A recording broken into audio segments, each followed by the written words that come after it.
Hello?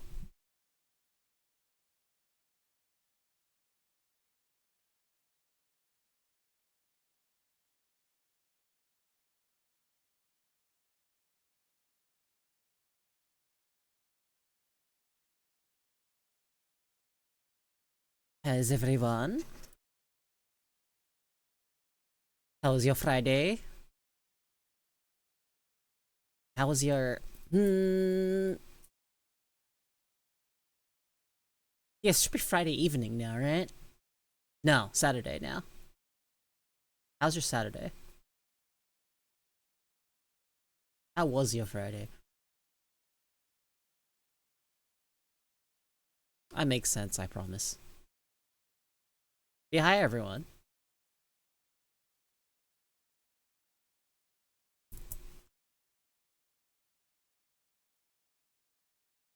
Mhm.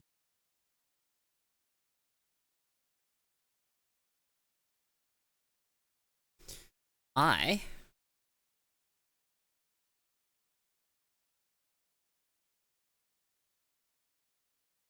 have things I want to do,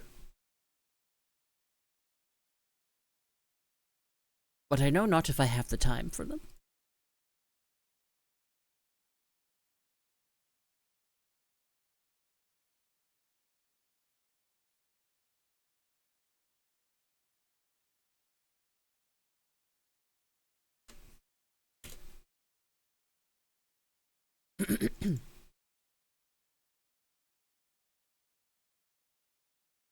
So, let's see.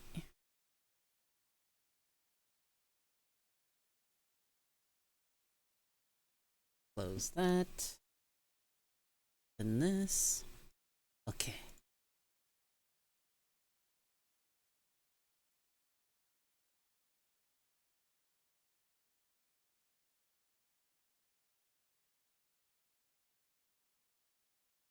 Alright, give me just a moment.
Okay. I'm fully ready now. Alright. Hello, I'm back. So this morning, I was in bed.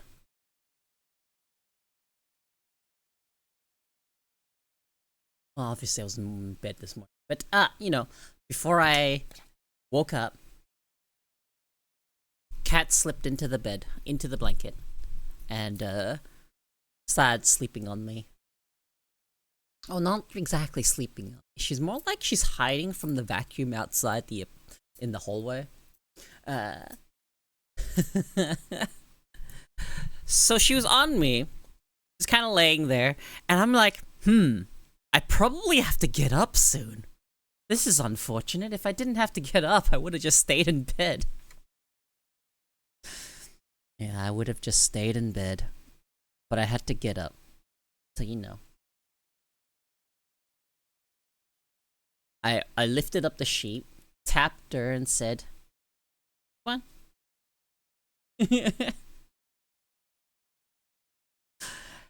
And she got up on her own. As she does.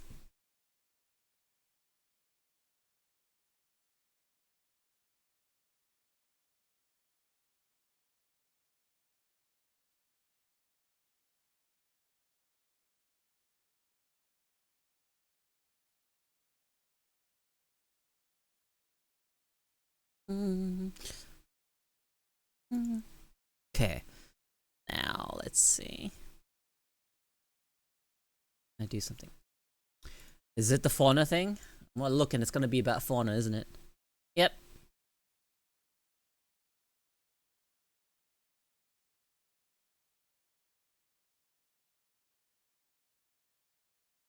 Dude.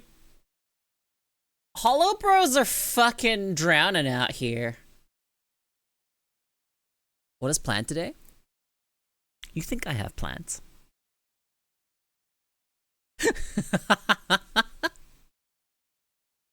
You think I have plans? That sometimes is not very often, maybe.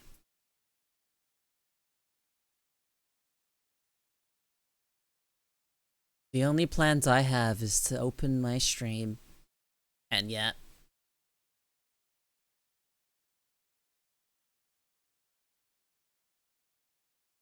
I'm sure I'll have more plans in the future.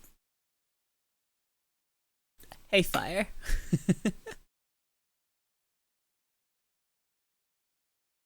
But for now, it is just me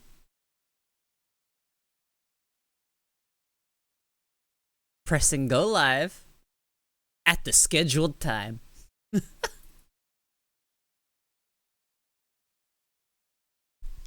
What's the next game you're looking forward to? Ooh, Girls Frontline 2, honestly. The closest one that's gonna come out is Girls Frontline 2. And then it's Monster Hunter Wilds. Girls Frontline 2 comes out soon, which I might actually play on stream. Because, that game's apparently really cultured.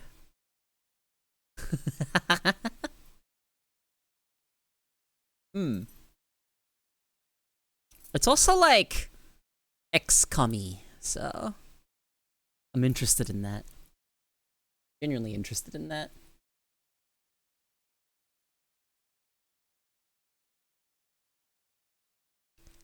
Define cultured?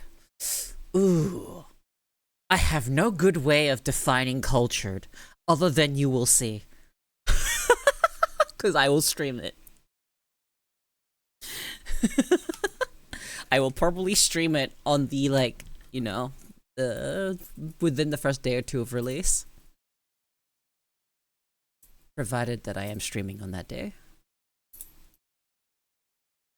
As in, I will need a suit jacket and a monocle for the event. If you'd like.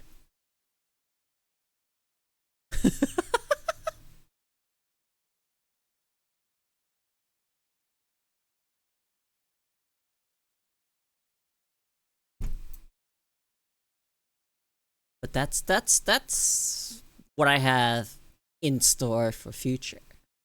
Other than that, it's probably horror games.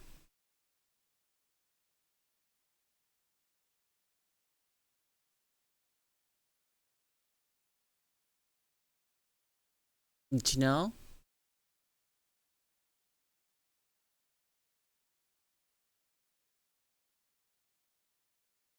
I still prefer not doing shit and just sitting here and talking for 7 hours. Koeko, how is you? I'm doing alright. How about you? How about yourselves? Hmm? You're all doing good? All behaving?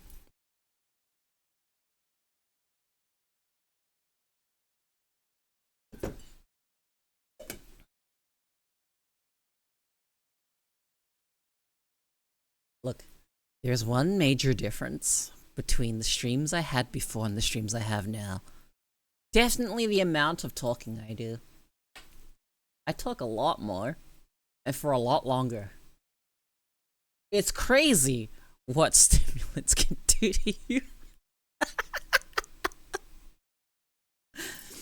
I'd like to play RuneScape.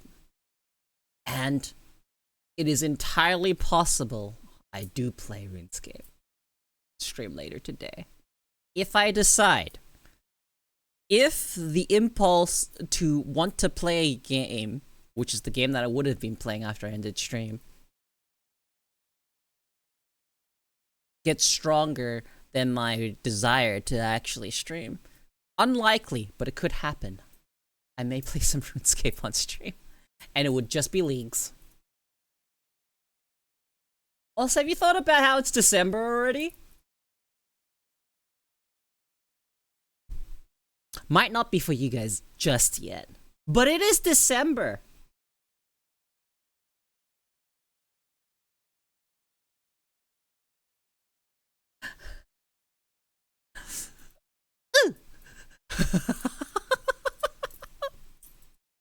The year's almost fucking over.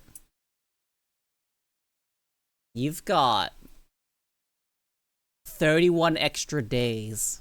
The year's almost over. Hi, Rosmic. Yeah, I'm in the future, guys.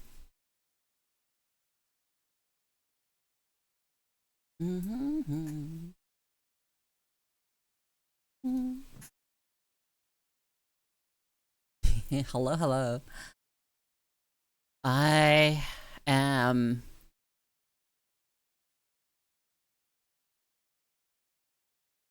not sure how to feel about the year coming to an end. But I feel like I only really come into a sort of a stride recently. So the past like few months, I feel like I'm actually starting to pick myself up and pick up maybe like some sort of momentum. You know how I would describe the momentum here? I think the best way to describe this would be kind of an ego momentum. But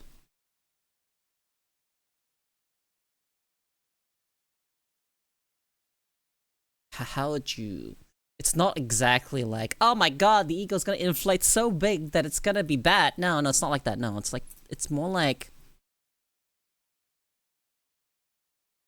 it's picking up speed.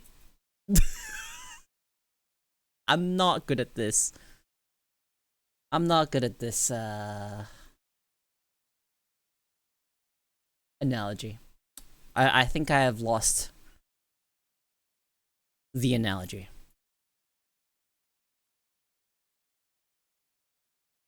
Because in my description, I'm like describing some sort of a snowball effect.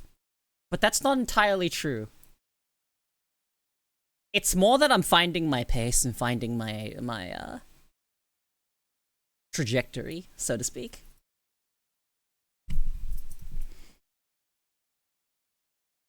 And then there's stuff that's gonna come with that.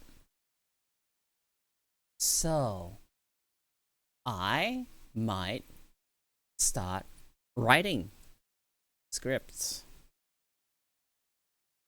Or general bullet points, really.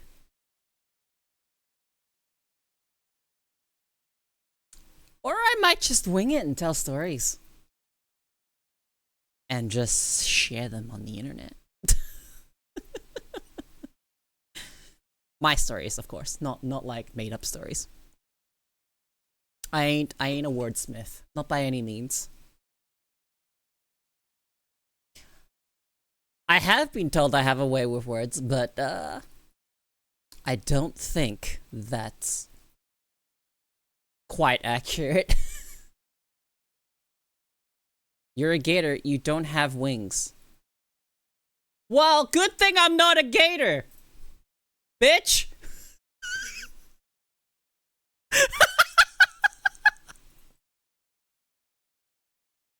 Yeah, no. You see, gators are the evolutionary offshoot of a crocodilian.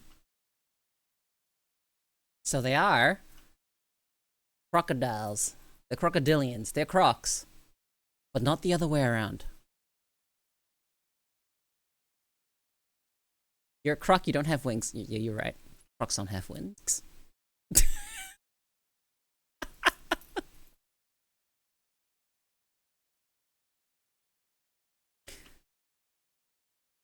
So, telling stories will be kind of fun, honestly.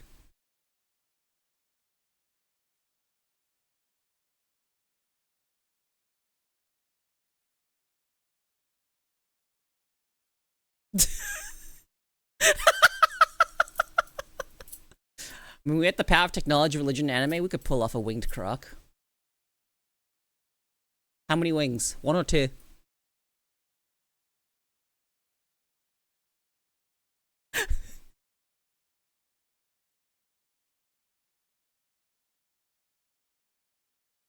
Name it? Well, if it's just one wing, you know. If it was just one wing.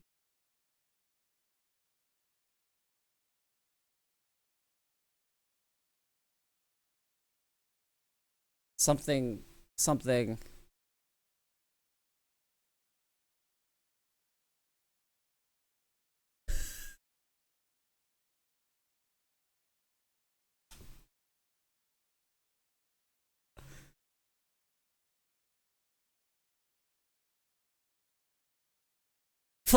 Old Testament give me 6? Yeah, but one would...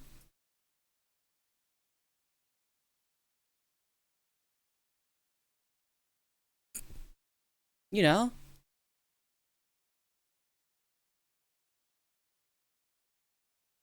One's enough.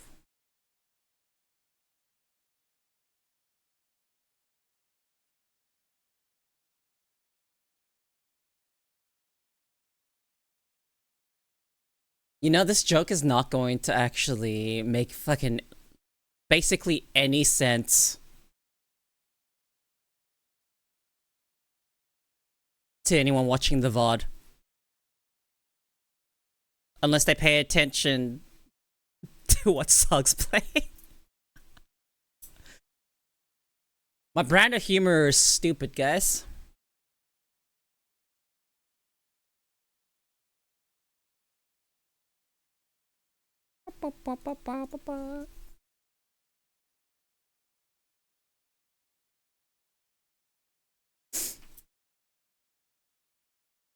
Alright, anyway, putting back my usual playlist on.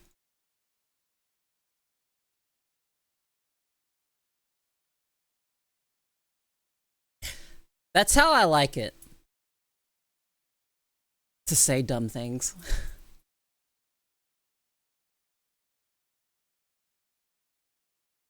And if you don't react to the dumb thing I say, I'm gonna explain it. Just in case you didn't get it. And if you did get it, it'll be even funnier that I explained it. The joke itself won't be funny.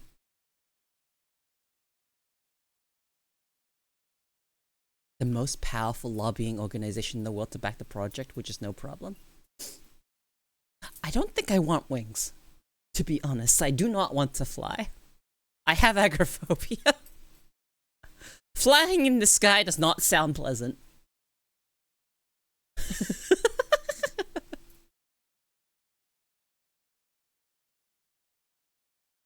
Yeah, no flying.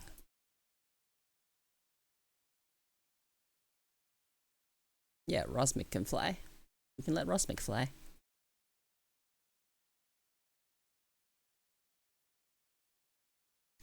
You know that what wasn't on my 2024 bingo card?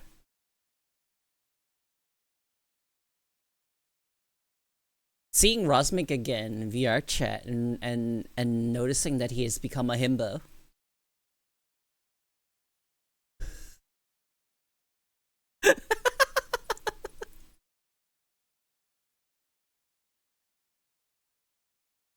I almost requested on you last night. I wasn't even on last night.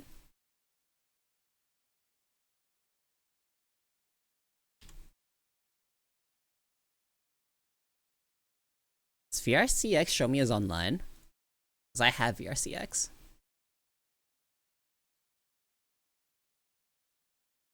What happens if you request on someone that's not actually in the game?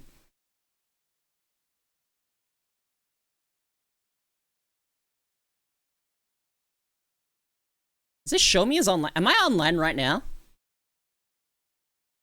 Hold on. Am I actually online in VR chat right now? To be fair, I get the feeling a lot of things were not on the bingo card, but that it was for the better. Yeah, no, you're actually right. There's a lot of things not in my bingo card this year.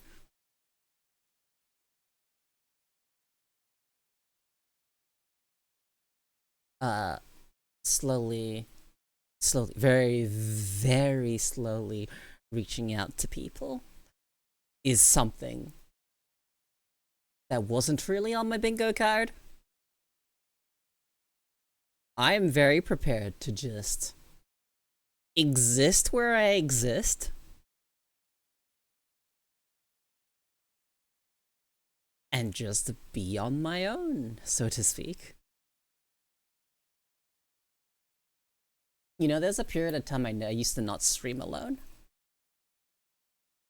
I used to almost always have someone with me. And one day, this is like me talking about the history of the stream. One day I was just like, I shouldn't get used to this. I need to stand on my own. I still remember when I was mute. If you've been here since, oh, I don't know, 2018.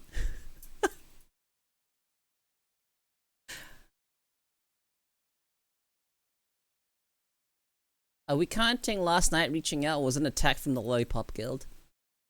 I consider that more of an attack. We didn't see that coming. That was an ambush. Genuinely was an ambush. If I turn this on here, that, and then if I go over here, say like that, then what if I like shrank this down over here at a small, yes, just like that.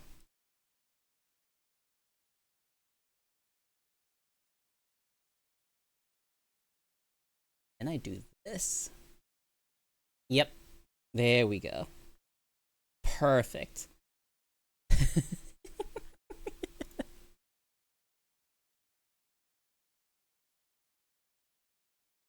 4 years, 8 months, and 30 days. That can't be right. Hold on. You know what I think happened, Rosmic? I think you may have misclicked 2 years into my stream.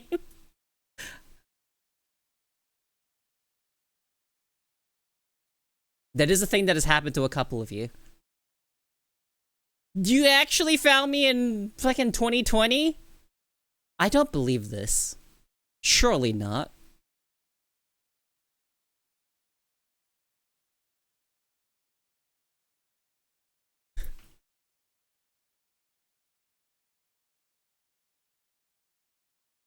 Ah. What a scary routine. What scary routine?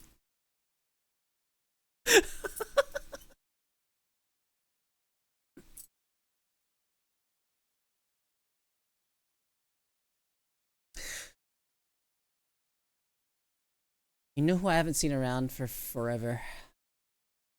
Our most ancient follower. He's gone. Don't know what happened to him. Cause you're a troll. What type of scary routine were you trying to do? My followers back then weren't even like loud or intrusive or anything. They still aren't. I don't even know what my follower sounds like. Wait, no, I do. It's like a little jingle. And then we have like the shinier jingle sound. That person never claimed their VIP.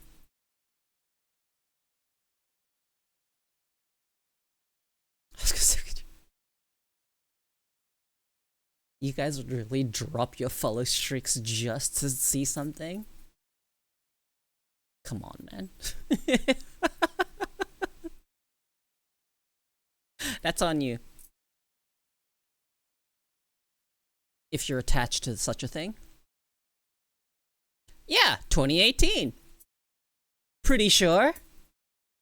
That's where I met most people from VR chat, was 2018. Or 2019. Either or. Yeah. 2018 is when I showed up. I started playing VR chat in January of 2018, and I didn't really meet everyone until like March, April of the year, same year. From just, you know, months in VR. Was it Dyrus? That's just my safest assumption. Yeah, okay, that's who I thought it was. Okay. I met Dyrus in 2018 too. I'm not sure how I did. Yeah, you do see two. This is me and my son.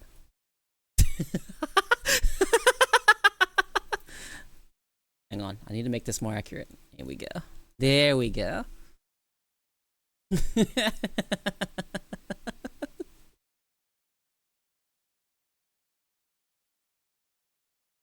I like this little Fugi. It's great. Haven't had that many chances to use it, but I have it now. Yeah. So, I do something. I don't know, are you? I feel like I use stronger words when we're in person, in VR chat, when I saw you like a couple weeks back. Hey, FB. I think I used a much stronger word than himbo.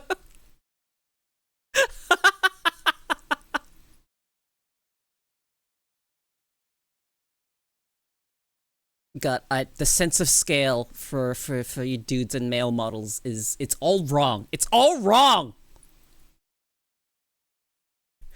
It's all wrong. You guys are too big.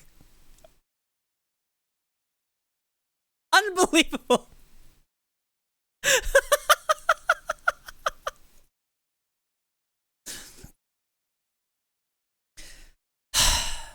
You'll need to shrink down.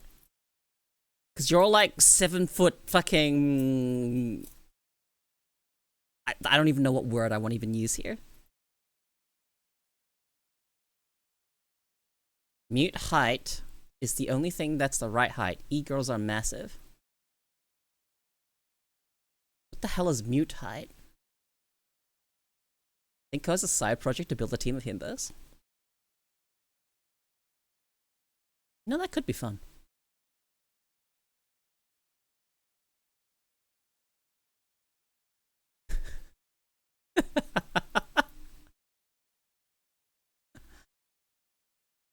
Mute height is 5 to 5'5".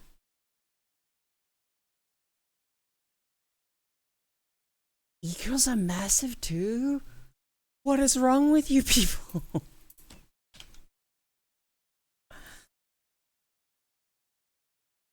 I could do it.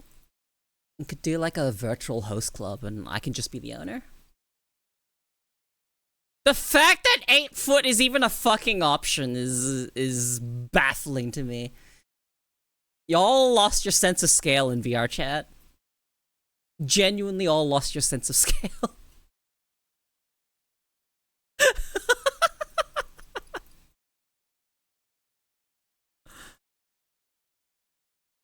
Cause my height was fairly consistent in that game, except for some of my models were shorter than normal.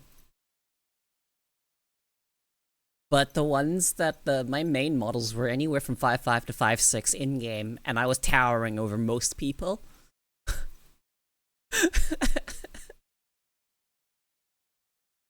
You were, because you had a standard height model, which everyone is an actual relative midget. I just put my canon height. I just put in my actual height, and that's it.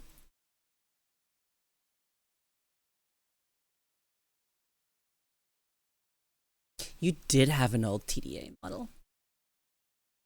I also had a TDA model a long time ago.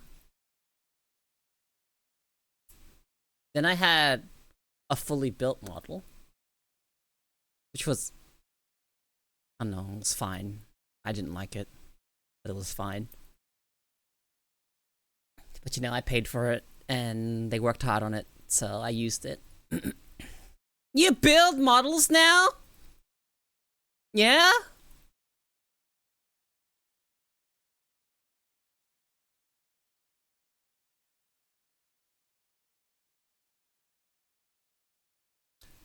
I noticed you said build and not make. You still kit bash? Is it kit bashing? Well, when you say you build models, you mean kit bashing?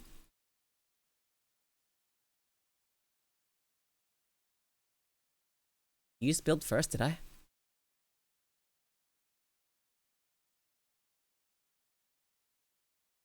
I'm gonna be honest with you. I used to Frankenstein shit together, which was what people decided was kit bashing. No, but do you actually sculpt? Okay, you kit bash. Okay. Build is accurate there. You make clothes.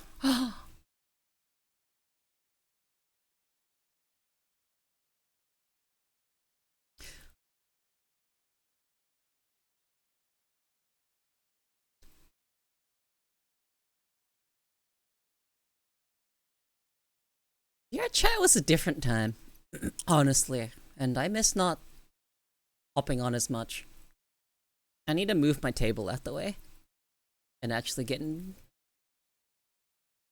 VR chat again.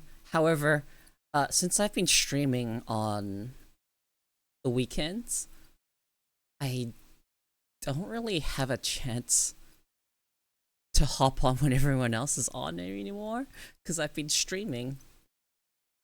So unless I actually stream in VR chat on those days, I'm not gonna be able to see people. But if I'm streaming, I'm not gonna be able to see them because, you know, everyone's drinking and expecting to be in their private time.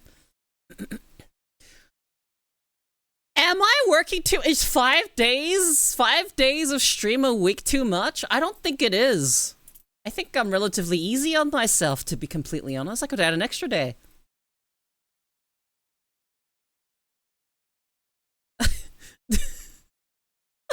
I don't think I stream enough. Well, if I stream 5 days a week and anywhere from 5 to 7 hours a day, you know, that's what, 25 to like 40 hours? depending on whether or not I go extra long. Was it the 40-hour work week?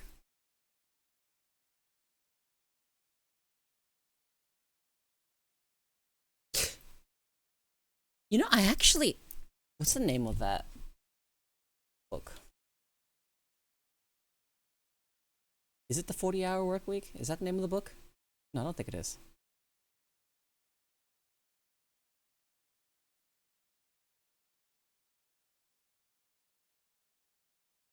No, the book is called The 4-Hour Work Week by Timothy Ferriss. And the entire book is all about his tips and tricks on how to escape the 9 to 5.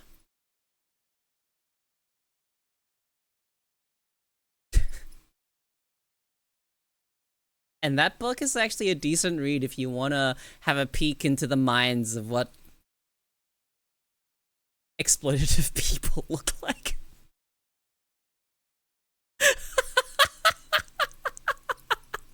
The entire thing about that book is leveraging your money so someone else is doing the work and you're making profit off of it.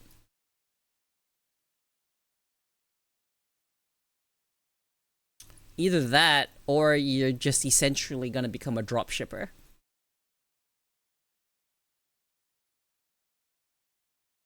As nice as that would be, I would not know what to do. So, if I were doing something like that, this wouldn't change, I'd still be streaming. Right? The idea of that, the 4-Hour Work Week book, is to do as little work as possible and make money. I don't know, man. That book makes me a bit cynical.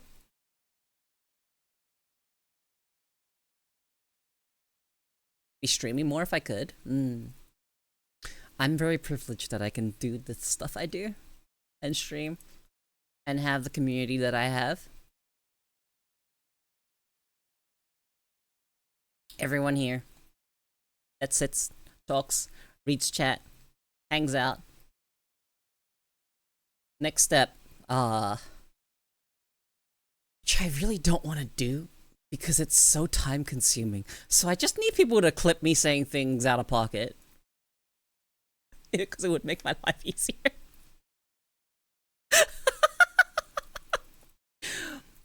But, because if I stream anywhere from 5 to 7 hours, that's 5 to 7 hours of VOD I have to comb through to find shit. And on top of that, I have to put up with listening to myself talk. I don't even know what the fuck I'm talking about half the time. I say what I say, and I say it with conviction. I do not say it with any fucking lasting memory, though.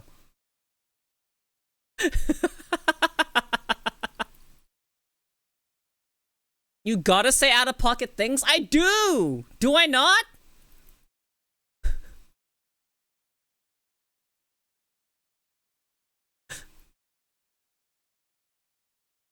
Could put stream markers on broadcasts? Look, yeah, you can. I can do that. That's if I even noticed and know that I'd said something interesting enough to fucking be like, that. Yeah, I was funny in this moment. No, I just let them happen.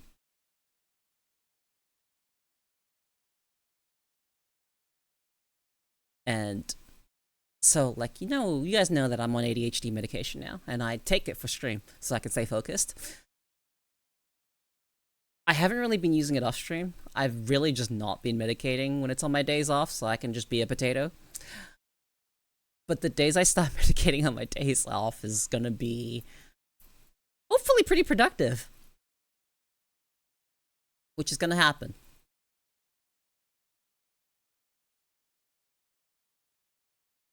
I make a lot of plans, and then I don't talk about them. And then they take a long time to come to fruition. And I'd like to just be more busy, but at the same time, I know what I'm sacrificing. So, I am hesitant. You scheming? Always.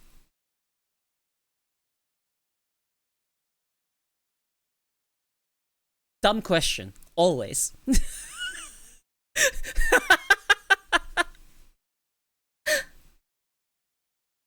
Tell me the details of what? What I'm scheming? Oh, then you'll know my schemes.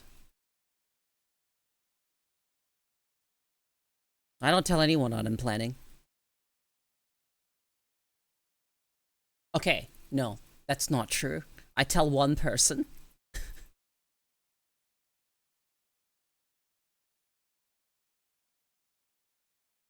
And the person I tell is essentially my content manager.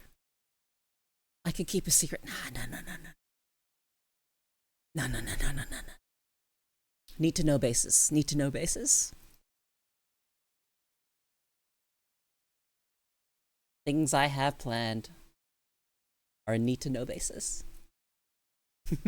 And you don't need to know. Yeah, but that's for me to decide. Just know that I've always got ideas that I'm sort of working on, but they take ages for me to actually bring them, you know, make them real. So you can just wait. And they'll happen eventually. All I know is that I will be streaming this New Year's. And I'm not sure whether or not I'm going to start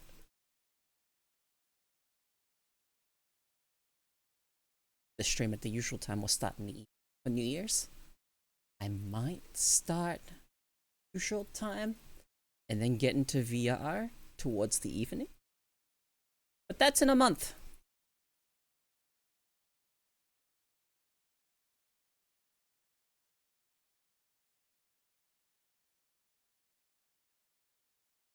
I see the evil plan is marching forward and I'm digging it. Yeah. Look, if spreading my agenda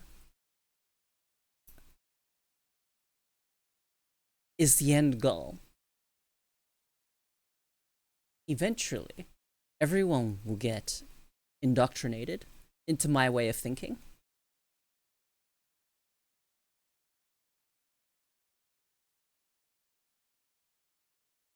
You know?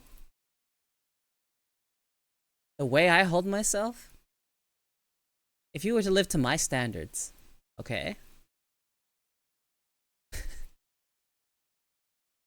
Don't you think if everyone was like me, we'd actually have relatively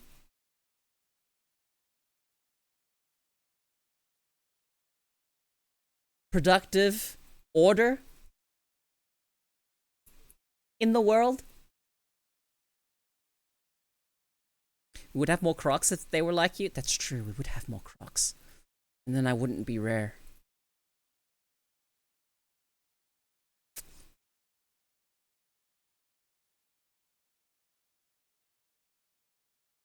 That is true. That is true.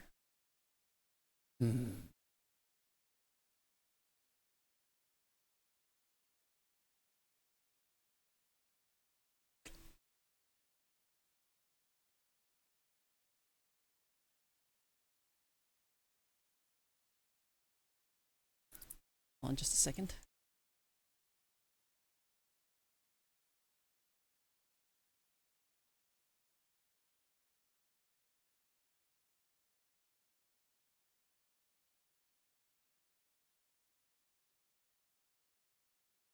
There is another crocodile I can talk to you guys about.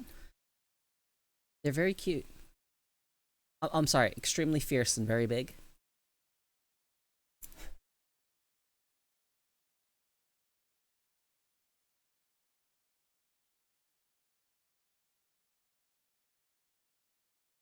Yes.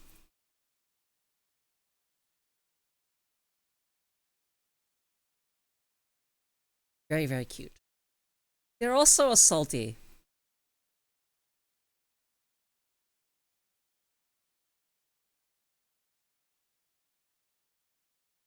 You know, this doesn't really come up much. You guys know I'm an Australian saltwater, right?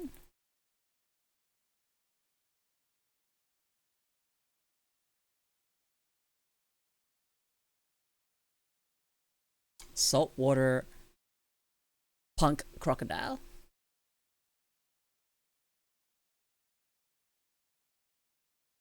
Do you know how many people miss the pun? It's so in your face, but people miss it. Is that why you like League? I don't even play League, Rosmic.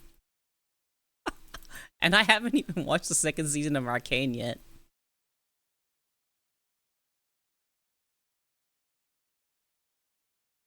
Did I even finish the first season? Pretty sure I did. No, yeah, I did. Okay.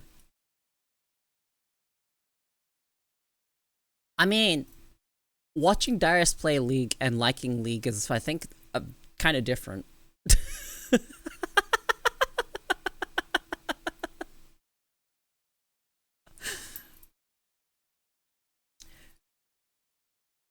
My favorite moments is when Darius does something extremely troll and it works. That shit's funny. That and seeing the the dumbasses that show up in his chat. I live for that. I genuinely live for the dumbasses that show up in Darius's chat.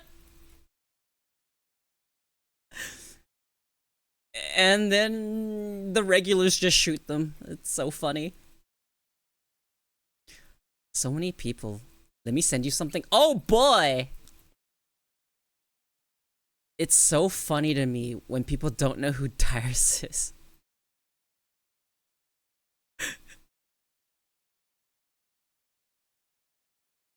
And they try to explain something extremely fucking basic. And I don't know what to say.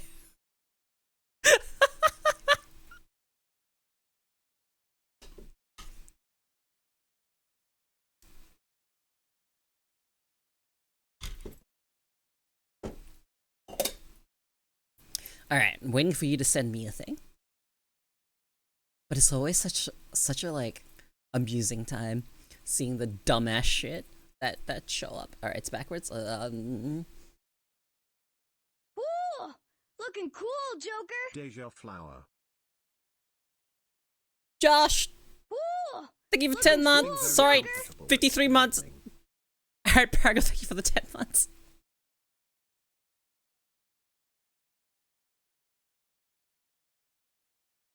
I appreciate it. I appreciate it. I appreciate it. Wake up, chat. I've got something to read. Well, someone asked like that I should look up the context before, but I would expect it. How backwards is this? How do I even read it? Okay, I didn't value it. You're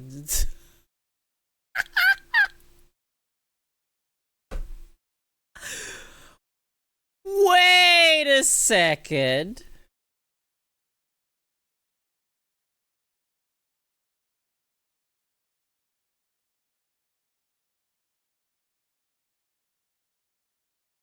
I could probably be your father, by the way, is the funniest fucking line.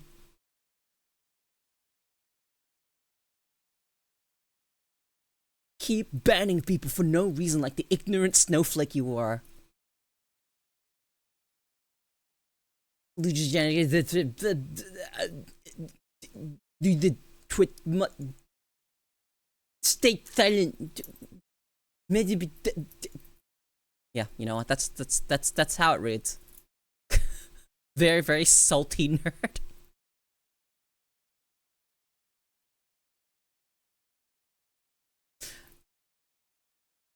Holy fuck.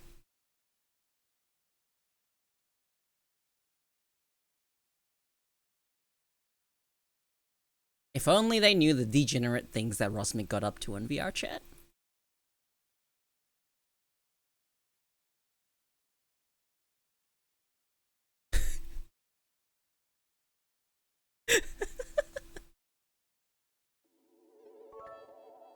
Oh my god, 500 biddies? What happened to this alert?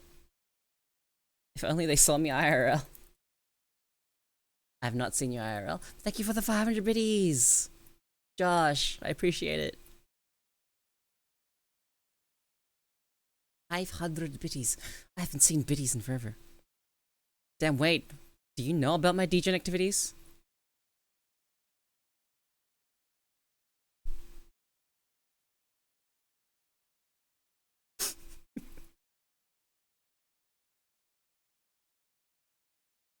Look, I can tell you that I don't know details.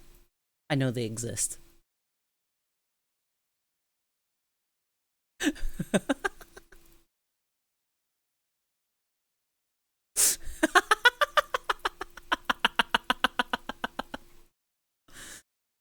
Hi, Pixel.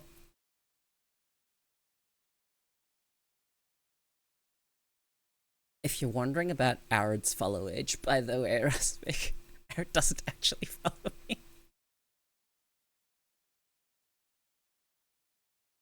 They've been lurking on and off for fucking years now, I'm pretty sure.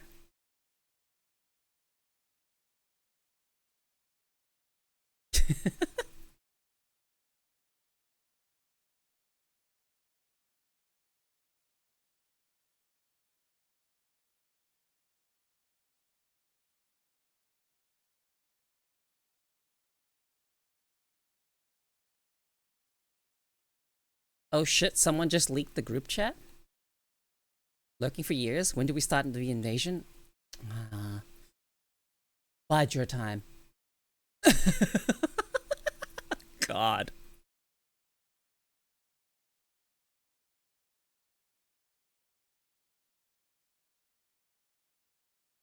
You ever thought about how certain phrases get ruined? Even though they're just a fucking normal fucking phrase, and they just get ruined.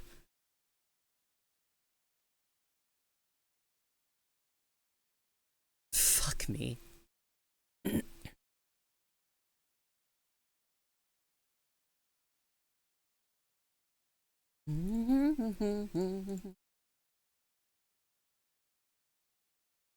Damn, Rosmic, that you? I mean, I don't have too much time left to bide. I'm sure you've got another 10 years in you. At least another decade.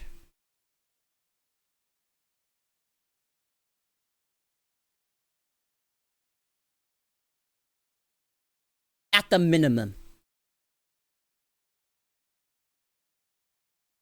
Every time I hear the word ruined, all I can hear is Stewie Griffin saying, ruined.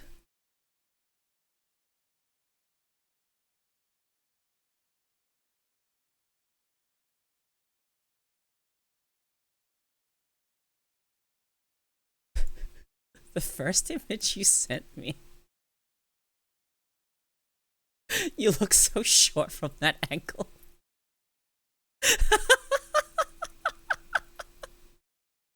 That is not a flattering angle.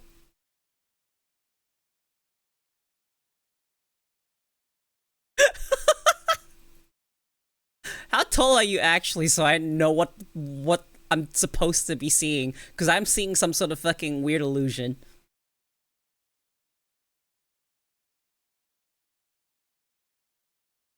Yeah, you look so fucking short in that picture. And also slanted.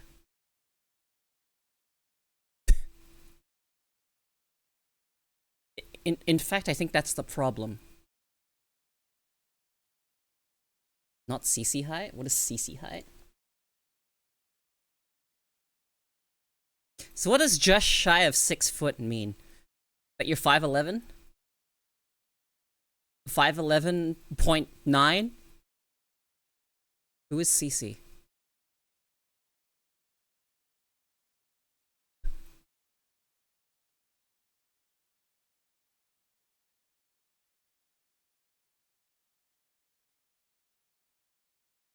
You're like name dropping stuff. Red Dragon. Oh, CC with an E. Wait, CC is 5 foot?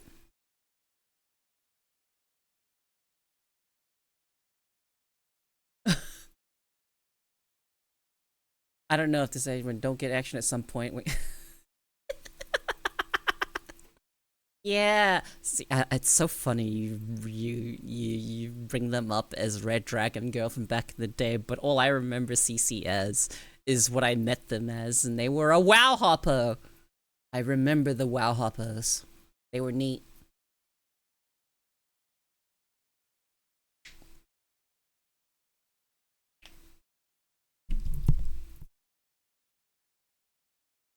Ads! Oh, the fucking absolute travesty. Fucking ads. I need something that, like, pops on screen when I have ads. How do I set that up? Can I do this with this? Let's see.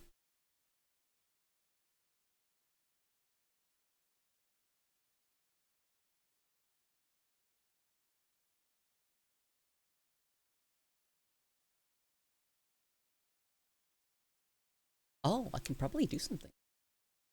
Maybe?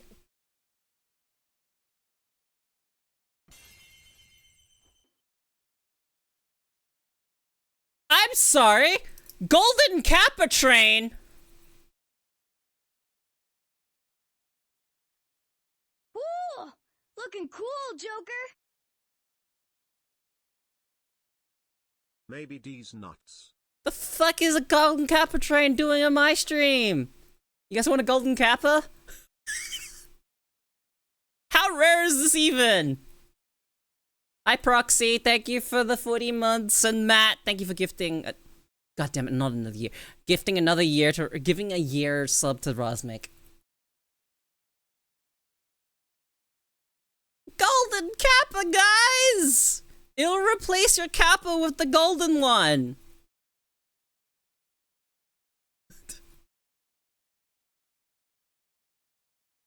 Don't you want to give Twitch money?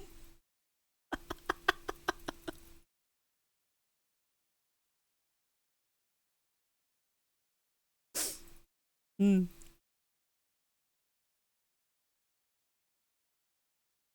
Kofona's graduate? No, no, no, no, no, no, no, no, no, no, no, no, no, no, no. Oh, surely not. Y'all just panicking.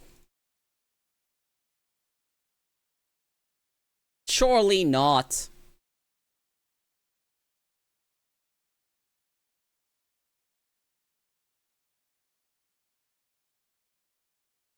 Fuck. Did she actually say she was? But like a full graduation? Or like is she becoming an affiliate?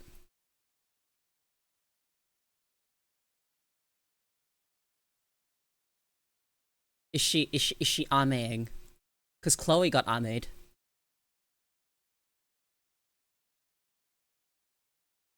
Is everyone getting Amed now?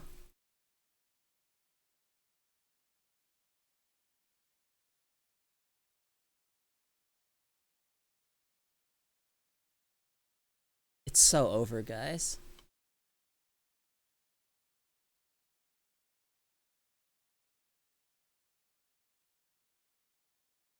Not green female northern lion. Oh.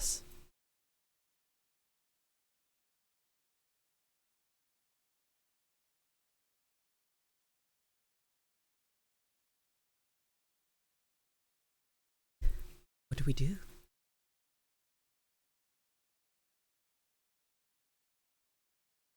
Disagreement with management? The writing on the walls is not good. Oh no.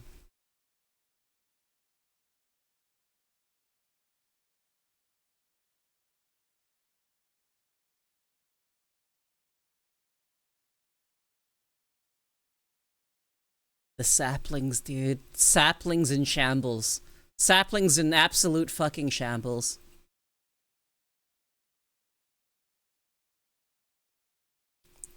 It's 5'11" short. Fauna's graduating, guys. Hollow Bros in absolute shambles. What a terrible day for Rain. I sent you some tweets, Ko. You did now.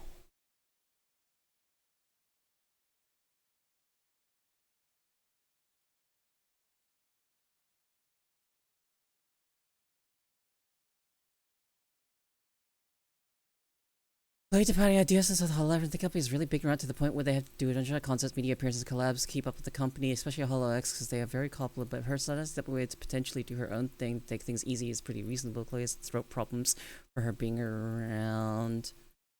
And 2025 will be the same with this, but we don't let so for. Hey. Sucks. I liked Chloe. Let's see. What's this? Holo is moving more towards idol and less streamer. The talents have talked about this already over the past year, not to mention the pressure for special collabs and original songs and covers.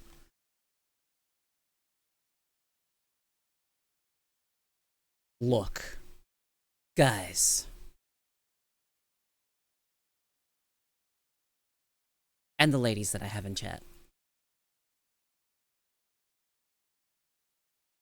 Yako's dream is unstoppable. You cannot stop this man.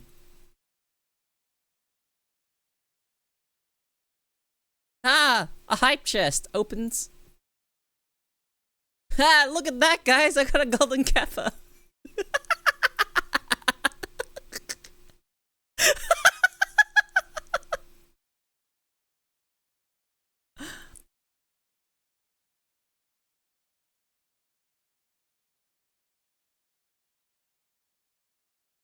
You're sub to her indie channel? Yes, what's her indie channel?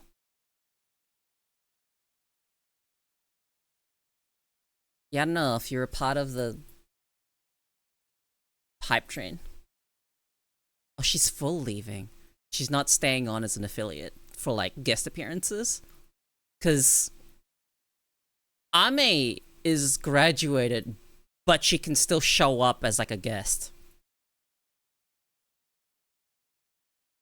I believe that's what the affiliate stuff is. That's fucking hype train. Why did you give me a penalty? What for, huh? A golden kappa? See, it happened in my stream, so I get the golden kappa. Which I won't use. Oh, that sucks.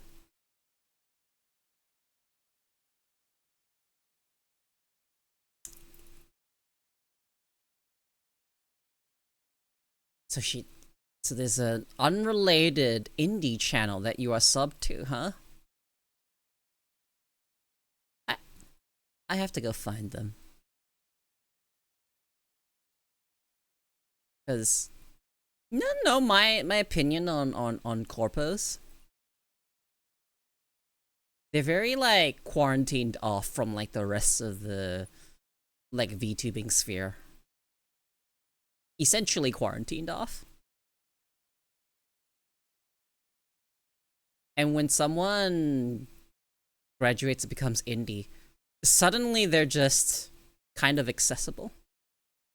Yeah, well, Vshoujo is more like indies that have corporate backing. It's a bit different for Vshoujo. They'll collab with fucking anyone. They're very independent. So going corpo with Vshoujo is not necessarily the same thing as going corpo with like cover or any color.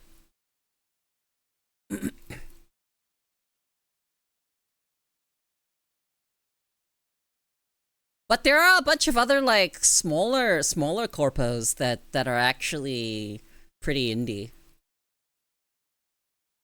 But at least with cover or Hololive, it's very like quarantined off. And it's really interesting to see whenever a large corpo goes indie, and seeing them just kind of intermingle with the other bigger indies. It's really neat. I like seeing that.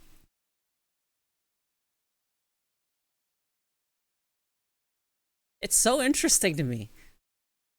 Because it's more and more kind of showing that with enough support and backing, the freedom that comes with an indie is just too nice to pass up almost.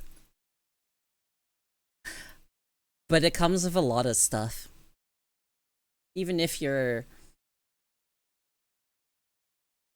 you know, you see all the glamorous stuff and whatnot when you stream. Sorry, when you look at from the outside looking in, and then you decide you want to do the same thing, it's not the same. It's kind of hard.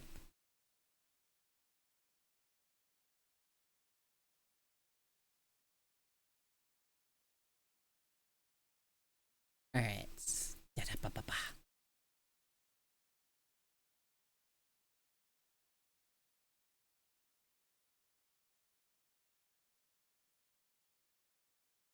So I wonder how many people will genuinely get into a corpo only to wait for their contract to go out, do whatever the fuck they need to fucking improve themselves, and then just, hope people, make the connection and find their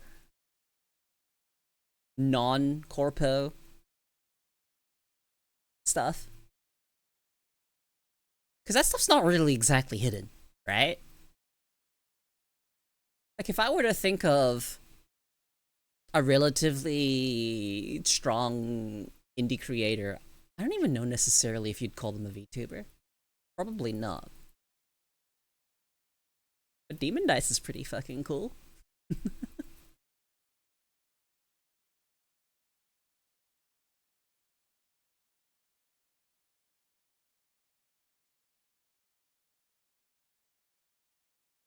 Okay, what happened? Y'all stop talking. That one was kind of abrupt. We're kind of mid conversation here. What?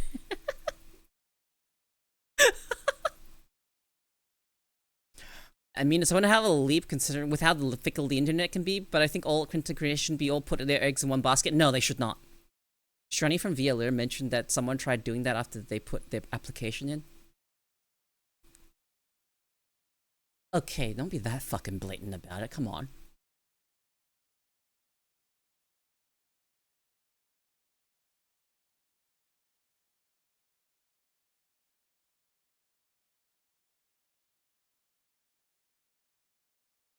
So apparently there's a lot of drama internally between the Hololive members and streamers. Members and streamers.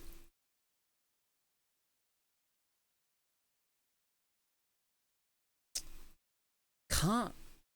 Oh, and management. Oh, okay. Yeah, okay. No. That makes way more sense. Yeah, if you plan on joining a corp for growth, yeah, you don't tell people you're doing it. Definitely not.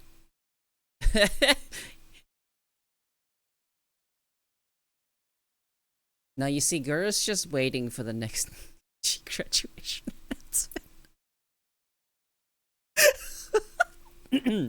Anyway, sorry.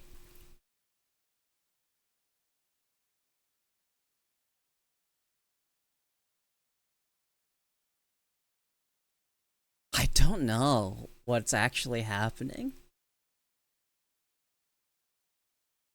Yeah, Gura has barely streamed. I don't know, man.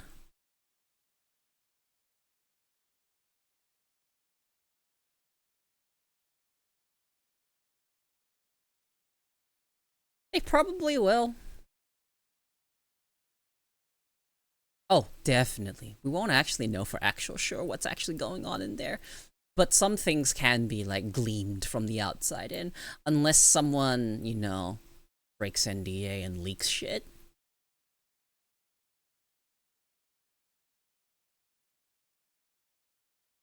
He was a pretty big ASM artist. Oh. I had no clue who she was.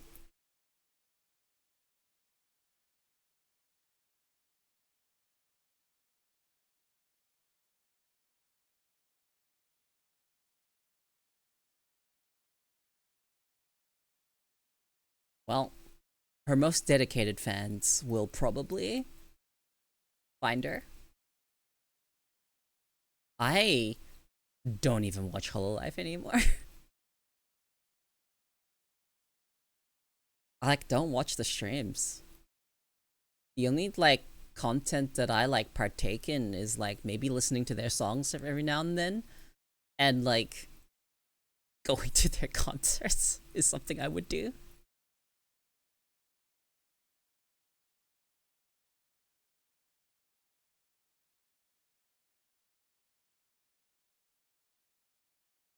Raora and Cecilia at the moment? What about them?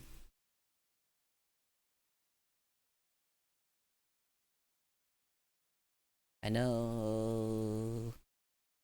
Oh, you watch them? Yeah. Well, I can understand Raora. I like Raora.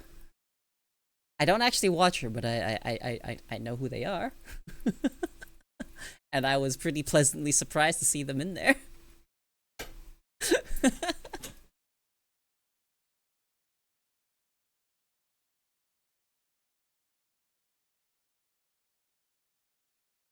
That moment you met Cecilia 15 plus something years ago. Shit like that happens, man. Shit like that happens.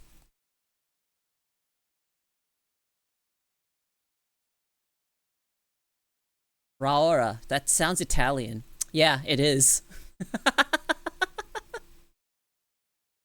What was her full name? Raora Panthera? Or something? She's a cat. Yeah, that's what I thought it was. They'll keep debuting more. And more when you're looking at Hololive, Hovercorp, etc., they're gonna be focused way more on people that can sing. Dance too. So if you actually want to be an idol and not just stream and whatnot, that ship has sailed. That ship sailed.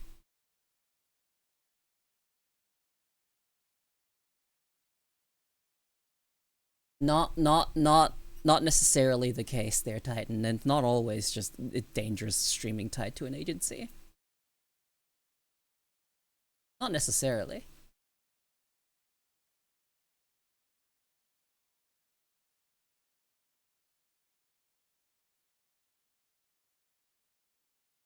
But you know, yeah, exactly what Z said. If you want to have the freedom to create what you want to create, go be an indie. That's what. There are benefits to going to an agency. Yes, obviously, right?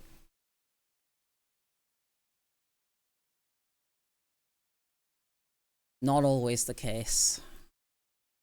Management isn't always toxic. There's too many.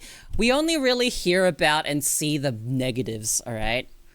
Yeah, so it's not fair to just say every single piece of Corpo fucking management is toxic. That's not actually how that works. Niji is a terrible example.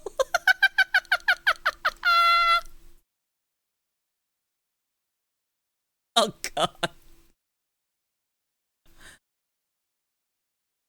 I hope the talents that I actually like that are still in there. Is anyone I still like still in there? Ah, just one.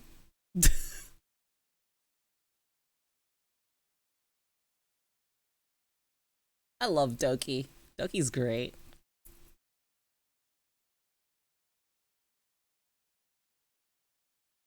And Mint. Oh, Mint and Doki. What a fucking fantastic duo. They do so much together now. Everyone loves Mint Phantom, right?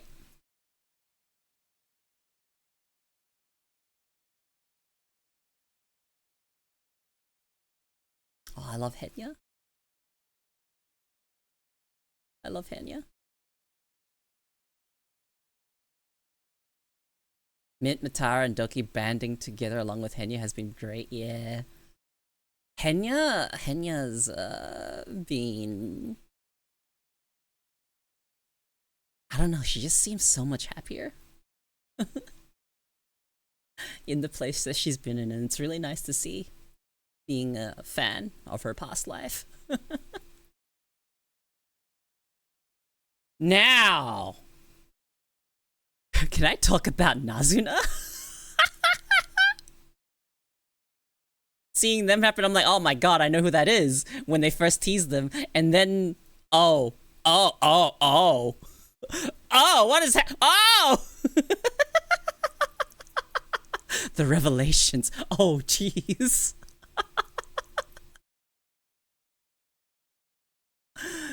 What do you call this? Yeah, Nazuna died as fast as she was born, and then you like realize what happened, and then you see Mikeneko, and you're just like, fair enough. She's something else.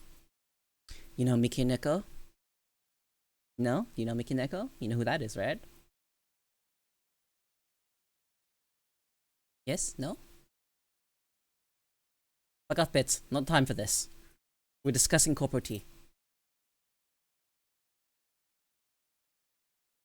I need you to come back in an hour and then type it again.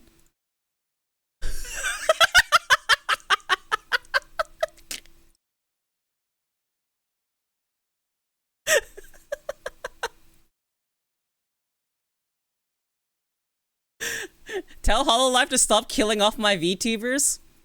I don't know, it's Hololive killing them off. Hey, dude, I said in an hour, alright? In an hour.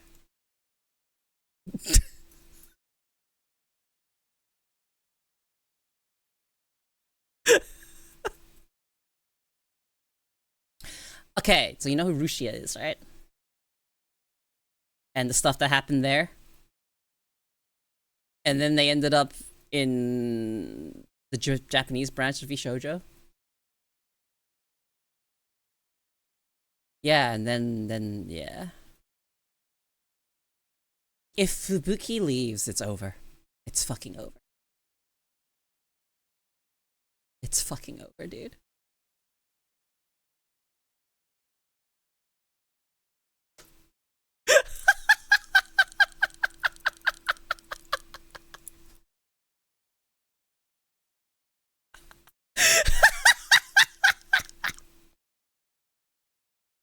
Ahem.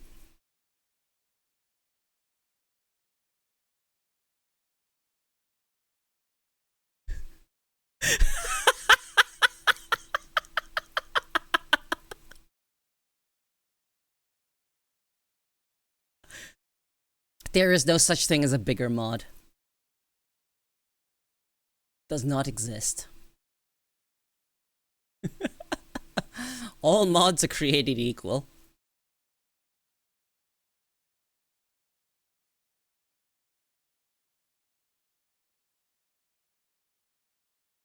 Can we lower the cost of timeout bits? No.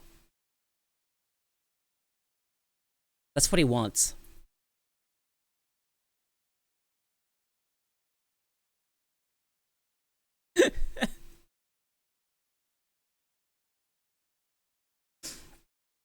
So yeah, no, that the entire arc was crazy with Mikeneko. Did you get to see her? She cosplayed as Rushia. The absolute like unhinged shit to do.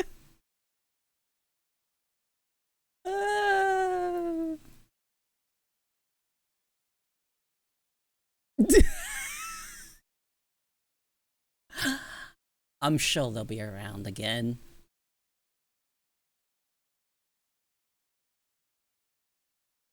But holy fuck, I remember seeing. She's like, you cannot fix her. You cannot fix her. And she is 100% the type of woman that will ruin your life.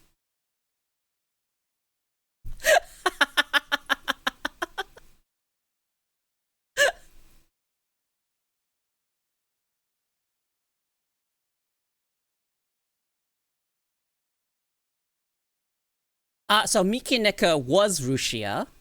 So Mikeneko became Rushia, and Rushia didn't graduate, got terminated, got picked up by VShoujo Japan, became Nazuna, and then went back to being Mikeneko. And then all the controversies came out, blah blah blah blah blah. Yeah. Who is this woman who will wreck my life for science? Okay, this is not the good kind of wreck your life.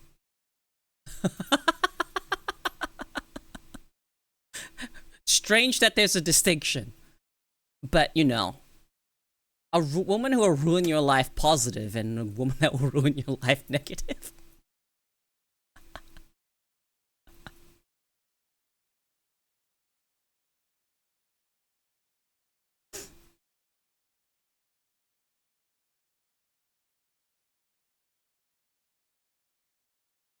What is it? I need to see.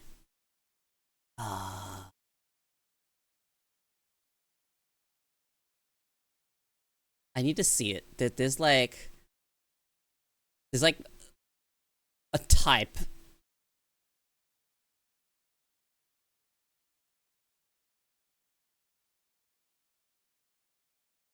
Damn it! They're just not.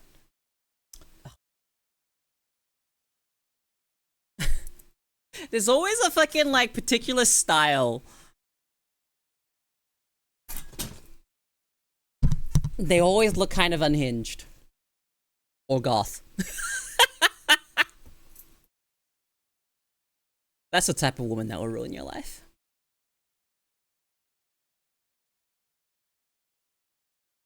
That's what I see on Twitter, at least.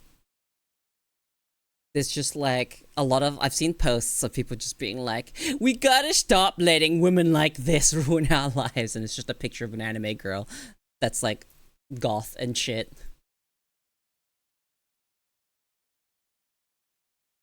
And then the amount of responses that go, no, fuck you, she can ruin my life.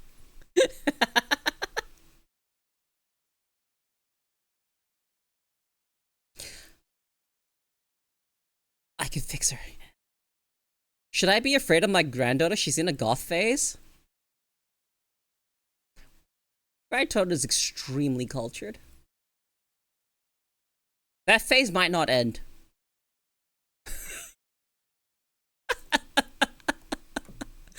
For all you know, it might not even be a phase.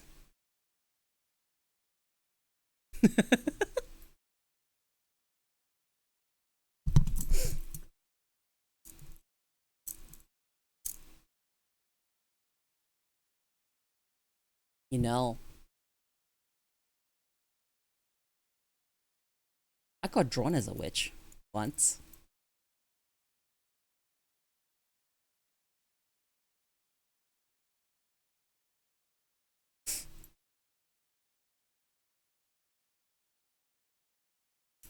God help that man she marries. Or fucking God bless the woman she marries.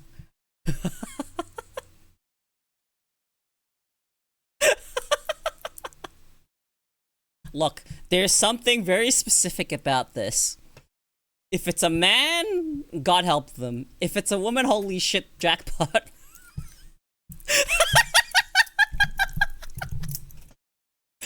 There's no real in between here.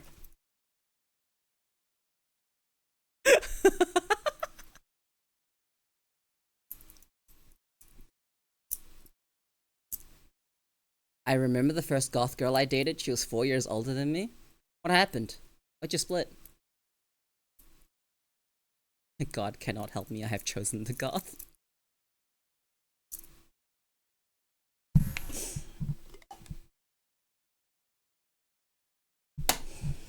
Look. My color palette when it comes to fashion is just everything's fucking black. I don't know what to say. Everything I wear is black except my jeans. We split because we were in high school. Oh.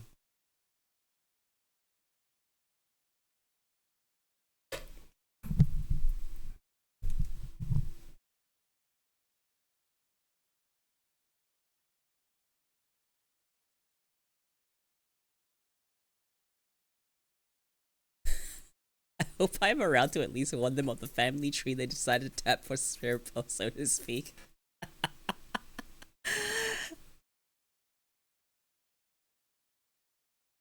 Yeah.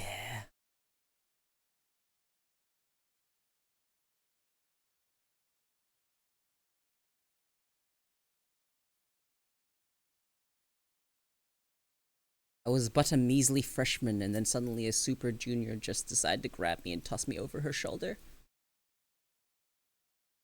Best month of my high school life.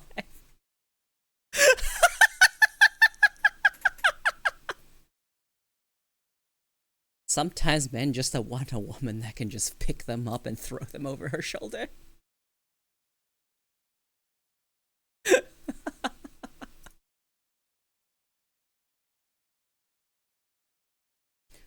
You know, you start to understand why there are so many dudes that look for the mommy vibes in women. You start to understand.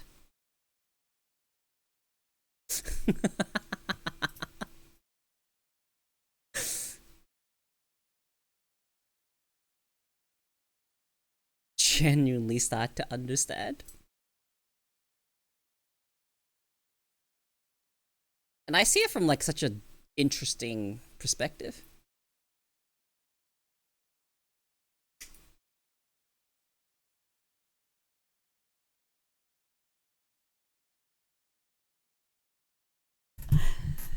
So did she manage to pick you up over the shoulder or no?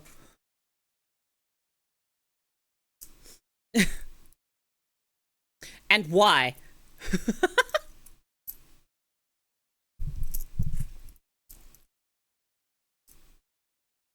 When Tana got home from a deployment, she came to pick me up. We had a code around people so we could convey our wants and needs.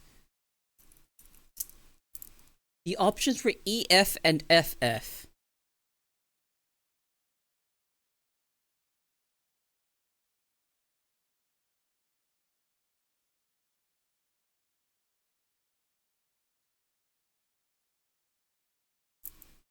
You were wrestling in her basement.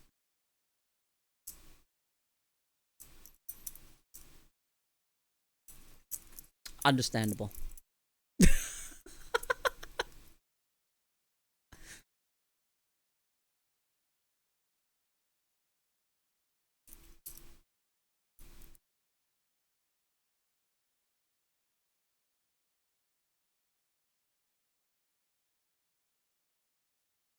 I didn't say anything.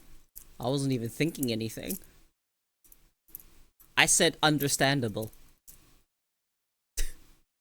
Get your mind out the gutter. Huh?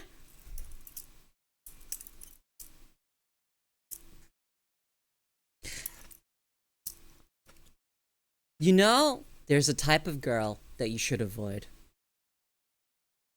And this is coming from me, a Chinese girl.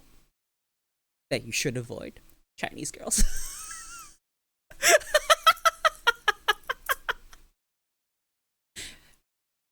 We are essentially predisposed to ruin your life.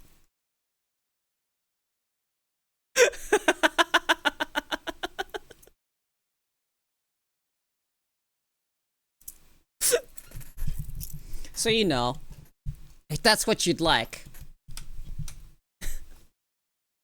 This ferocity in our blood. It's fucking built into our fucking DNA. I swear. Nothing like that one time I saw. Oh my god, hang on. Is it on YouTube? Let me see. Hold up. Let me see if I can demonstrate what exactly it looks like.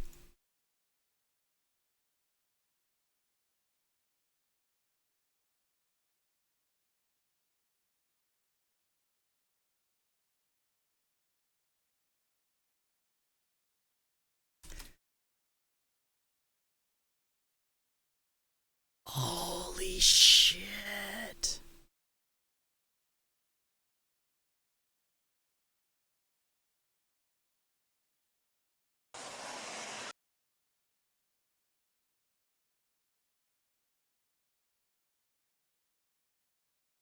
So,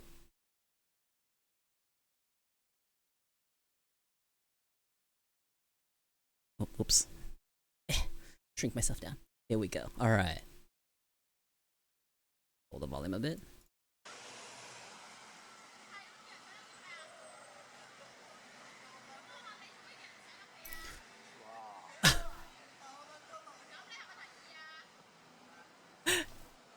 this. I saw this a long time ago, and I was just like,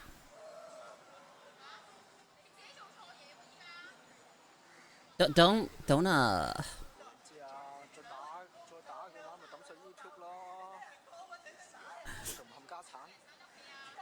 So you know the only problem with this one is this is what people see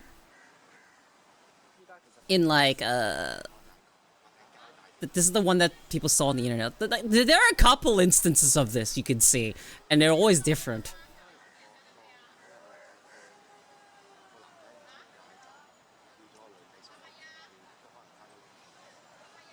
Look at this shit.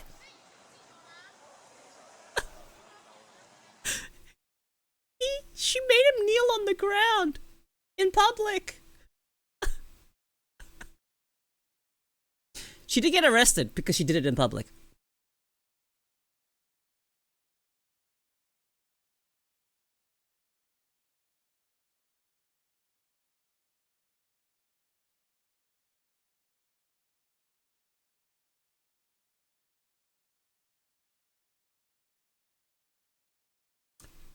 There's a ferocity there, dude.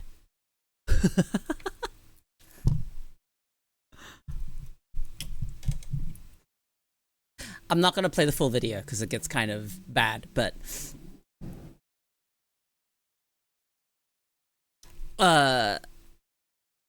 yeah, no, don't cheat on Chinese girls.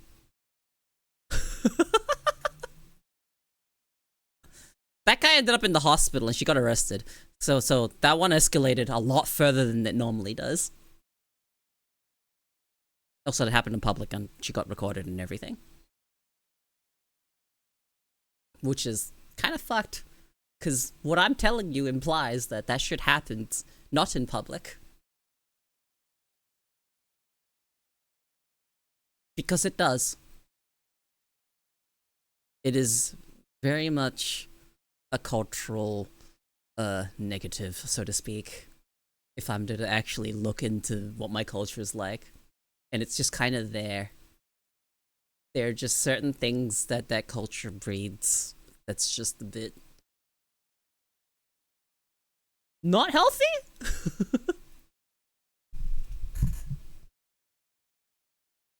And I've seen it happen to like my parents. That exact same scenario. Essentially the same scenario. So something about it, dude. There's something about it in Chinese families. The women are always very fierce.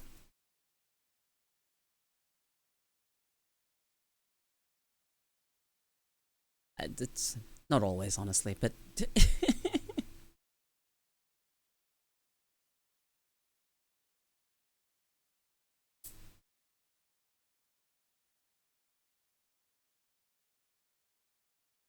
that shit is so crazy to me that it's happens throughout fucking around the world. Shit like that happens. They don't necessarily get violent either, right? Because she obviously did, which is why she got arrested. But half the time, not even half the time, most of the time, what ends up happening is you get essentially lectured into dust. You get made to look at what you did and let the guilt crush you. They'll multiply that weight. They're basically like a gravity.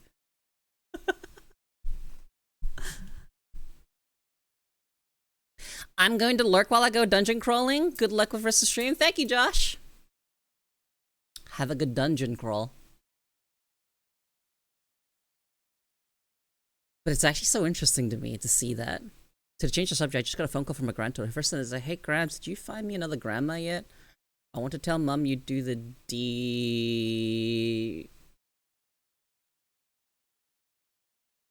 I'm assuming that's supposed to be Deed more often than her.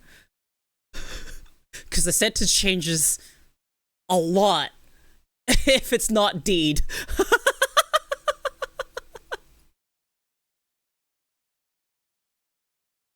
That's really funny though.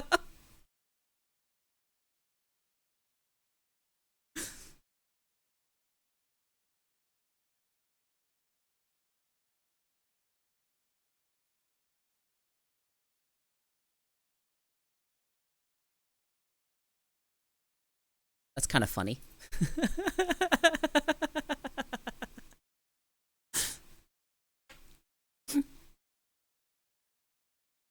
But finding her another grandma's not happening, is it?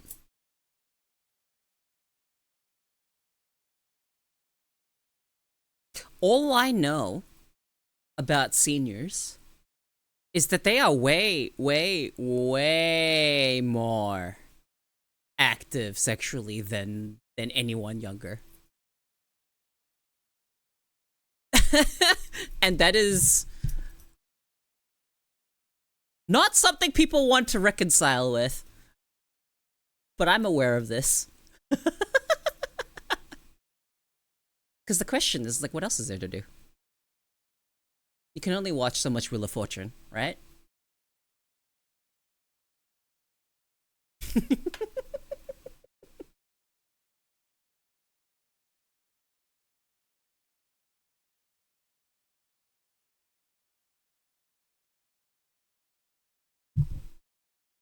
I'm just along for the ride.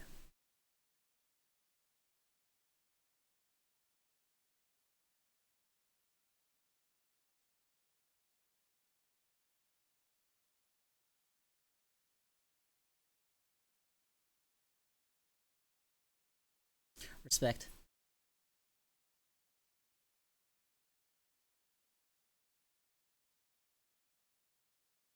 Strike, I still have this gas station tills.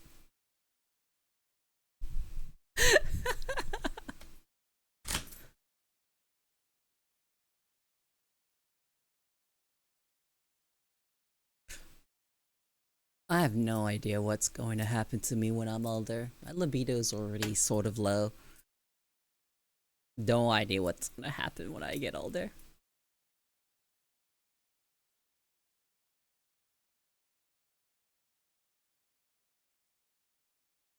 I guess I'll find out when I get there. Things can change.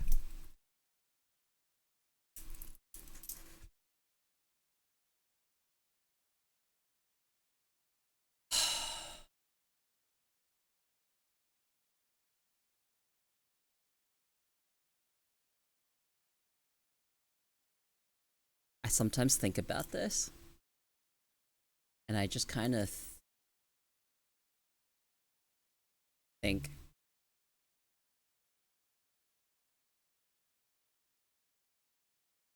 the years I have in front of me are going to just vanish. And I can't even see where I'll be in 10 years. I genuinely have no idea where I'll even be in 4 years.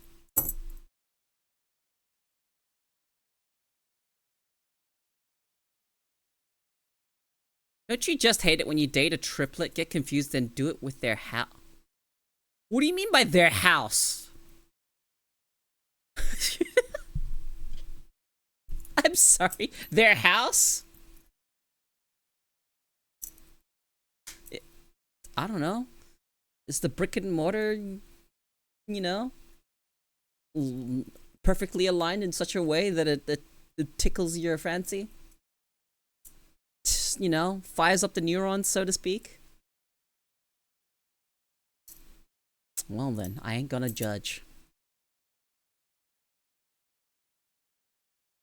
If a nice residential suburban home is your thing, then it's your thing.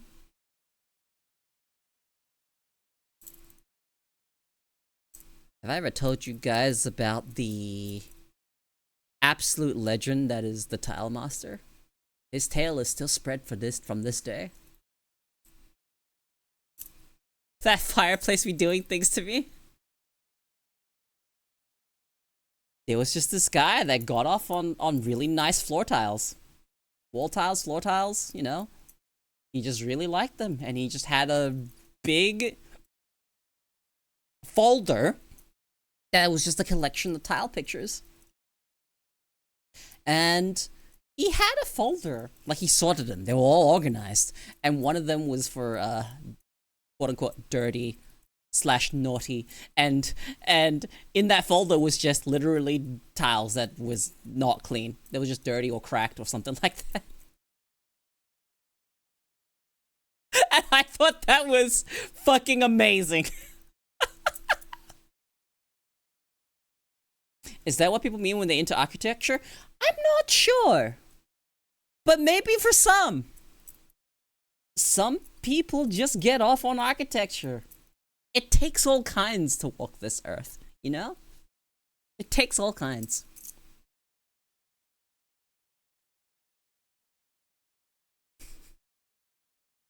Tile Master. What a legend. What an actual legend.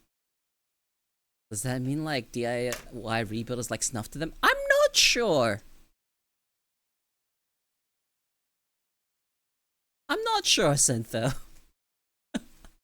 I don't think that's the case.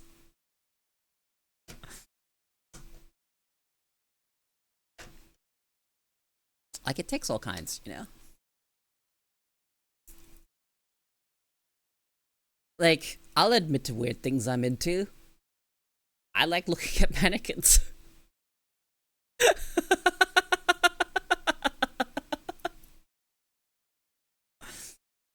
Very specifically the ones with curves, okay? It's not conventional. But it's not uncommon either. I'm pretty sure I'm not the only one. I'm sure there are other people that like looking at mannequins. Which I think somehow links into how much I like certain types of robots. Like there's the... I think I showed you guys, right? The robot Jane Doe.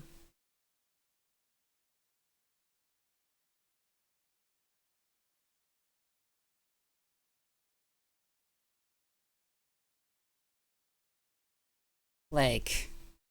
Come on!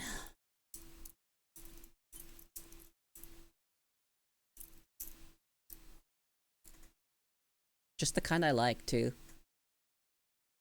Just a spot for their eyes, no mouth. Curves in all the right places, ball joints, like, fuck.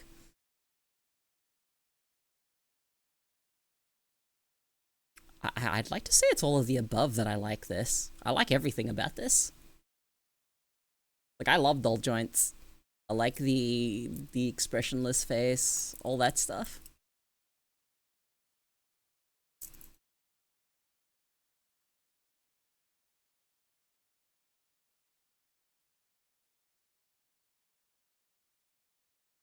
Now, if I could get a life-size robot like that, doesn't even have to be a robot, like it doesn't have to actually move, I would be so fucking happy. I would proudly leave that fucking in a place on just display in my apartment.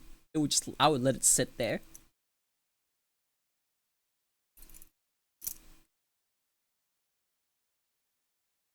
God, I love robots.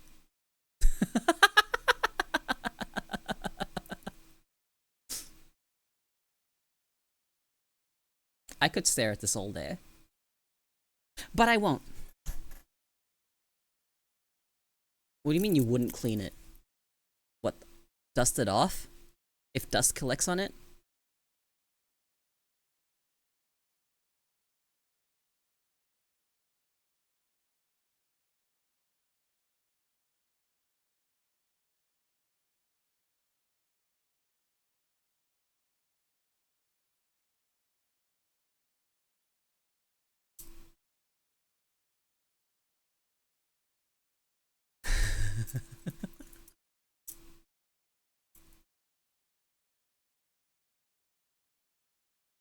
I don't know why. doll joints are just fucking really neat. Like, you know the doll from Bloodborne?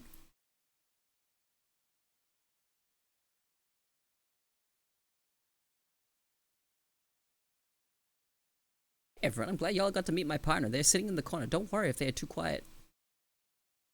That's not...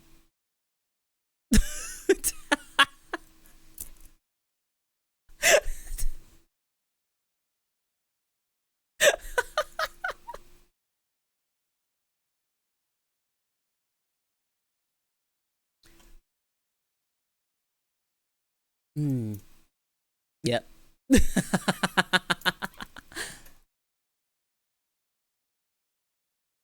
Did you ever see the creepy singing mannequin video? I don't believe so.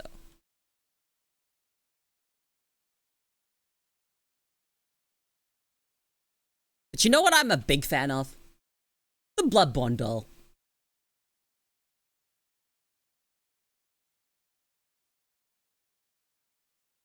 She's got doll joints.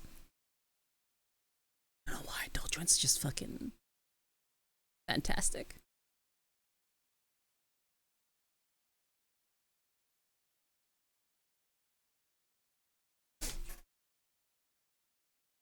And you know what it is? There's an element to insect girls that sort of is adjacent to doll joints, but not quite. It's the way that their exoskeleton is connected to each other. It's kind of nice. Bug girls. I am more than willing to spread, you know, bug girl agenda. I'm such a big fan of bug girls. Such a big fan. Junie is a pioneer, okay, guys? You have to understand that Juniper is a fucking pioneer.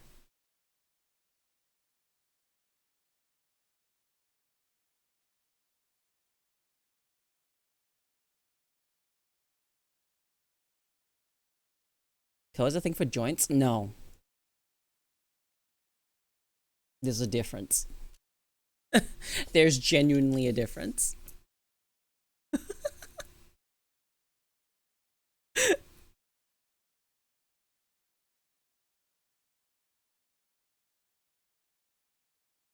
If I speak.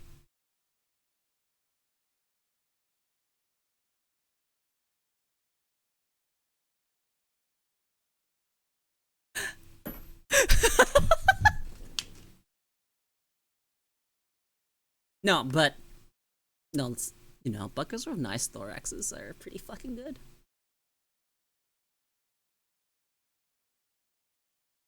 See if I can find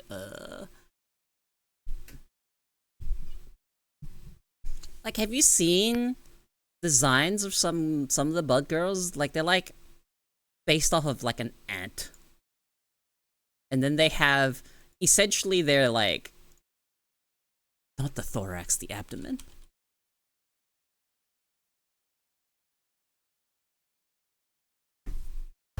Why do people keep calling it a thorax? Thorax is like the chest area of a bug. The abdomen is the big bulbous part at the back.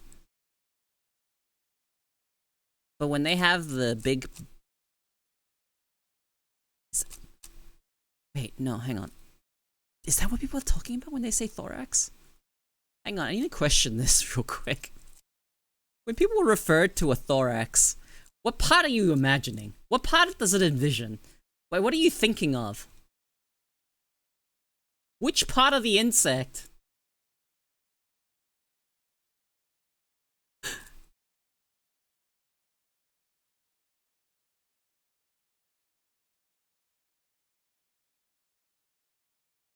Yeah, okay.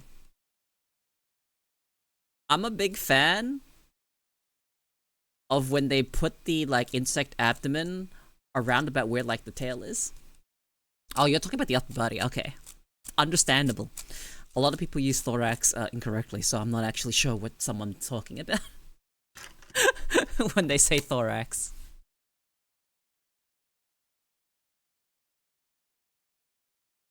You know, it's really nice when they have that big bulbous bug part where like a tail would be on like a cat girl. Good stuff.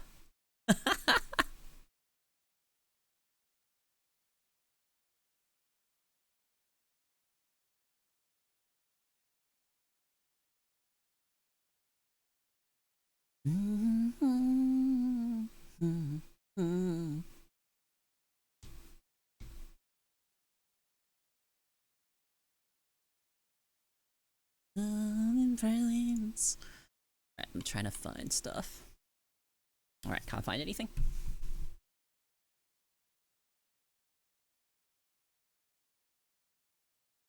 Sort of, yeah.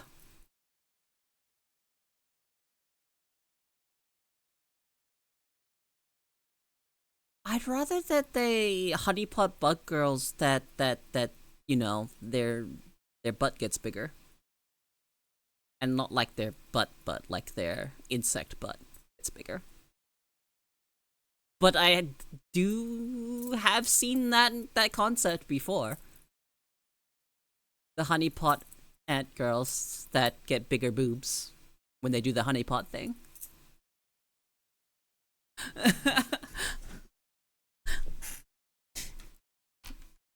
Let me actually look. Let's see if I can find one.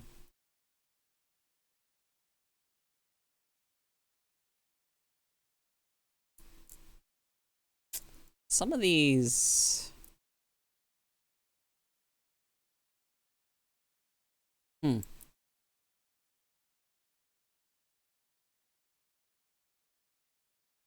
A lot of hit or miss here.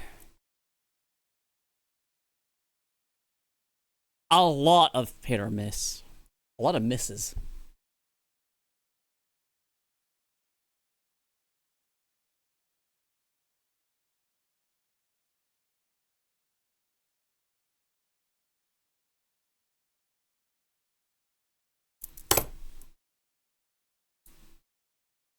Meanwhile, in Hell Divers with the bug divers.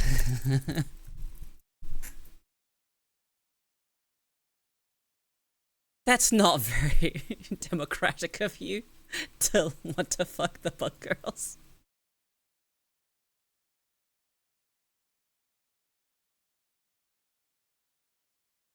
Hey man, look. If I were to change universe real quick, you know.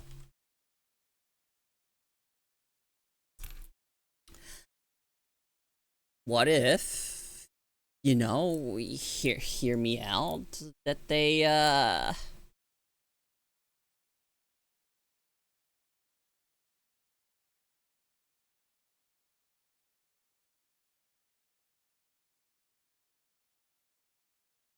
the idea is formulating. I'm cooking my idea right now, so what if like a Tyranid gene stealer? Not like Mata. But it could potentially. Mata's like way too conventional of of human interaction type dealio. No, I mean like, hold on.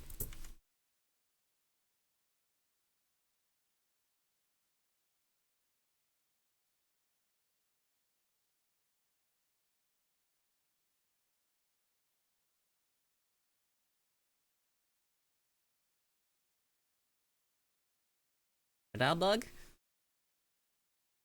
Hang on, I need to look very carefully at this fucking image.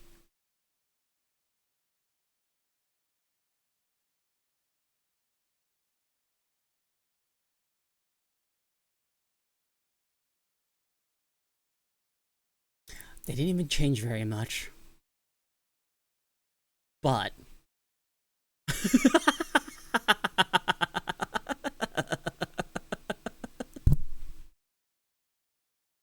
like, this is enough.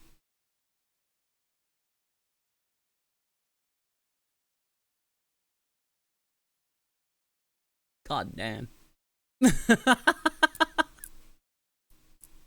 Am I wrong?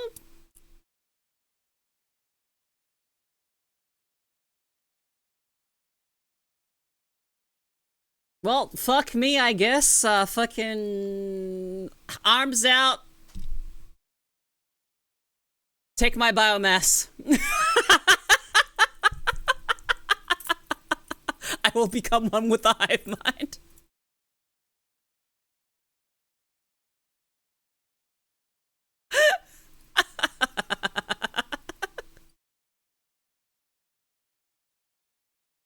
Like I'm saying, that's all it takes.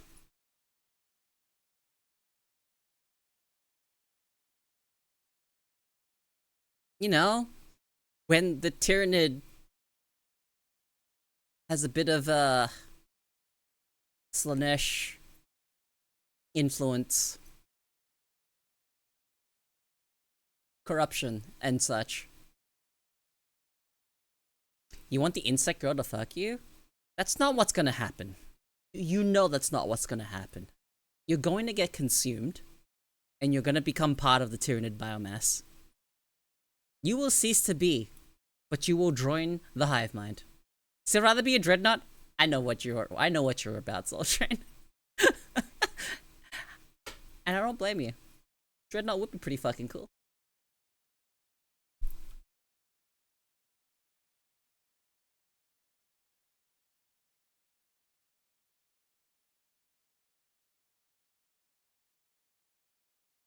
Like, all it would genuinely take is just make a Tyranid bit, you know,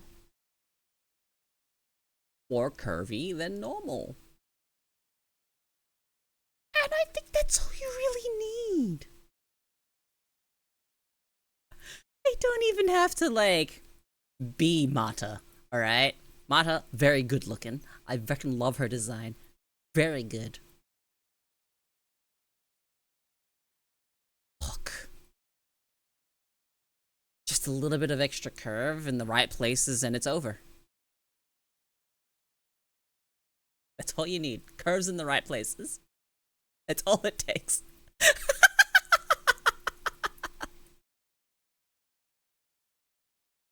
Well, looks like Fauna's old channel is found already. Huh.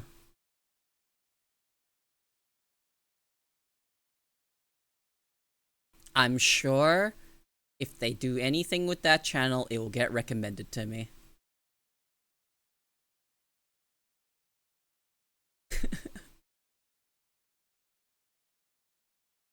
Just like how Doobie ended up on my fucking timeline.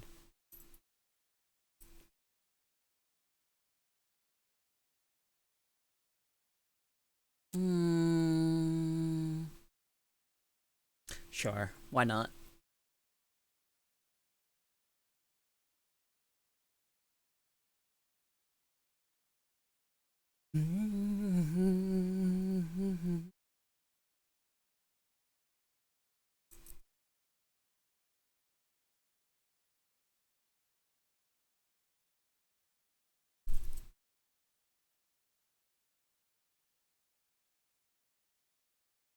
Huh.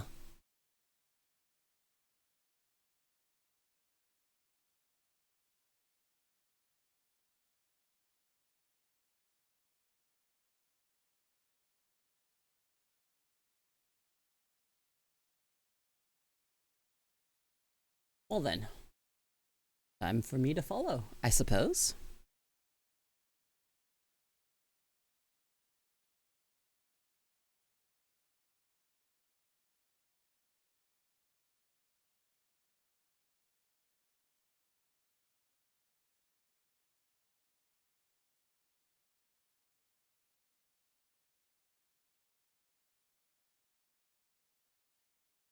Ah, okay, yep. Well.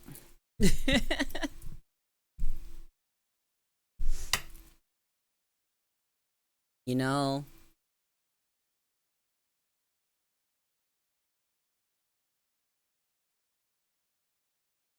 I'm like sort of worried about not exactly worried, but more of the fact that the more I've been made aware that some of the people that knew me from before I rebranded into a crocodile didn't realize I rebranded into a crocodile. I did my best to announce it and everything, but you know, not everyone sees that stuff. So there's also a side, so I bet there's actually some people that just wonder what the fuck happened to me. I just don't realize that I changed my name. Not by much.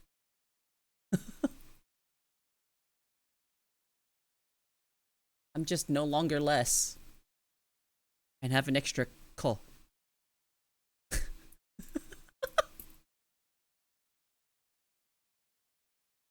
Hmm. Yeah, branding is weird on brains, but that's okay.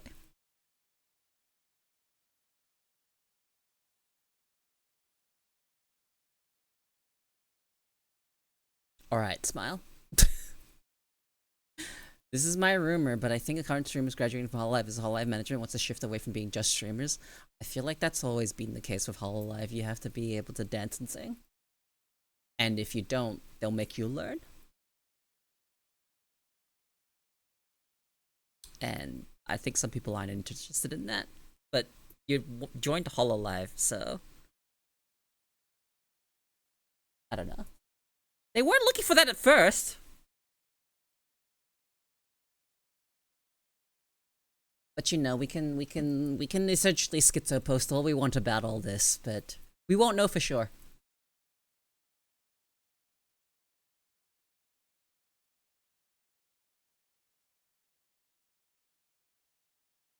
Some people might just be tired of being a corpo and just want to have a bit of freedom. Sometimes people outgrow their company or just feel like they need to move on. That happens too, you know. Some people feel like they need to move on. That happens.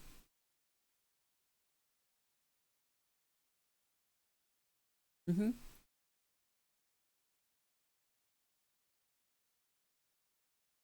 And some indies go from being indie to being corpo. Like that's what happens. Do you know I had some people thinking when I dropped my debut teaser, when I dropped that teaser, right? When I did my proper debut for this model and stream and whatnot, there was like a comment on one of my videos that thought I would be someone that came back.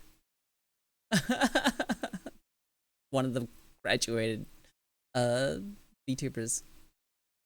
No, she was part of what the fuck was it called?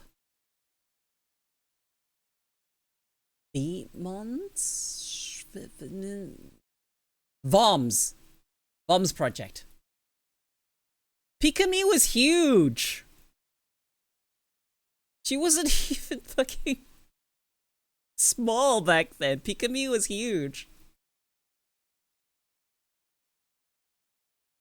She got even bigger. Even bigger when she joined VShojo. Yeah. Definitely acknowledge that. Pikami was fucking really widespread.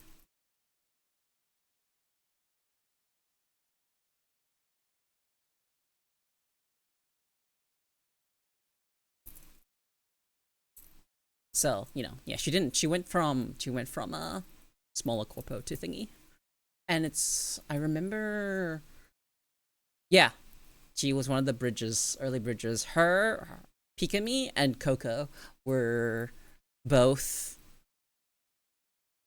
the bridge between Japanese to the Western audiences, and they're essentially the reason why we have English VTubers.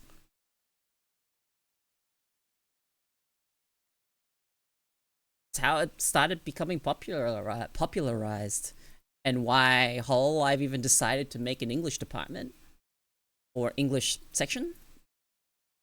So Hololive English was born, and then we got Myth, and Myth did really well. So we have all that. I like her new one more. And that's not to say I don't like her old one. I loved her old one, but I like her new one a lot. But it's different. It's very different. I do miss the sharp teeth, though. That part I do miss.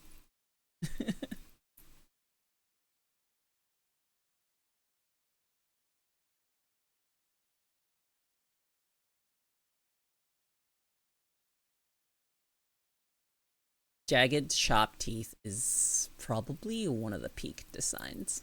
I love designs that have chompers. Like this one. If you look at my mouth move, you can see the sharp teeth when I'm talking.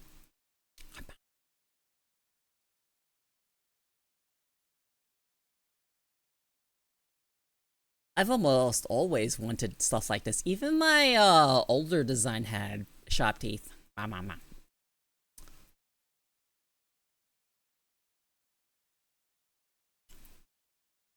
Chomper characters with chompers is just, yeah. Have looked at your mouth, yes.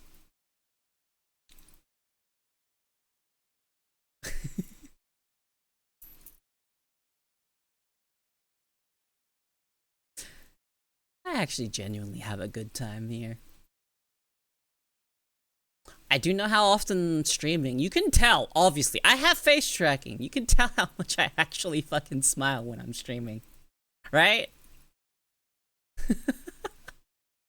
Like, me doing expressions where my mouth is upturned, you can tell. It's not because it's what my model's doing. I am literally smiling. My tracking is actually good. Could it be better? Probably. It could go a lot further.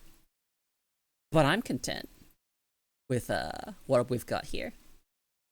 Not to say that I won't get upgrades in the future. I will. I will. I'll probably get a 2.0. Everyone gets a 2.0. Eventually. I'd like to get one. But it would be nice to get updates to this one. When I have the means, I'll probably look into it.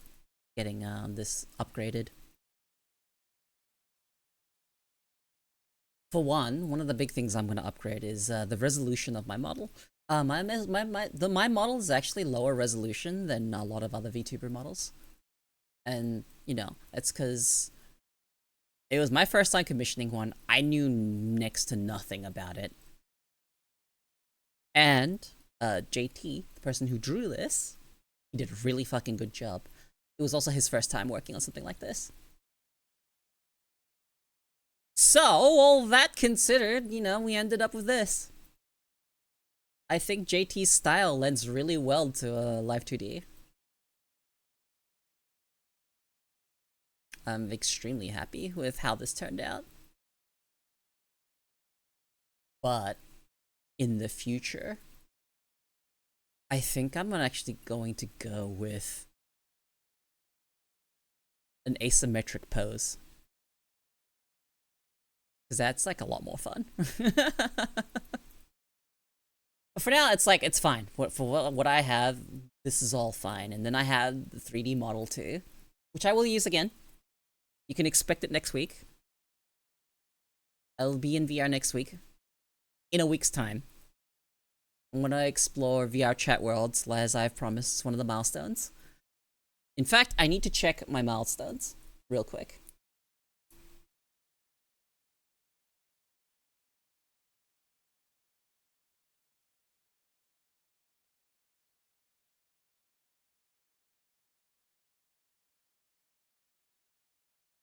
So why do I have to scroll? I need to do the horror thing. Ah! We still have a public domain movie night to do. As well. So I need to do the VR chat exploration stream, which will be, I'll do that next week.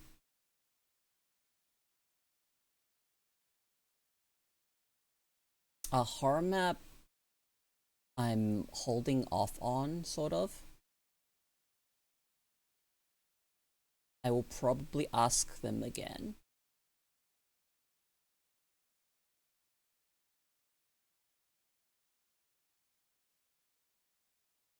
Public domain. Huh.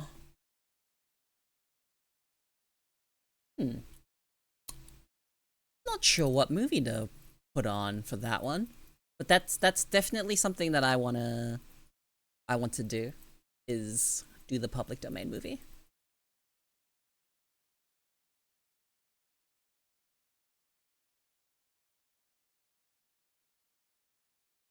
So, you're still here, right? When it comes to public domain movies, do you have any movies from way back when that you really liked? I wonder if they're in the part of the public domain now. Do you know of any that you liked that are part of the public domain now?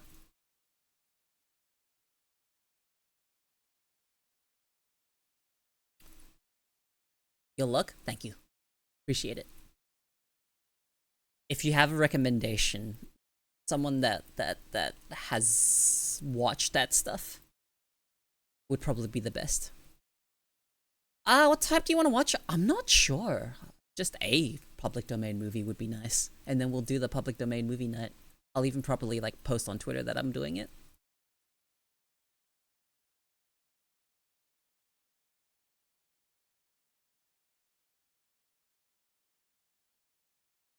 It'll be interesting. It'll be a sneak peek into the culture of Hollywood. A little late for the sci-fi horror stuff. Just a little bit. Just a little bit.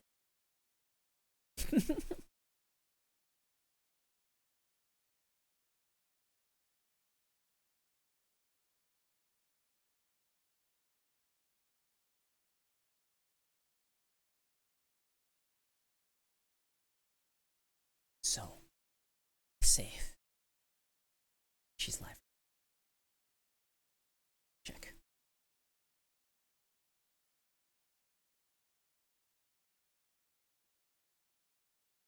If someone says Debbie does Dallas, mod them into oblivion. Is that on public domain? And when you say mod them to oblivion, do you mean it's to their credit, or do you mean shoot them?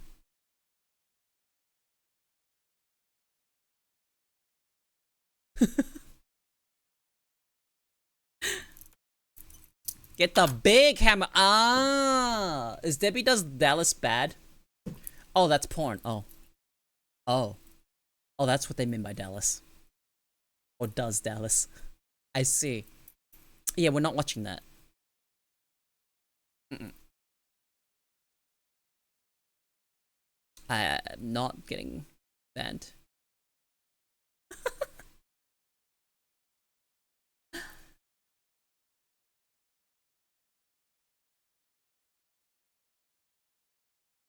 The animated movie of Gulliver's Travels is public domain? Really? Let me look into this real quick. Gulliver's Travels.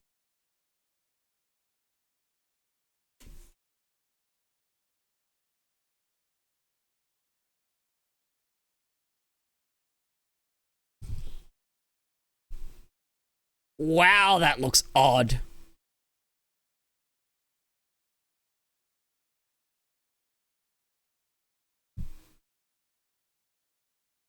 Uh, you know, why not, actually? Just need to find a place to watch it. And preferably the black and white version, if that's around.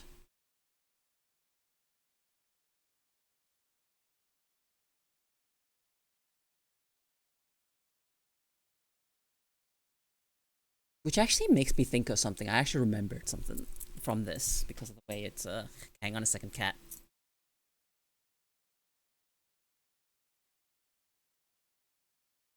Okay, yeah. So there is the Video Game Preservation Society. I believe that's what they're called, right? The Video Game Preservation Society. Fritz Lang's Metropolis is a classic. Ooh. We'll have to decide on a movie, and then I will organize a night for it. I'll organize not a night, like a stream for us to watch it together. Charlie Chaplin Vagabond too.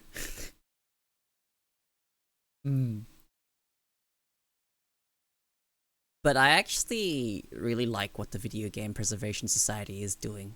Because we have a lot of these old movies preserved, right? But when it comes to more modern day stuff, we actually have lost media. Like, some video games are lost.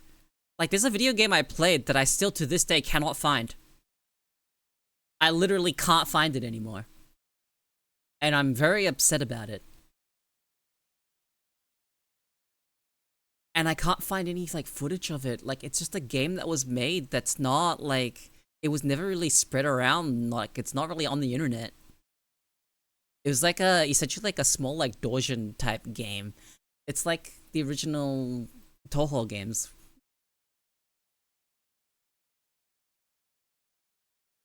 And it's from, it was a PC one too. And that game, I don't think I'll be able to find again. So we actually have some video games that have just been lost to time. Like, genuinely lost to time. And I can tell you about this video game. It played exactly like Puyo Puyo, but instead of Puyos and matching colors, it was rock, paper, scissors, rock. Ugh, Janken. Rock, paper, scissors, rock? Why is there an extra rock?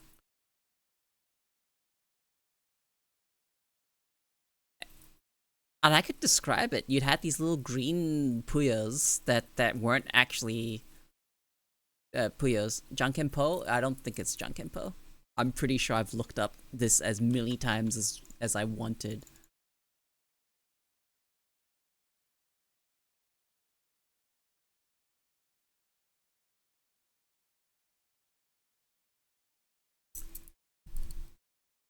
Like, there was a Rama game, which was Ogi Janken, which was similar but not the same. And I can't find the one I played. I genuinely can't find the one I played. All I remember was that there was a kid in there that looked sort of like one of the protagonists of, like, I don't know, Beyblade. And his entire thing was that he played soccer. There was a fucking chibi grandma that was sitting on top of, like, a giant tower of pillows, and she would teeter back and forth.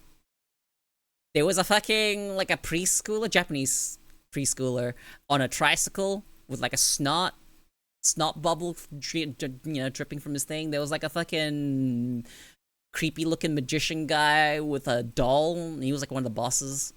Do you have a year range? I do not.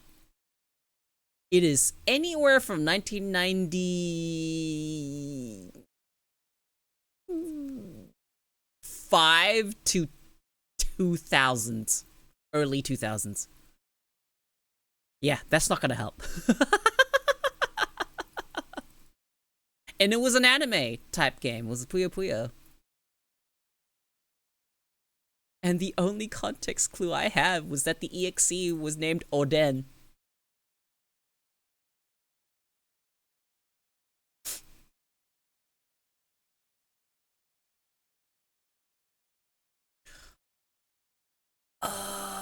It would have been in the early 2000s, but I've had access to it for, like, a while long. So it was somewhere in 1990, like,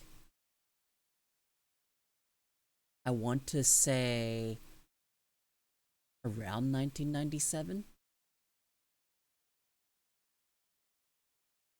Trying to remember when I had this thing. I was pretty young at the time, so it's about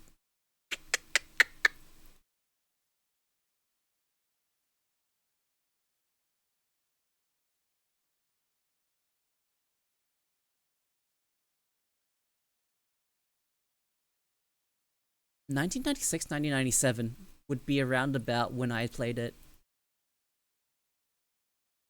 So it would be in that year range.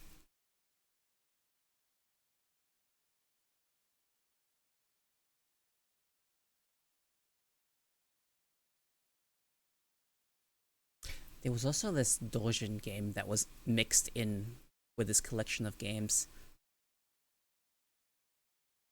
Later, FB! Thanks for hanging out. there was this other game mixed in, and the only thing I remember about this disc is that there was like a bootleg kind of like Chinese CD, and it was just a copy burnt onto like, I don't even know what to fucking call it. Just writable fucking CD. And on it was a couple of like there's a large variety of different games on it. And for whatever reason, in Sharpie, it was marked on the disc kids games. And I remember there being like another like part of the disc that let you access the DOS games that were on it. And that's the disc that introduced me to The Incredible Machine by Sierra. Whatever the fuck happened to Sierra, man?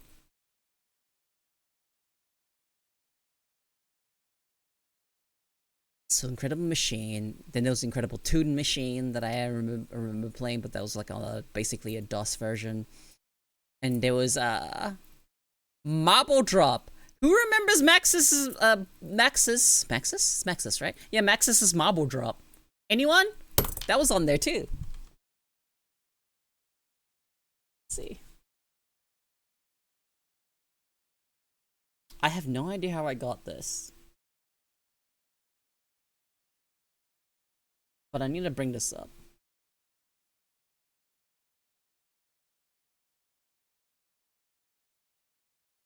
Like, who remembers this?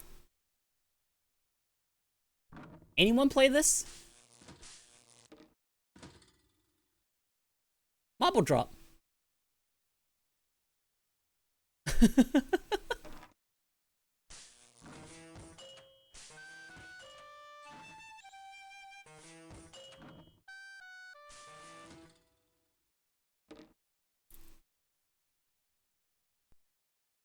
I also played fucking Liero.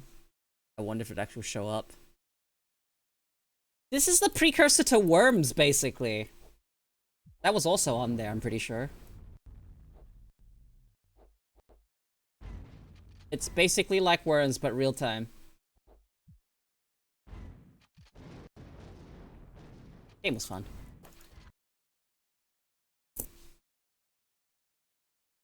So I'm trying to think of what else is on there. There was this weird, like, I want to describe it as kind of like RPG Maker looking, because that's how it looked back in the day. And it was a game where you played this dude, and you hit snooker balls. Snooker pool. Yeah, exactly. It's a lost cause.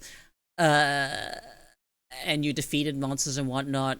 And for whatever reason, this game was on with the rest of these games. And I realized after playing it,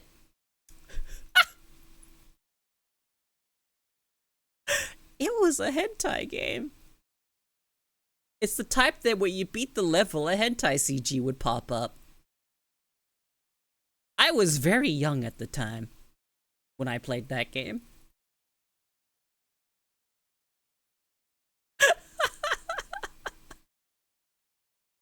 And I remember being like, what the fuck? You know what else is on this disc? For whatever reason? Fucking Lemmings Paintball. I remember Lemmings Paintball. There was like this mahjong game, which is not normal mahjong. It's a type where you match tiles and then you slowly get rid of a pyramid. And there was like Sphere Jong, whatever fucking time period that is.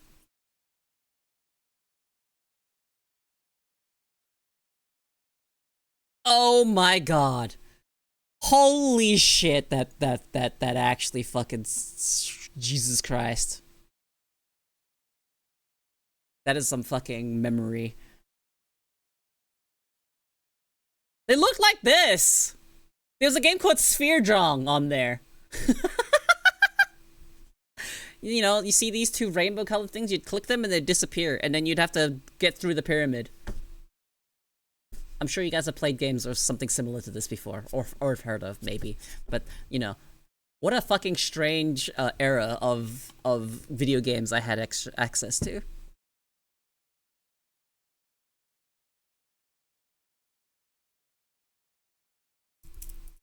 You're right. Morass Sphere John Windows. Oh, it is abandonware now.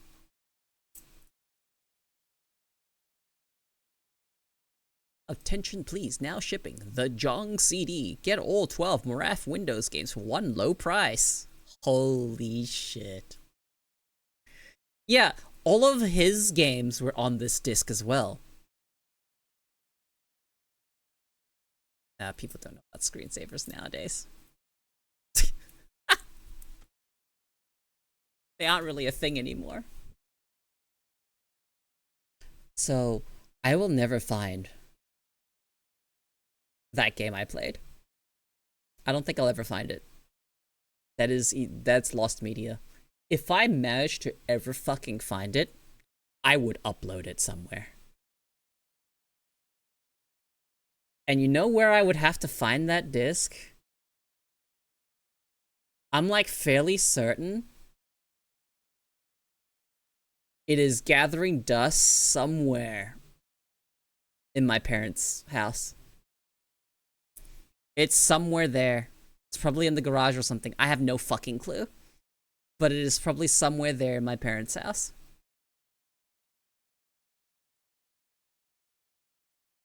I don't know what happened to that disc. But if I ever found that disc, I would fucking grab the files off of that and fucking... There's so many fucking things on there that you would not be able to find anymore. I would be able to fucking just preserve them. Upload it to a fucking Dropbox or something. Oh, so much would be lost. So much. But that's just like my childhood. I played games like that. I remember my brother was the one that figured out how to do like combos in that Janken Puyo game. And there's just no footage of it. I've never found anything. The closest I've ever found to it was someone on a Reddit post describing exactly what the game it was, and no one responding to them! Dude! It's so tragic!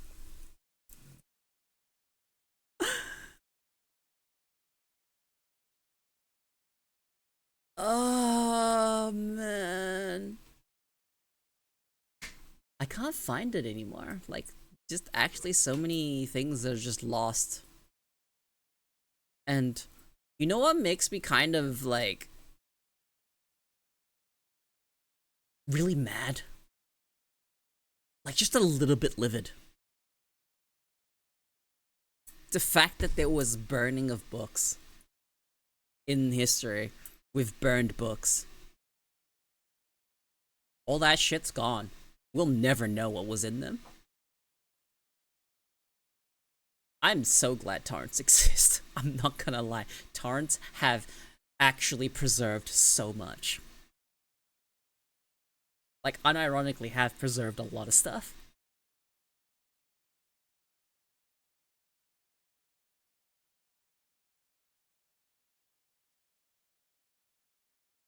Some people that actually argue that torrenting is just preservation of data, but you know.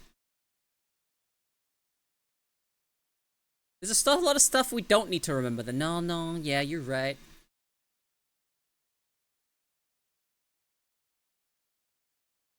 Who remembers the Bearshare and LimeWire days there? And Kazaa!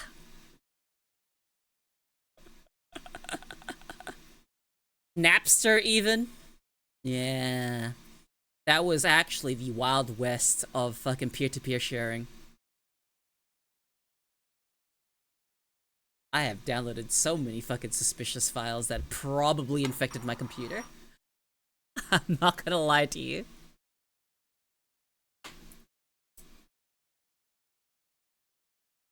part of the anime of the gore? No, it was mostly anime.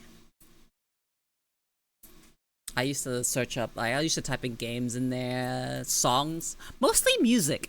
It was mostly for music that I used like LimeWire and like Kazaa, Bearshare, and all that stuff. I usually used it for music.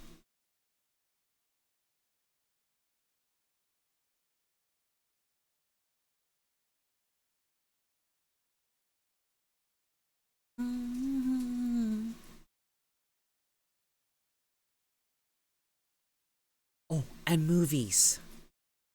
The amount of movies that I downloaded that weren't actually the movie. Holy shit, that's funny. I remember I downloaded a movie and then it just wasn't the movie. It wasn't the movie, or it was randomly. Okay, so randomly you'd like try to download a movie. Back then, I was like, I'm a teenager, right? And I'm downloading, say, like fucking some sort of fucking Disney anime movie or something like that. I try to download, I don't fucking know, some sort of Disney movie. I don't remember which one it was. One of them that I downloaded, the file was named. Just fucking insert random fucking Disney movie in there. Or random, you know, movie of fucking the early 2000s. And oh my god, it was porn. Why? Why? What the fuck, man? The file name was a movie, and then it was just porn.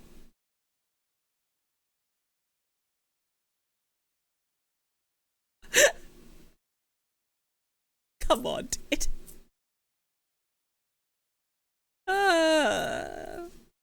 My mind was already corrupted at a very young age. Unlucky. Lost my innocence too young.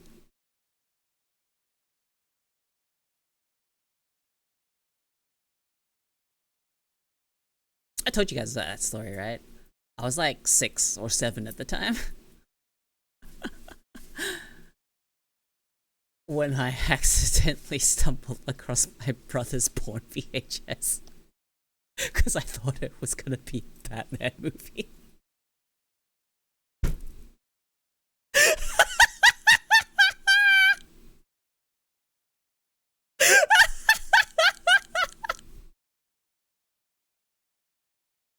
My eyes were open that day. My eyes were open that day.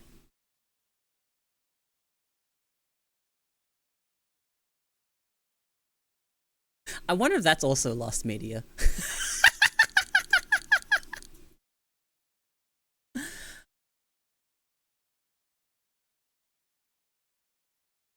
That was the first time I'd ever seen, well, everything.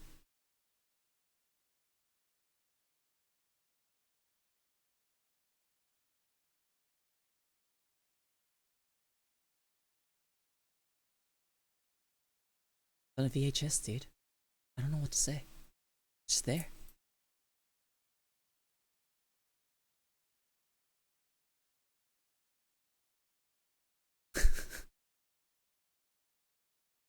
I thought it was gonna be Batman, man. I thought it would be like Batman animated series. Nope. That's not what that is. Oh. There were two different ones. I actually remember it. Because you know, young, inquisitive, curious mind, you see how deep the rabbit hole goes. So I watched the entire VHS. I actually remember it. And then what I remember is that the second part, I believe, I'm not even sure if it was, but I think the second part had Lucy Liu in it. Maybe. Not sure. But for whatever reason, it was related to Beverly Hills. So, that's probably enough context for me to even, like, find.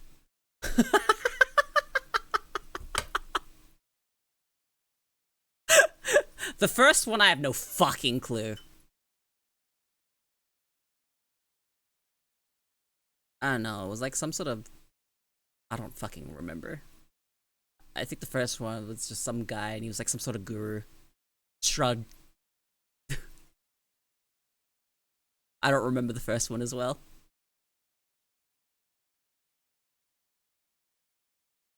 So fucking weird. I was so fucking young when I was exposed to that. All because my brother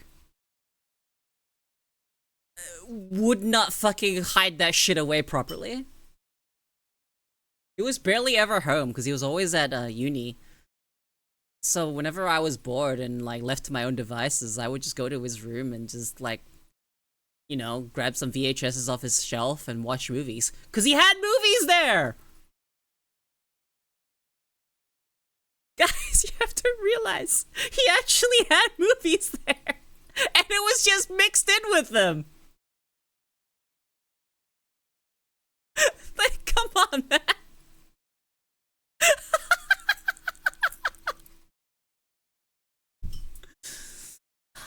Yeah, I don't know. This is like the era of when people used to record stuff to VHS. You remember that? People used to record things to VHS.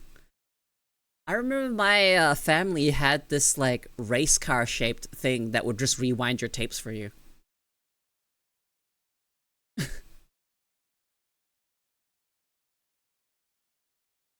Back when they would like, they'd have like multiple like VCR setups. So something that my family did was, you know, they'd rent something from like a video rental and then they'd tape it. They'd copy it to a different tape.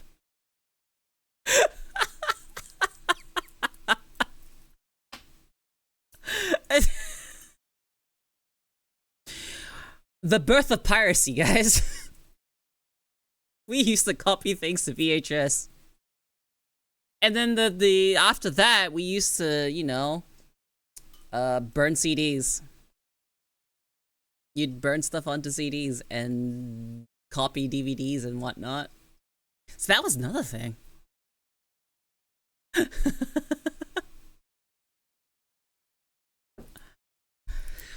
Which actually, because I had a modded PlayStation, the first PlayStation, alright? It was modded, alright? There was a chip in it. So it could play pirated CDs.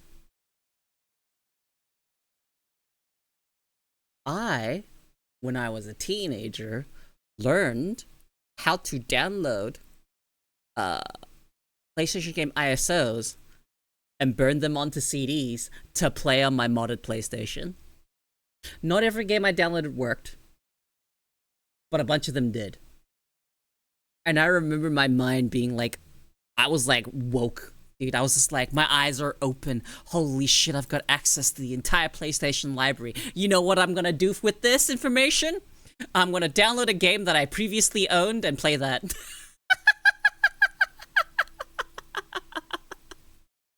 The entire PlayStation library at my fingertips, and I just only played the games that I already played.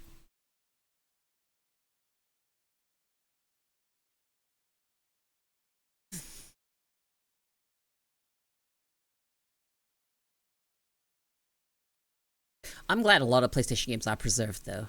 You can actually get them off of, like, certain websites. They are preserved.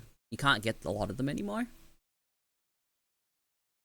But I will never forget how much I loved playing Ape Escape.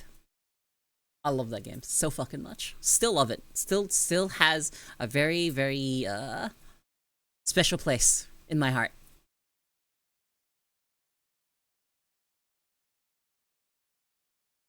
Oh, that pay-per-view you want to watch? No problem. Use that dish and get in the middle of the satellite and the truck sending the signal. Yeah. It's fucking crazy.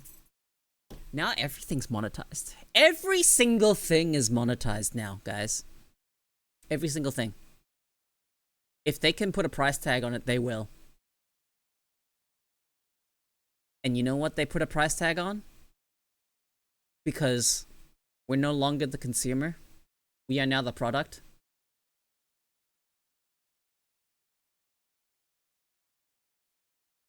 Our attention. Our attention is now a commodity. Not just our information, our attention is a commodity. And you know who pays for our attention? Advertisers. Product placement, product placement, product placement. Ads everywhere. The reversed adpocalypse is coming. We're getting an inundation where we're oversaturated with ads, where our daily life will just have ads everywhere. Want to know something dark? I'd love to. I love learning about things dark.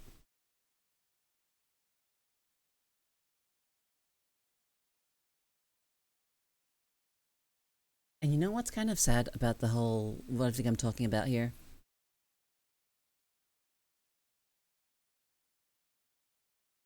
I want to say my stream is free to watch. It is free to watch. It is free to watch. Except that comes with a caveat that every hour ads will play. And that's not in my control.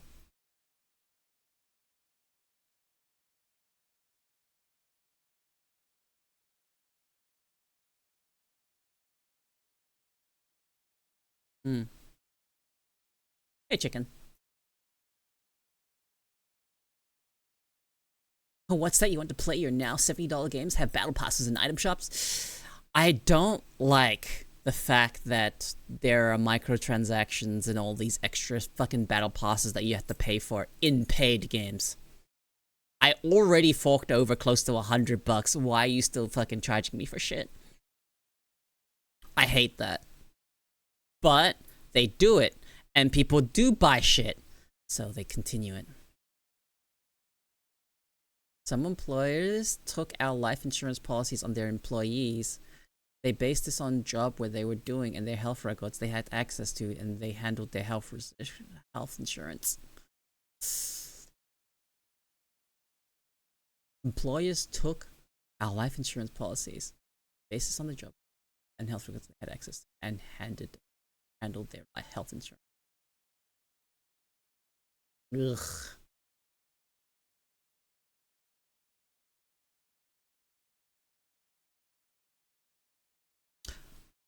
Doesn't that still happen? Like, doesn't it like happen like crazy at Walmart?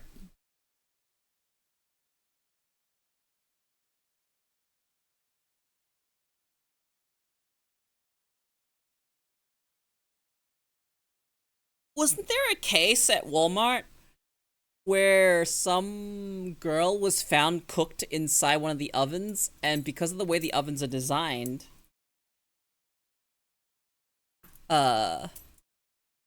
they foul play is definitely involved.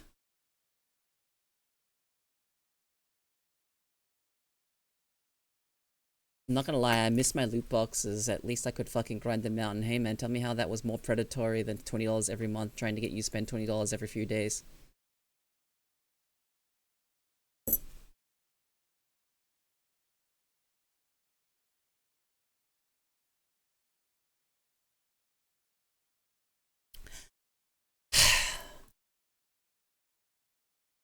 You know what I will find more predatory than fucking anything?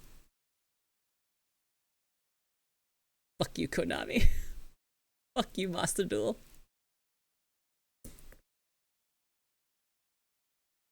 Yeah, the loot boxes weren't even that bad. The battle pass is worse, in my opinion. But you know, they took out the loot boxes because something to do with gambling laws. Where it's very simple. You could have just posted the odds or some shit. There was some legislation where you can't hide the rates anymore.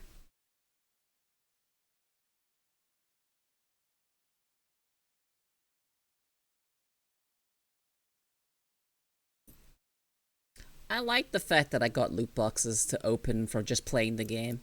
That was a good time. I was earning something. And then I could, like, store up the boxes and then open them all at once. Like, yeah, when I see the rates and how low they are. And the fact that I still don't have the alternative art Kill, I'm very angry about this.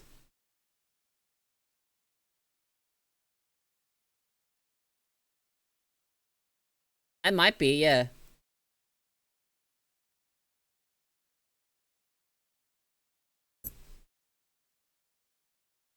Yo, but did you guys hear that Fortnite's like collabing with Otto? Dude, I totally have to play next season. I'm not even kidding. Genuinely not even kidding. I'm actually probably gonna play next season. I'm probably gonna install it again, just so I can get whatever the fuck Otto shit's there. I do not have the alternate art yet. My wallet is not thick enough to get something like that.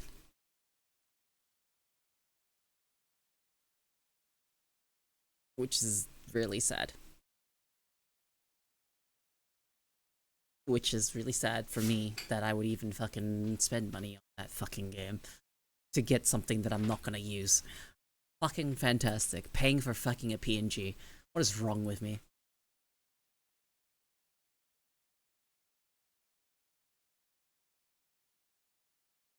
Oh no, the crew pack's great. If I do battle pass stuff, it's either that I already have leftover stuff, or, you know, whatnot. I also have a Founders Save the World. I also have a Founders Save the World game, so I can actually earn V-Bucks through playing Save the World. Except apparently if you get Save the World now, you don't get the same features as Founders accounts, which is kind of funny to me. Because we get like weeklies and stuff that give V-Bucks. So strange. They may have changed that. I don't actually know. But that's what it was like when I last played, which was like a year or two ago.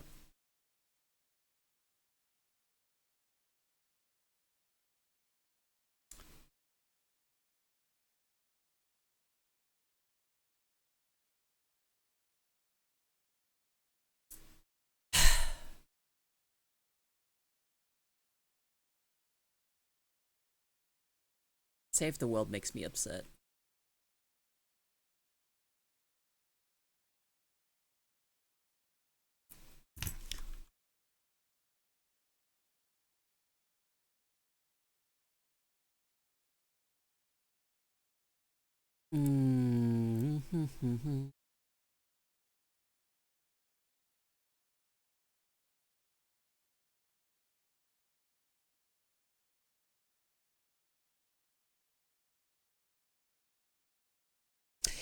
Okay, yeah, so founder Save the World accounts can still get V-Bucks, huh?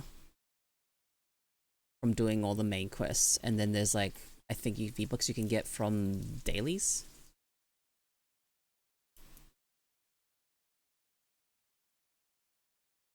Apparently that's a thing.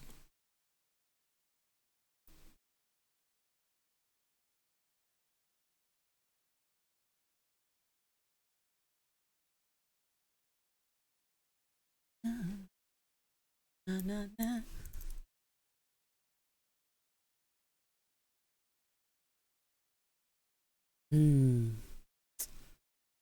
Save the World was kind of fun, but it wasn't really finished.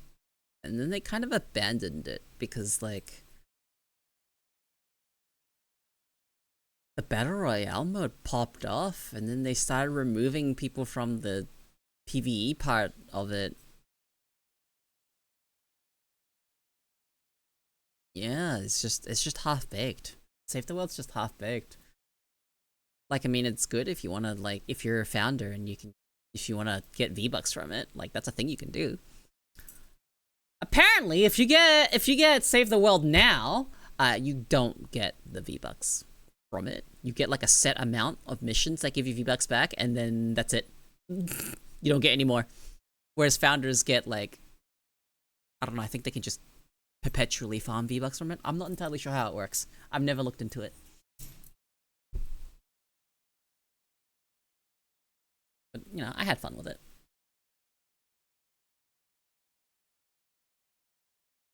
It's sad. Because that's how it was advertised. It was advertised as a zombie game. They found us have weekly stuff for V-Bucks? Oh, okay. See, yeah, I don't have to spend money ever again on Fortnite if I don't want to. If I decide to play it actively, that is. But I'm good. I'd rather do anything else. That is time. That costs time. Yeah, I know for a lot of the missions, if you haven't cleared them already, if you go through a lot of the missions, it's like 100 V-Bucks per mission.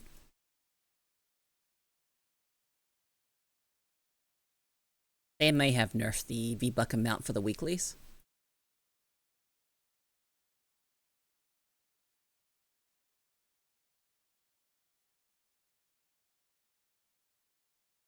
Hmm. Guys, there's an Ado concert coming up in May. I don't know what to do. It's too soon. I want to go, but I don't know if I can justify going. I've already had too many fucking expenses with my psychiatrist. It's like eating a lot into the budget. Makes me kind of sad.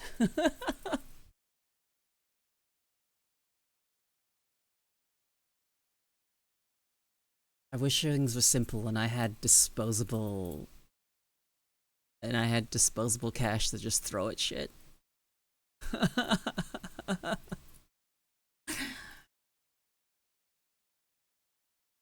Disposable income would be fucking cool. You know how many times I've been considered just getting a part-time job just to fucking get extra money to work with stuff? Just so I could throw it at stream and maybe some hobbies? But then I'm like, that would take away time from streaming. That would take away time from hobbies. You miss having an income? Do you not have a job right now, Eric?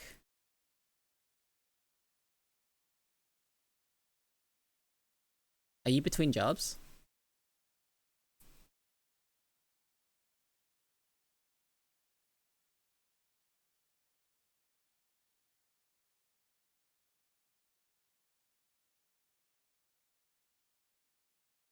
Lost my job and I'm struggling to find something new with it being the holidays. Fuck, dude. I hope you find one.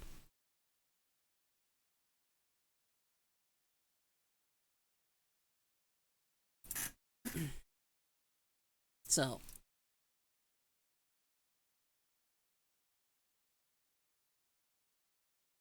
you know, as someone that streams as much as I stream, I'm essentially full-time, right? 5 days a week with the hours I stream is full-time, right? Would you consider that full-time streaming?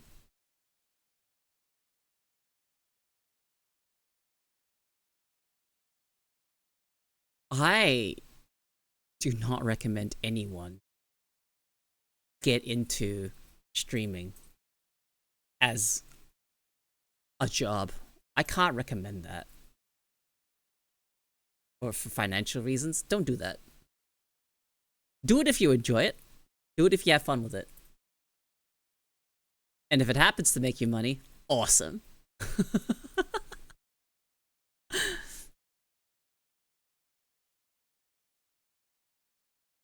Like, I earn enough to slowly set stuff aside to do stuff in the future. Just means the time span for me to do things is a lot longer between stuff, between events and all that things. It's fine. I'm okay with that. I have accepted my lot in life. Not to say that I will not accept anything bigger.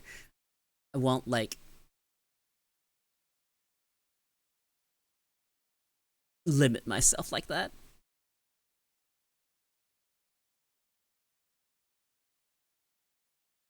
Because I still do all this, because I still enjoy it. So I will just continue streaming as much as I stream.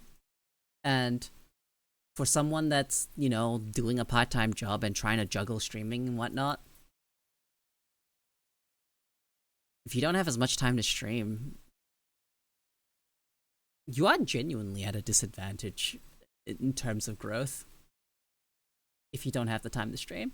And even then, this is like such a competitive fucking scene. It is like just a straight up You gotta have what it takes to grab someone's attention. And we're on ads. It just popped up. Have they been playing for a while? It says they just popped up. And it says 2 minutes and 20 seconds of. Do you mean that the ad break was playing for 40 seconds already? What do you mean it ends in 2 minutes?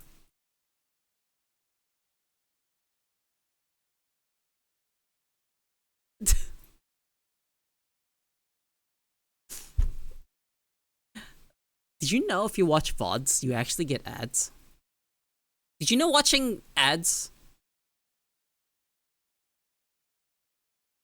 if you watch VODs on Twitch, you can get ads? Yeah. Did you know that? So that being said, you guys should farm my VODs so I can get ad money. Just, mute it and leave it on in the background.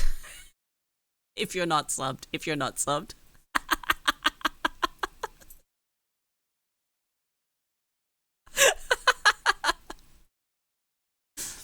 if you as long as the ad plays, I'm pretty sure I get revenue. Pretty sure. Now, it's only like $10 tops a month.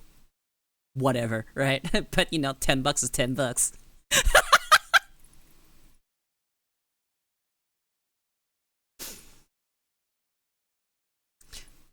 Would be kind of cool though if I had a large enough audience of people just lurking and watching the ads to support me. That's cool.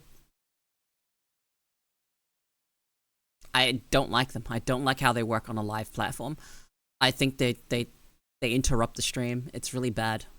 I don't think there's like a good way to make them work other than just having the ads that just pop a product in a little banner on the side or on the bottom and then shrink the main screen. Those ads are fine. I'm fine with those ads. I will look at it. If you've got something that actually fucking I'm interested in, I might click on it. But the ads where it plays like a full fucking audio from it, and then my biggest problem is the fact that they mute the streamer. It mutes the streamer. Yeah, sure, I can still see what's on screen, but I can't hear them. What the fuck's the point? You need a really huge audience, to be honest. Even 1K plus creators don't make much from ads. Yeah, I have seen some 200 CCV. Well, I've seen one 200 CCV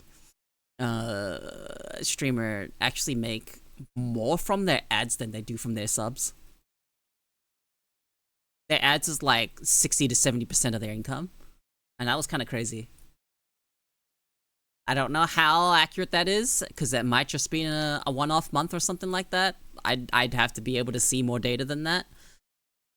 But from that one little snippet, that's what it looked like. Animal streams make a lot of money from ads.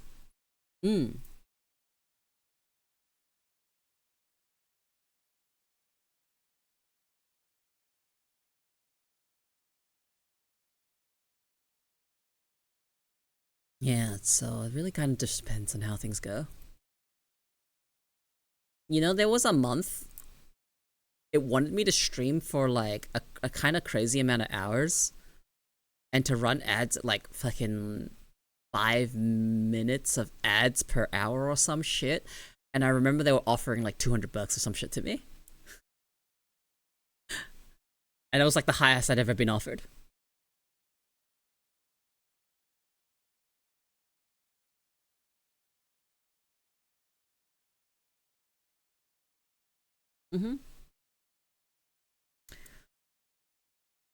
I appreciate Thor and his ferret sanctuary. I find it really strange to call him Pirate Software, because that's the name of his like company.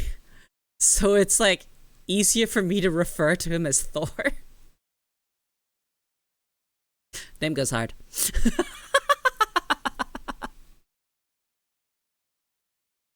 I watch a lot of his shorts, honestly.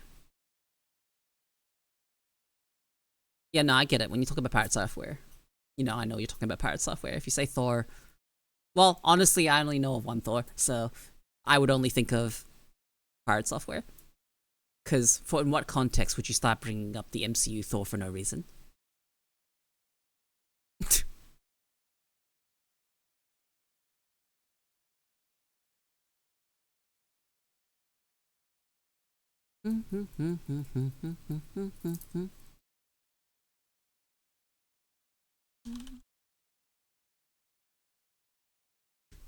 For what reason would you bring them up?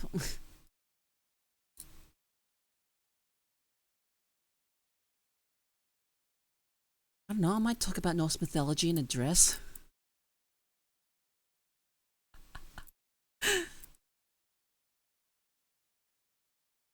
Hmm.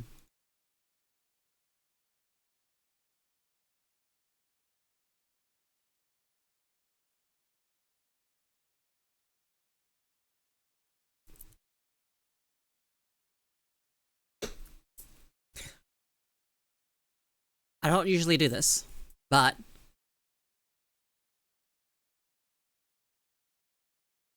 hey, where are my lurkers at?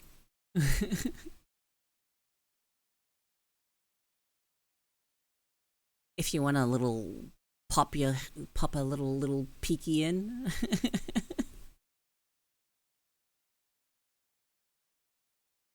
I'm always happy to see people that are lurking. Ah, I know some of you are there.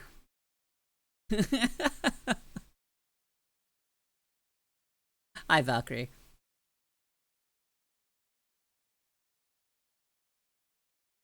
But I know not all of my lurkers can actually hear me. And I know some of you are lurking purely just to support me, which is, I appreciate that a lot.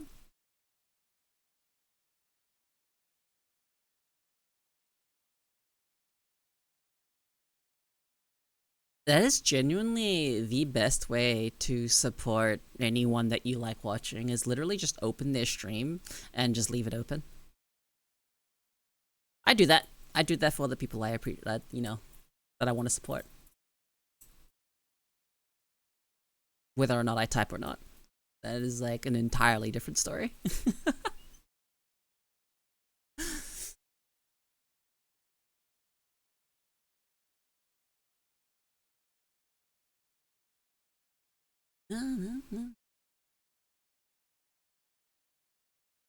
Yeah, I appreciate all my lurkers.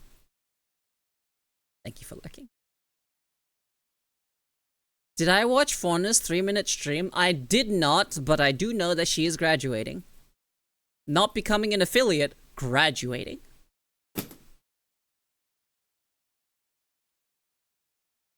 Yeah, I heard. That sucks for a lot of people.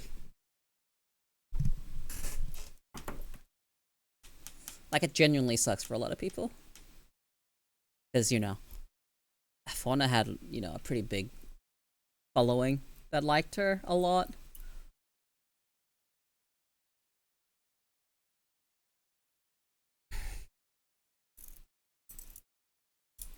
I'm not surprised that she sounded sad. Graduations are sad. Look, I'm just... It's probably just a disagreement on, like, renewing a contract. And if they couldn't come to an agreement, then the contract ends and she graduates. That's probably what ended up happening. They couldn't come to an agreement. Or she wanted to move on. It's still sad, even if you're moving on for something.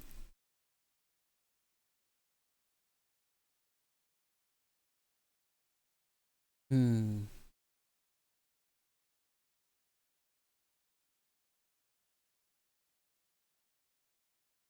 I wonder. There's something I want to try. I wonder if VT Studio can do this.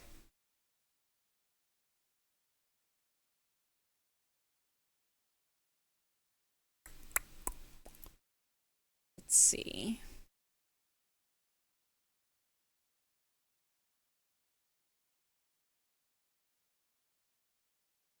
What are these?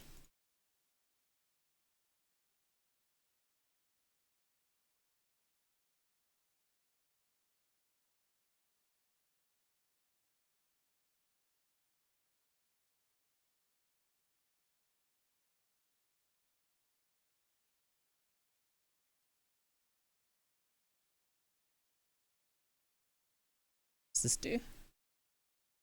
Ah!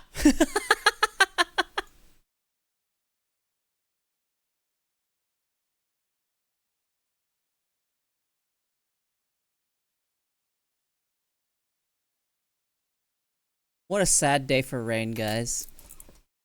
Fauna's graduating.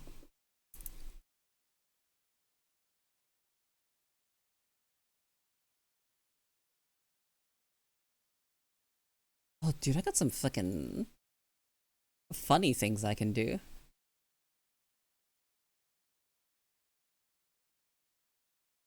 Whoa! Ah!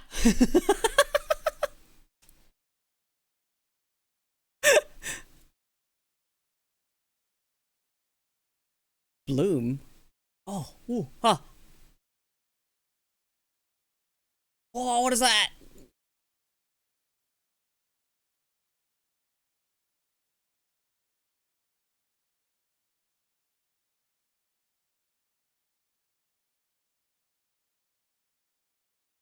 Oh, Jesus.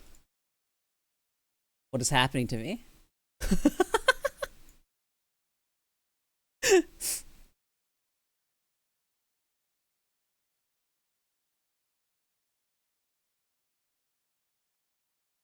Oh my god!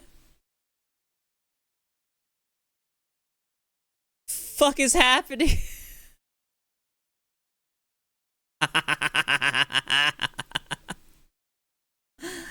What's this do? Oh, I've lost my frame rate. I've never messed with this stuff before. Making coding errors. Oh my god, guys. Guys, stop. I'm disappearing.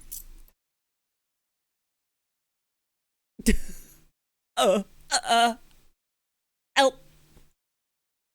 Ah!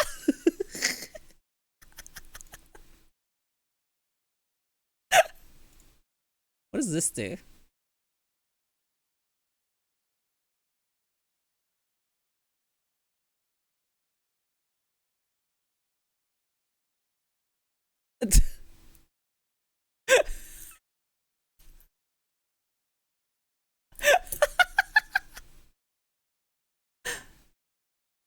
That's actually kind of funny.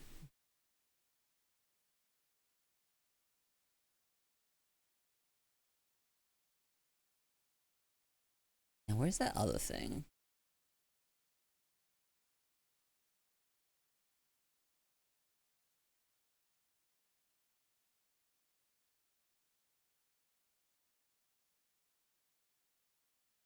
Uh, oh, oh.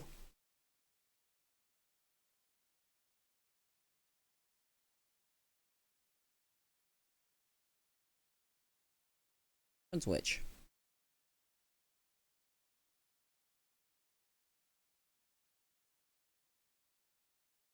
Holy shit, what is happening?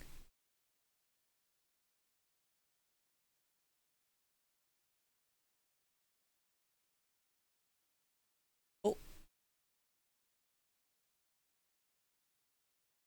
Oh my god, I could make my sclera black. Look at that.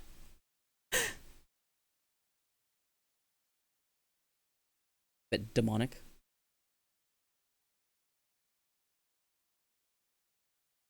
Alright, closing all that. Not messing with that.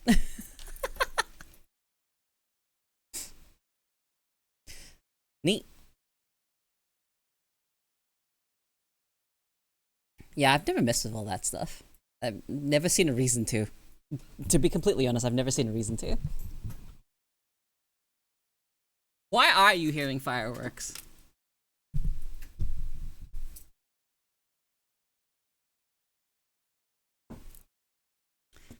Let's see. Hmm.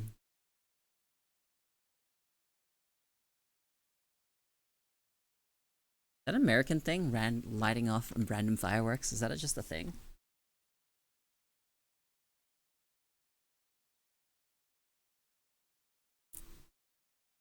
Not typically. Hmm.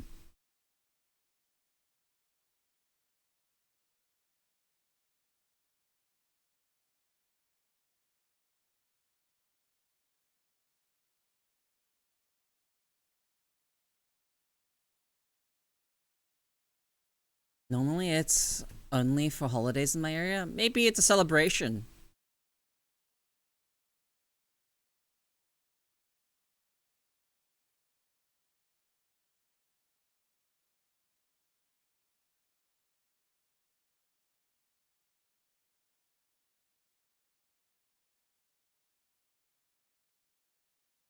Hmm.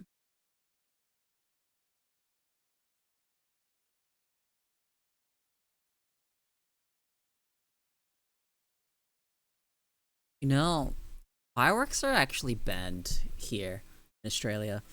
They're banned, and the only time I hear fireworks is during New Year's.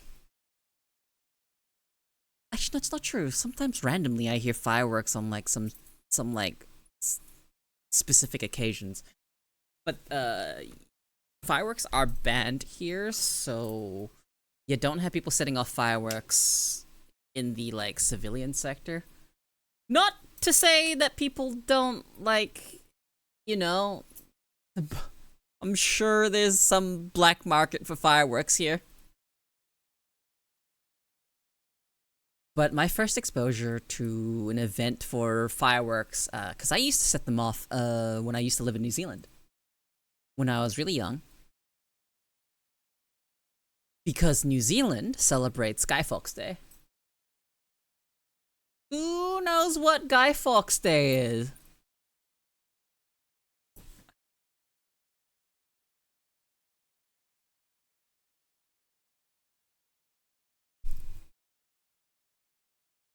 Anyone familiar with Guy Fawkes Day?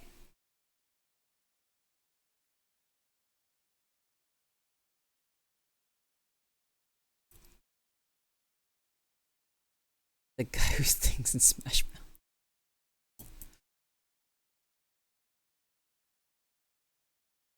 Remember the 5th of November.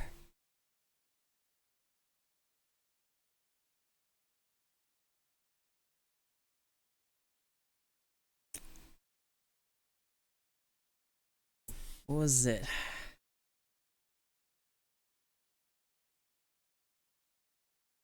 That's Guy Fieri.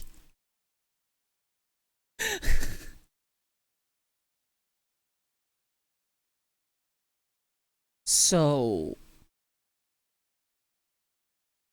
who remembers V for Vendetta? That movie is very heavily based on Guy Fawkes Day. Remember the 5th of November.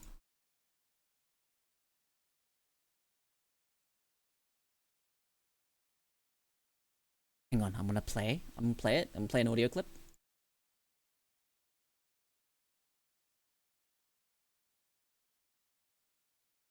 Tell me, do you know what day it is, Evie? November the 4th. Not anymore. Remember the 5th of November. The gunpowder, treason, and plot. What? I know of no reason why the gunpowder treason should ever be forgot.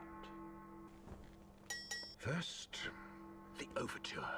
Yes, the string. Listen carefully, can you hear it? Now the brass. I can hear it.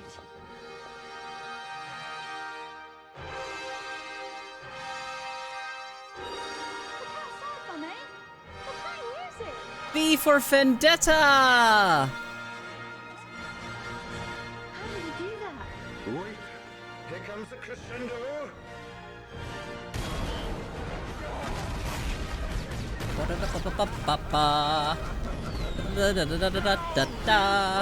And that scene is terrorism.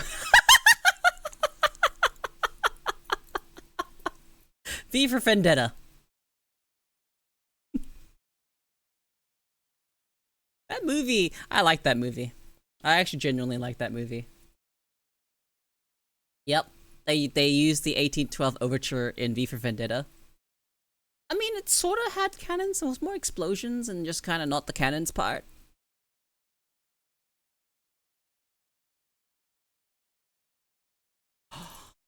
What you have are bullets. Oh, hang on. I need to find it. I need to find it. I need to find that speech.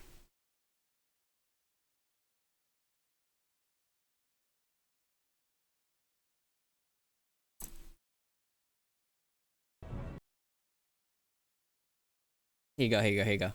We've swept this place. You've got nothing. Nothing but your bloody knives and your fancy karate gimmicks. We have guns. No, what you have are bullets, and the hope that when your guns are empty, I'm no longer standing, because if I am, you'll all be dead before you've reloaded. That's impossible. That's impossible! Yeah, what you have are bullets.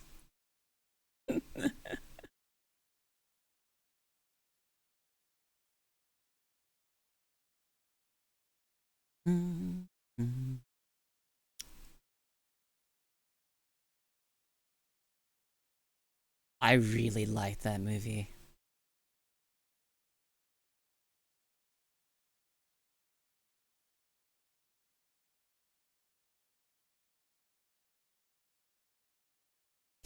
Fucking you all hope. That by the time your guns are empty that I am dead. Because if I am not, you'll all be dead before you're done reloading. Such a fucking... Yeah, some sort of background. He was like some sort of super soldier.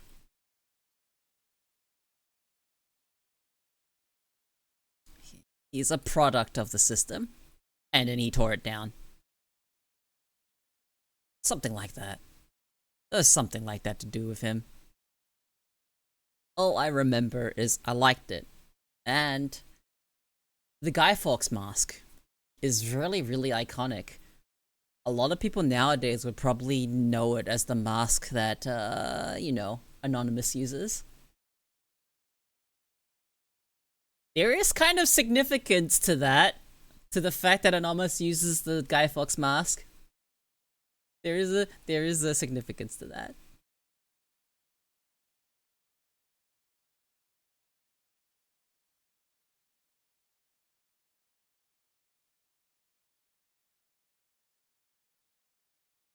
Remember, the 5th of November.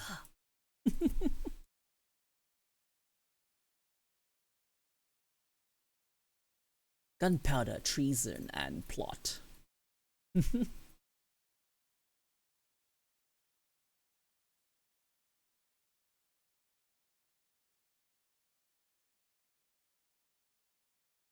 Firefox has had this thing where occasionally Twitch will just die.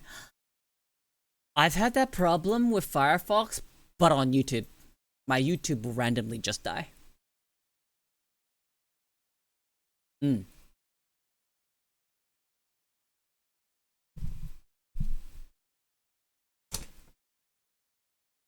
So, yeah.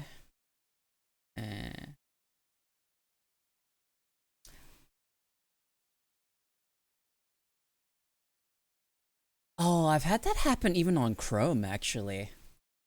Randomly. Not often, it's rare, but sometimes that happens on Chrome for me. Like a fucking Twitch page would just stop responding properly. Tears in the Rain speech from Blade Runner? I actually haven't watched Blade Runner. All I know about that movie is that there's some plot about synthetic humans, and how there's like next to impossible to tell the difference.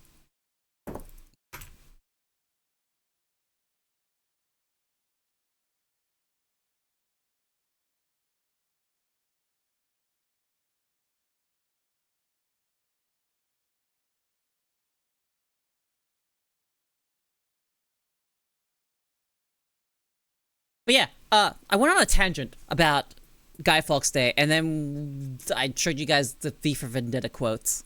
But yeah, that's celebrated in New Zealand. The 5th of November is Guy Fawkes Day, and they shoot off fireworks. And what's interesting to me is that Guy Fawkes Day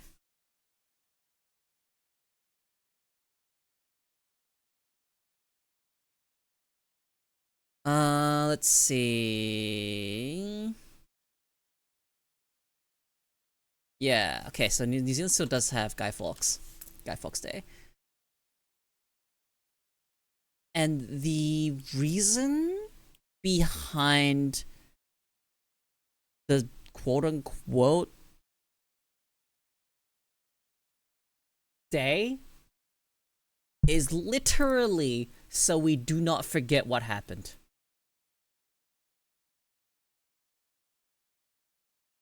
Like, it was a thing that happened. There was a conspiracy to destroy Westminster Palace, I believe it was. They tried to blow up Parliament. Unsuccessful.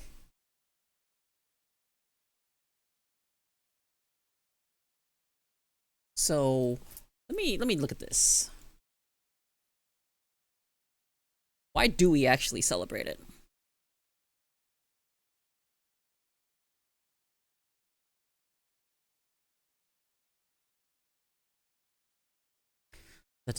Killing they're planning to kill the king and members of parliament to clear the way to re-establishing Catholic rule in England.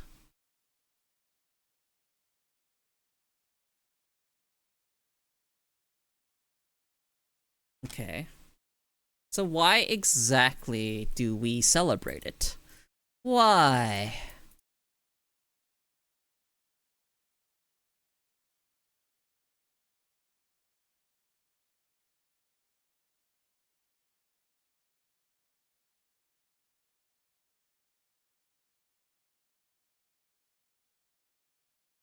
This isn't really telling me the reason why it's celebrated.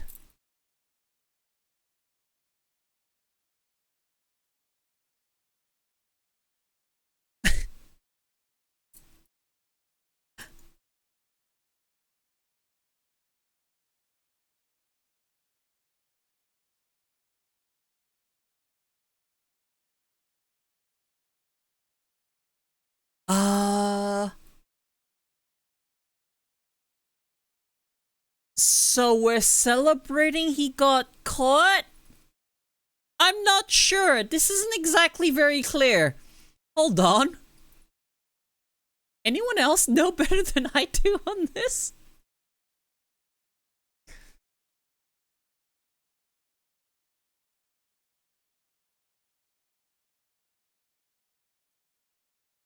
Huh.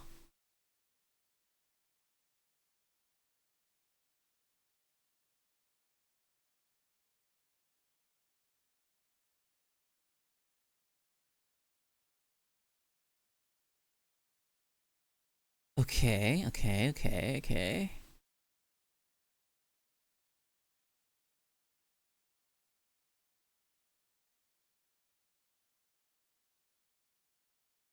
Celebrate defeat of an attempt to install a Catholic theocracy by a Protestant theocracy. Oh. So we're celebrating the fact that he failed. What would have happened if he succeeded? Oh, England was in hot water after throwing the Catholics out of power? Oh, so Guy Fawkes was trying to reinstate the Catholics. I see. So stopping Guy Fawkes was huge. Okay, I get it. I see why they celebrate it. It's celebrated because they stopped it, because otherwise everything would have been lost. Okay, I understand. I completely understand why it's celebrated now. Got it. Why doesn't Australia celebrate it anymore?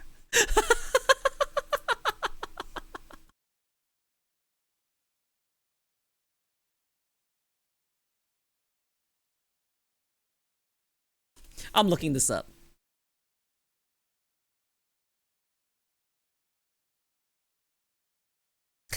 It is literally because of safety concerns and fire hazard. That is the only reason they stopped it. Okay, fair enough. It was very practical. It's the reason I assumed it was, so it was very practical. It is also one of the sore spots that helped kick off the English Civil War. Ah, okay. Okay. I understand.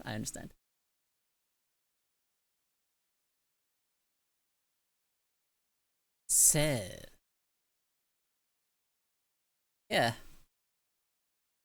So why did everyone decide that a Guy Fawkes mask was just a thing? Such an iconic mask.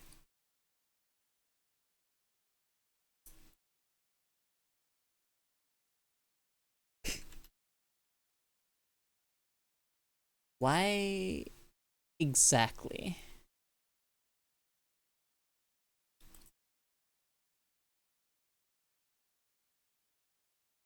Is the Guy Fawkes mask so prevalent?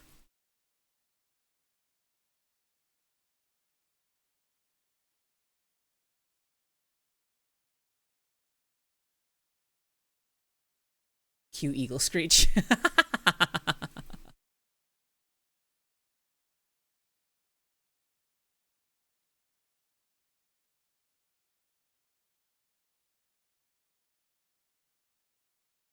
That is so interesting to me. You can type in anonymous mask and you'll get the same result. You'll see a Guy Fawkes mask.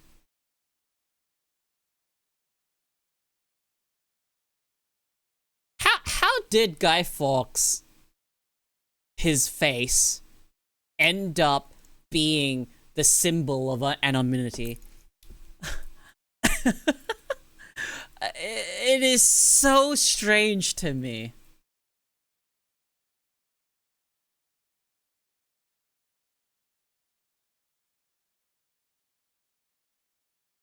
That's just what the mask is just associated with being anonymous now.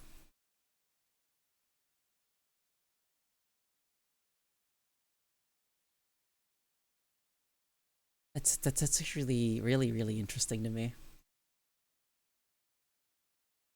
There has to be some sort of deeper reason that ends up being the face or the mask that's being used for people wanting to be anonymous. There has to be some sort of deeper reason. Otherwise, they could have just used any old mask, right? Why pick one with significant historical relevance? Otherwise, am I wrong? Am I thinking too deeply into this? Am I looking for meaning where there is none? I'm not actually sure. It might have just been a convenient mask that was mass-produced already to use. Like, it could have just be easily explained as a matter of convenience, no? Because it serves as one of the earliest symbols of anti-government resistance and the unofficial emblem of pro-transparency hacktivist collective. That actually makes sense. Because that's the type of thing I was, like, thinking it could represent. But I didn't want to talk out my ass. But that actually does make sense.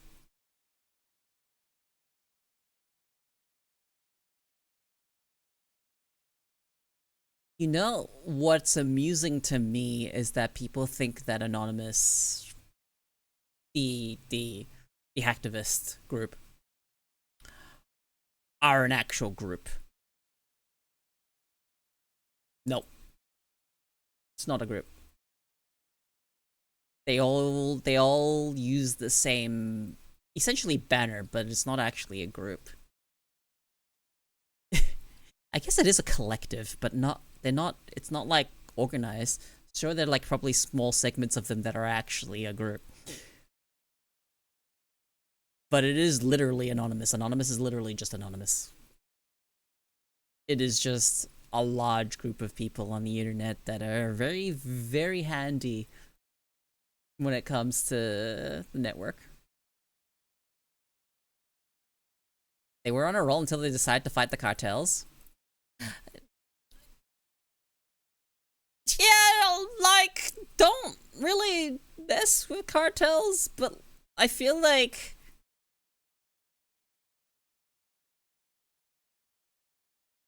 they're a bit too numerous for that. Yeah, I don't know. The individuals may get got by the cartels, but unfortunately, Anonymous isn't really like an organization or anything like that.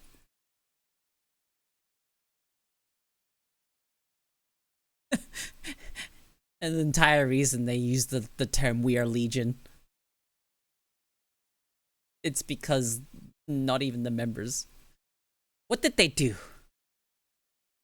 What did the cartels do? I like learning about this stuff.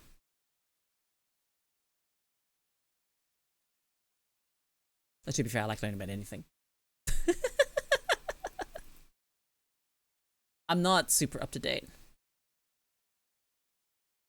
They found out who this legion was and started kidnapping their families.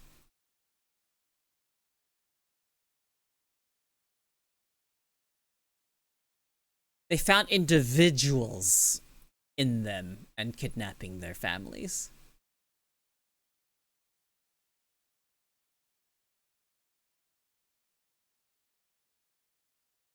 Which, yeah, that does set you know, a big kind of precedent of don't fuck with us. And I'm pretty sure, because it's not an organization, some of them will not care. Because some of them don't have families for cartels to threaten. Some of them are in positions like that, where they have all of the knowledge and know-how, and they're not in a position where the cartels can easily find them, or even have any family for them to even take advantage of. So, it's such an interesting dynamic.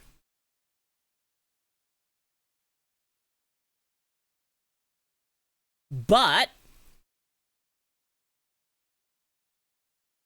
if you go after the cartels, other people will be, you know, their blood's on your hands if you keep going. Yeah, that's the thing, right? There are some people in there that definitely could just keep going. But if it keeps putting people at risk, it's not worth it, right? Look, if law enforcement can't deal with cartels, I don't know what a bunch of cartels are not easy to deal with. It does happen though. Cartels do get taken out. And usually that's I don't know about usually. Might be talking out my ass, but sometimes it's just not that they get taken out, but they get absorbed by a bigger cartel. Is that the better way to describe that? It's not like they get taken out, they just get bigger, right? They get absorbed into a different cartel.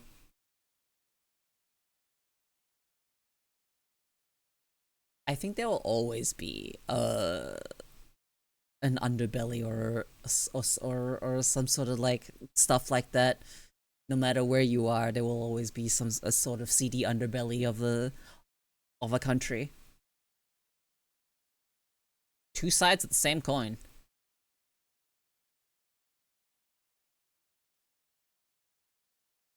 You know, we have law and order on one side, and we have chaos and anarchy on the other.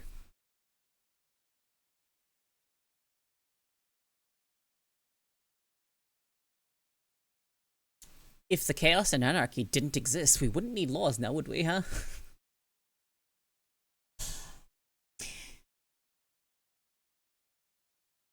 It's such a strange sentiment. If there were no crimes, we wouldn't need law enforcement. But we do have crimes, so we have law enforcement. Speaking of, in Australia, right now, our cops are kind of on strike. It's a bit spooky. It is genuinely a bit spooky.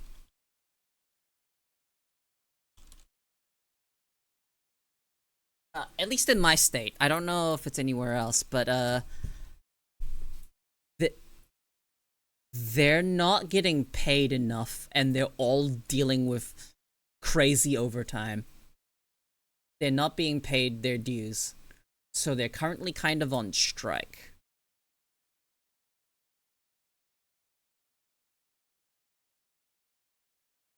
And they're still doing their jobs? It's...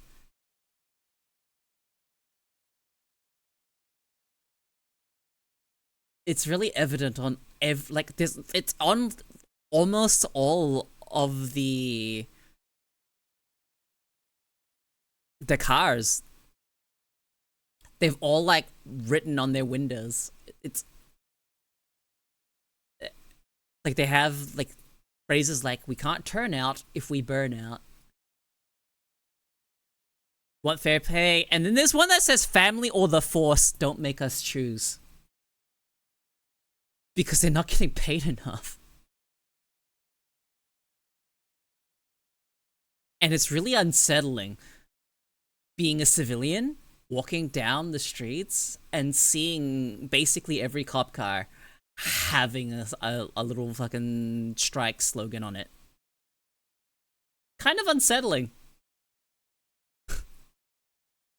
Like, one of the consequences of this strike is a lot of petty crime is going ignored. Which, you know, leads to other stuff. So, crime has gone up a bit since this strike. And they still deal with the serious crimes, right? Major crimes, they're still dealing with that. But if you're speeding, they'll just let you go. And that's so spooky to me. And I'm not sure what's going to end up happening.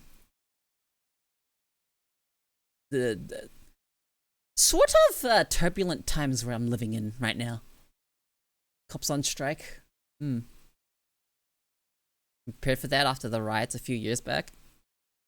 Yeah, our cops on strike because they're not getting paid fairly.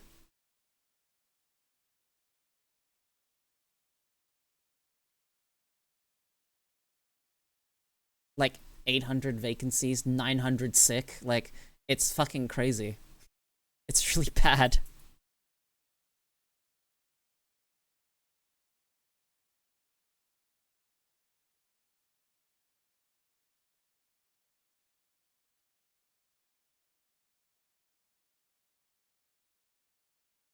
Like, they've just chalked all over their cars.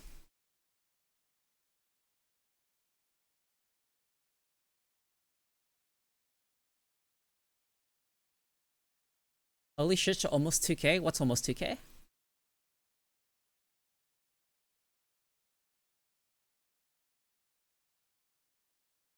So concerning.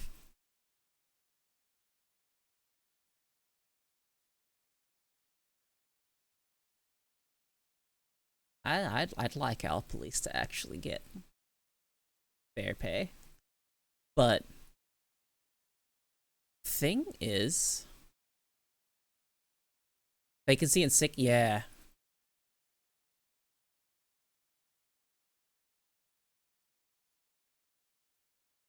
Victoria police alert drivers to speed camera locations. Jesus Christ.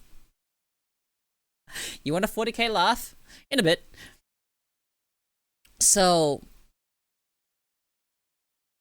I'm pretty sure the general consensus here and how we feel about our cops is not antagonistic.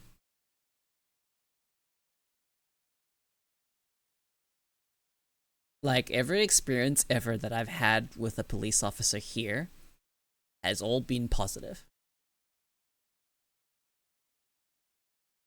Yeah, I don't know. And I've been warned by one before. So, like, I kind of want them to get paid their worth. Unpaid overtime's not cool. Constant overtime's not cool. I've heard about them having to pull over 18-hour shifts. It's really crazy. They're extremely overworked. Extremely overworked and not paid for it.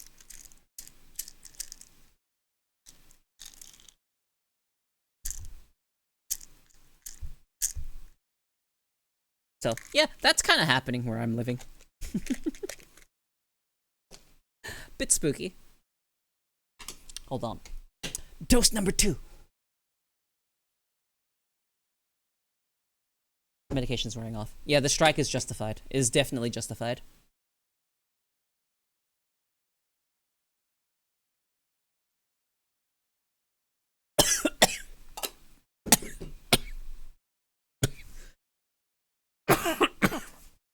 Yeah, just a tad spooky.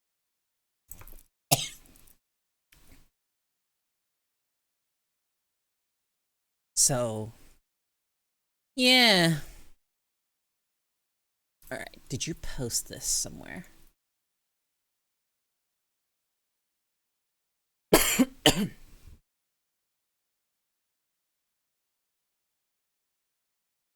Hey, Zersker.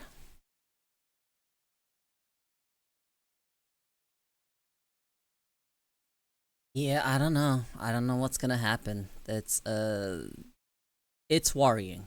As a civilian, it's worrying. When every single cop car you see has chalk with the messages all over them, it's worrying. And it's across our entire state. And our state is not exactly small.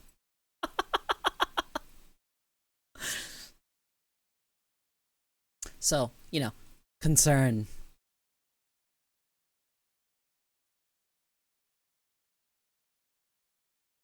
This is how it begins, right? Stuff like this is how, you know, civil unrest begins.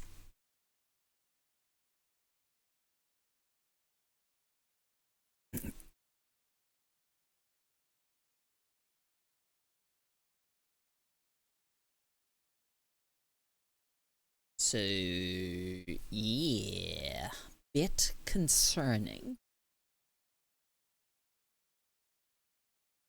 Hopefully nothing happens, things don't escalate.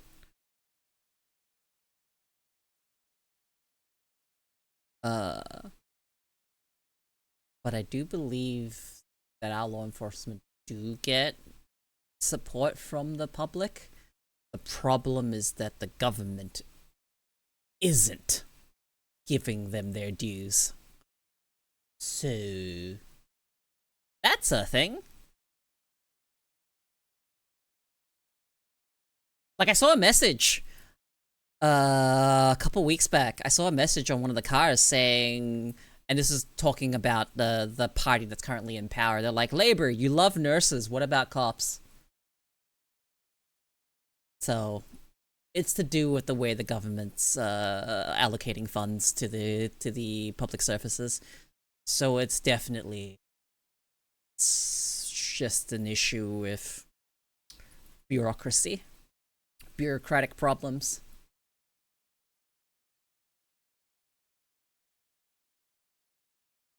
So, yeah. Hopefully, it doesn't get to a point where it affects me directly. Because that would suck.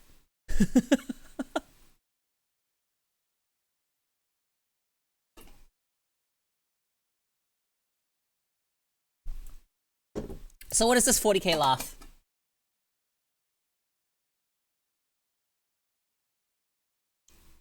Did ya post it anywhere?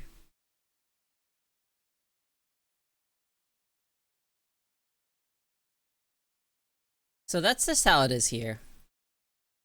I'm not sure if it's the rest of Australia. I think it's just my state. So it's whatever the state laws are here. Something something, bit of a nanny state. Just how it is here.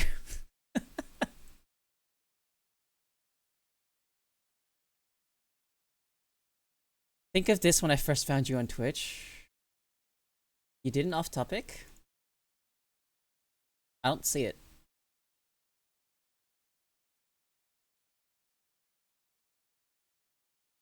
Hmm? I don't see anything there.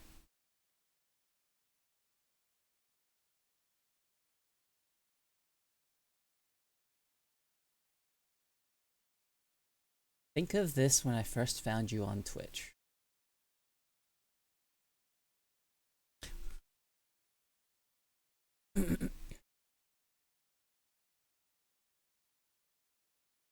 Ah, I've seen this before!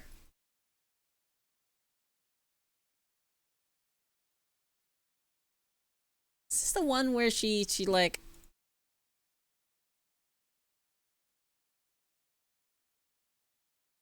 Yeah! Chico's fire the Ursus claws.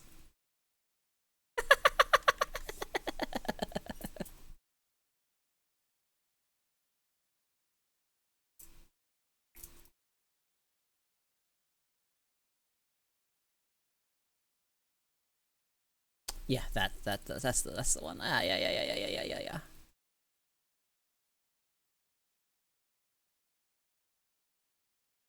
That one's funny.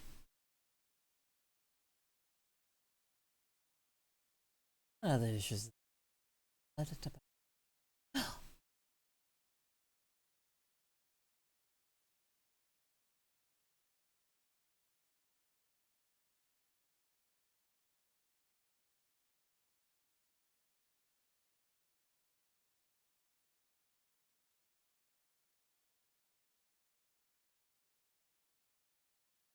Ooh.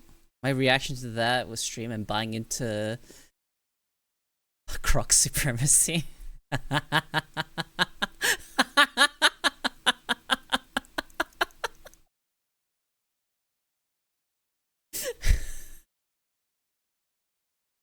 I really appreciate the vote of confidence you've got for me.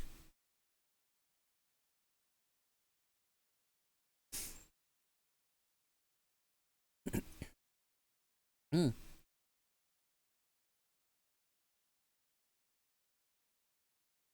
I don't know, I'm just existing. Just another nerd in a sea of other nerds trying to be heard.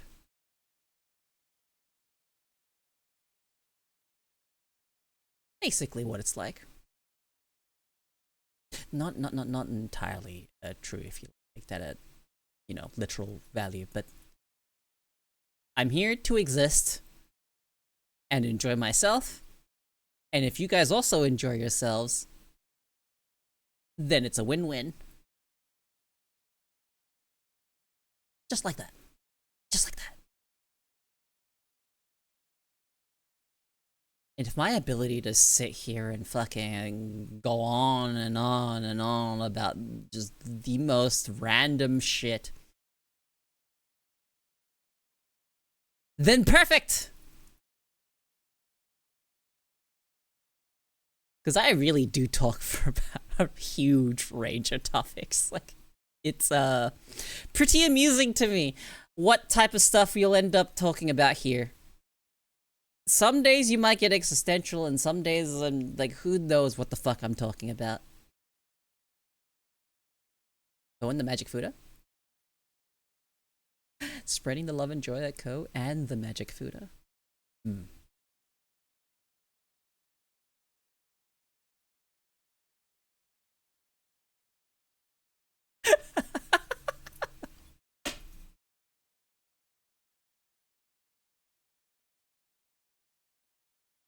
Alright. So what time is it? How long have I been streaming? 4 hours?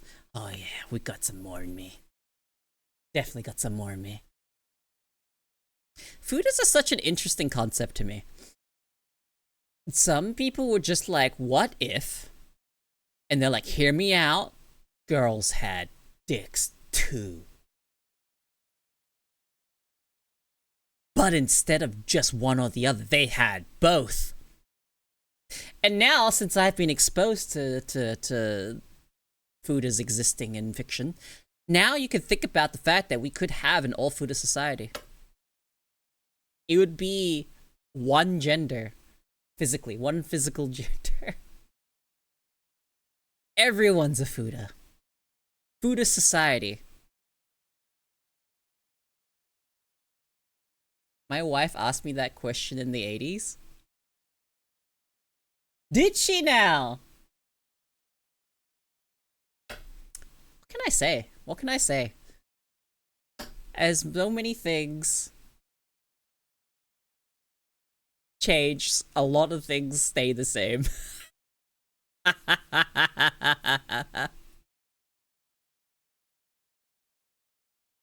So how would you feel? What was your answer?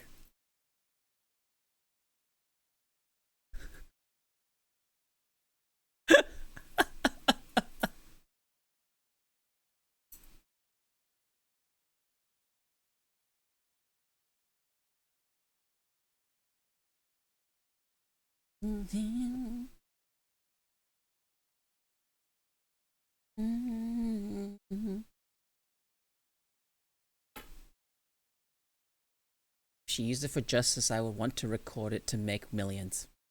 I see. You know, Japan actually makes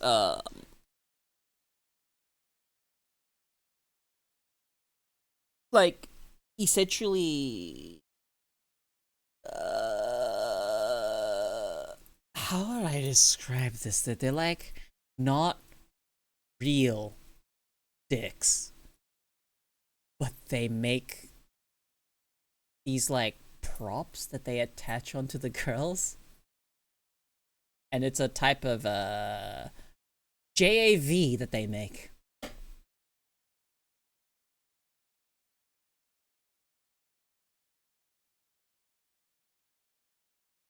Power dealers for 40k.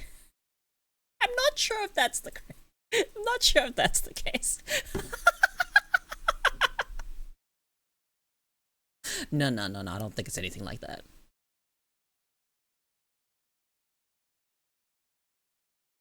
Okay, let me see.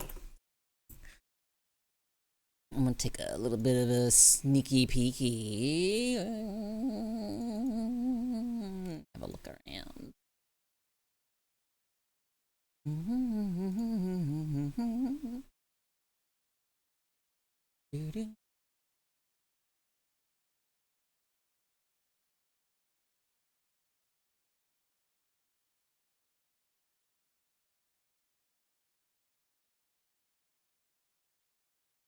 Prosthetic phalluses for powerful. Why the alliteration?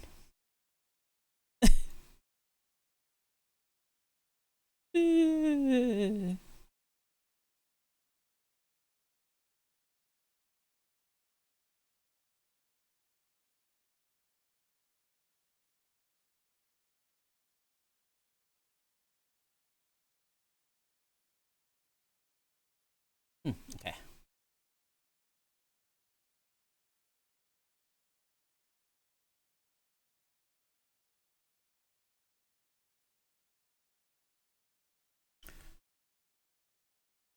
Ah, dude.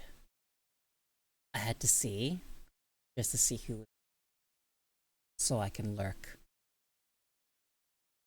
Ah, I'm so tempted. But then she'll see it.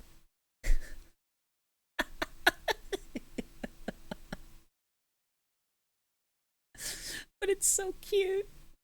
Oh, I really want to. If she's still alive, fucking ages from now, then I'll get to share it. But yeah. Yeah, later. Hopefully she's still alive. I have more yap in me.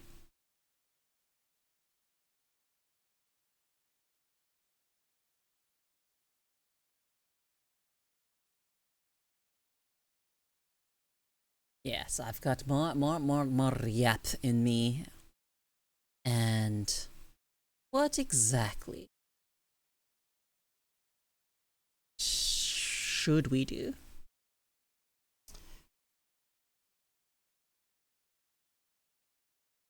What?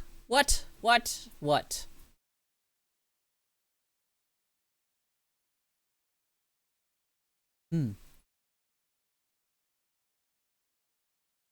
All I've actually found myself having is just what are my recurring topics? Things that I talk about a lot. ADHD medication is one of them, or for sure. I've only had them for like a month or so. I get my first pill. I don't know. Sure. Been a month, I think. Them in October.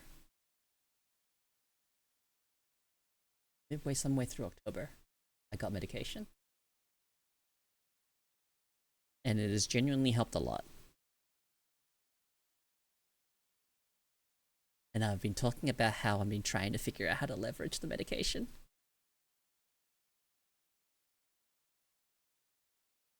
Because even though I'm focusing better, my brain is working and it's easier to think. It's not like it's suddenly gonna teach me how to use this newfound ability. It is really crazy how easy it is to think, though. Like, when I'm actually just sitting here and talking, I'm not really feeling much chatter in my brain. There are not that many thoughts racing while I'm talking. Some of it is just coming straight out of my mouth and not actually being sort of like thought about. But it is at the same time. I do think about what I say before I say it. So it is weird. I don't know how to describe this. Even though I am technically thinking about what I'm saying before I say it, I am still saying it as it comes to my head. I'm not sure. This is very strange. It is very strange. My experience with this is so weird. Because I am the most unproductive, literally turn into a potato when I'm not medicated. Unrelated, I post some more bullshit and off topic, sure. Let me look at this.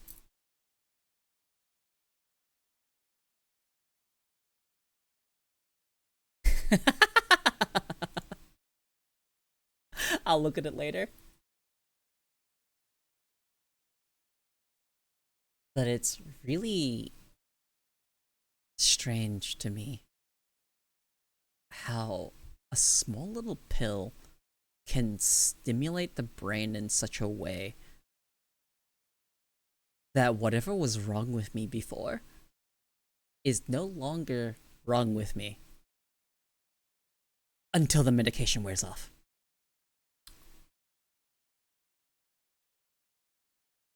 You know, there's some side effects to this. When you're coming down off of this medication, you will feel the ADHD symptoms a lot more intensely for like an hour or so. And that definitely happens. If I take my pills and do my stream, and then I end stream, and that stuff wears off, I feel like I legitimately become a zombie. That's what every old man said about the special blue pill that came out in the night.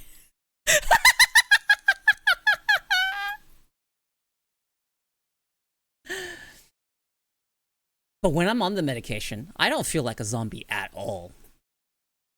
I've had some people talk about how they don't like medication because it makes them feel like that. But that's not the case for me. I actually feel pretty good when I'm on them. Like, I can actually do what I want to do. And what I want to do right now is talk. And that's what I'm doing. I'm talking.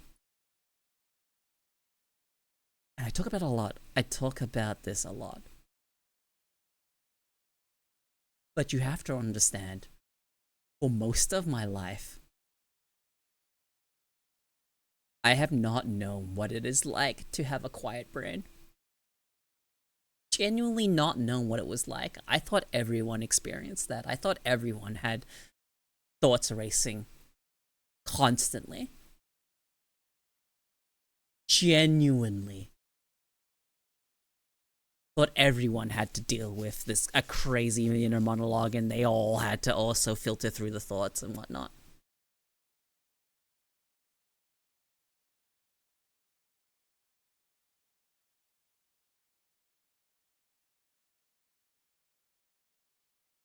I get that, but when I'm on it, I am not hungry. So when I don't take it, I can't stop eating. I bought those Pringles to enjoy over a week. There's one left in the can. Now it's empty.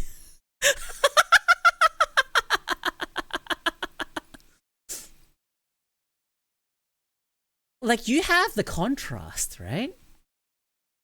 You've seen my streams before I got the medication. And the change was really noticeable for me, at the very least. By this time, I would have already ended stream. 3 to 4 hours, I already hit my limit. With the medication and being able to organize my thoughts properly, I might go a bit overboard by accident. But you don't have to worry about me overworking myself. I'm fine.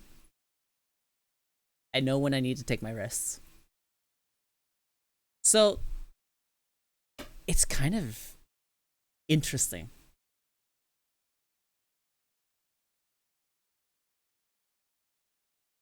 And if I start analyzing the way I talk,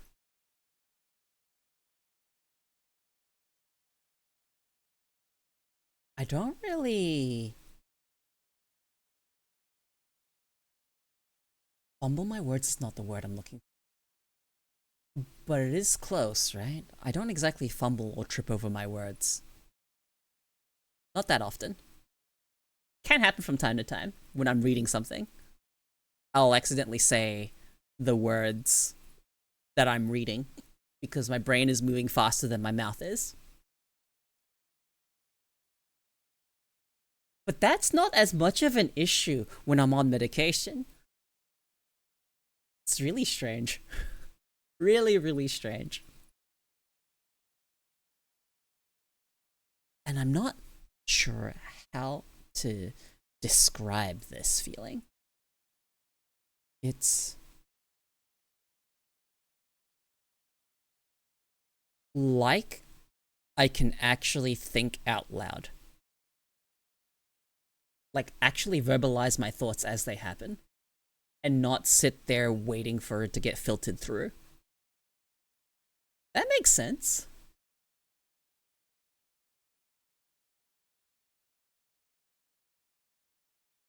I actually now have all the context I need for my own subjective experience of what it's like to be medicated and what it's like to be not medicated.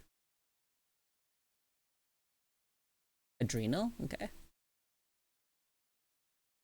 Is Adrenal a different brand or is that like Adderall?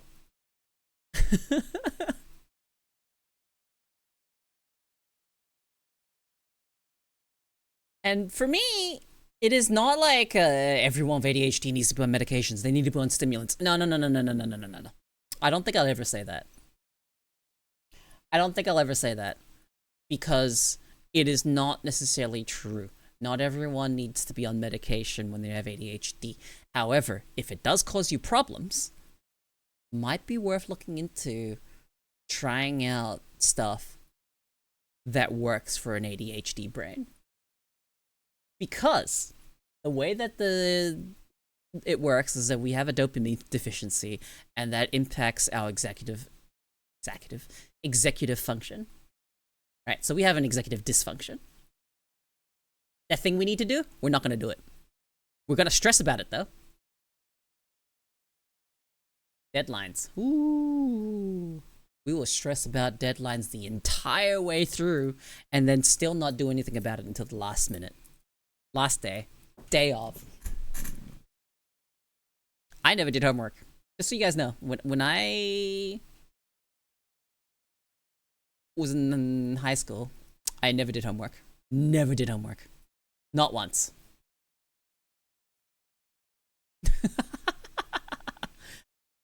And I wasn't very liked because I tested really well. Yeah, I tested really well. Until like my last couple of years of high school where I did the bare minimum. Because at that point I had given up because there was no real incentive for me to try. I only cared about passing. And that's it. I didn't care about excelling. I didn't care about doing well or anything. I just cared about passing. And I could do that without studying. So my bare minimum was just to do whatever the fuck I wanted. I never studied. I never did homework, and I passed, so.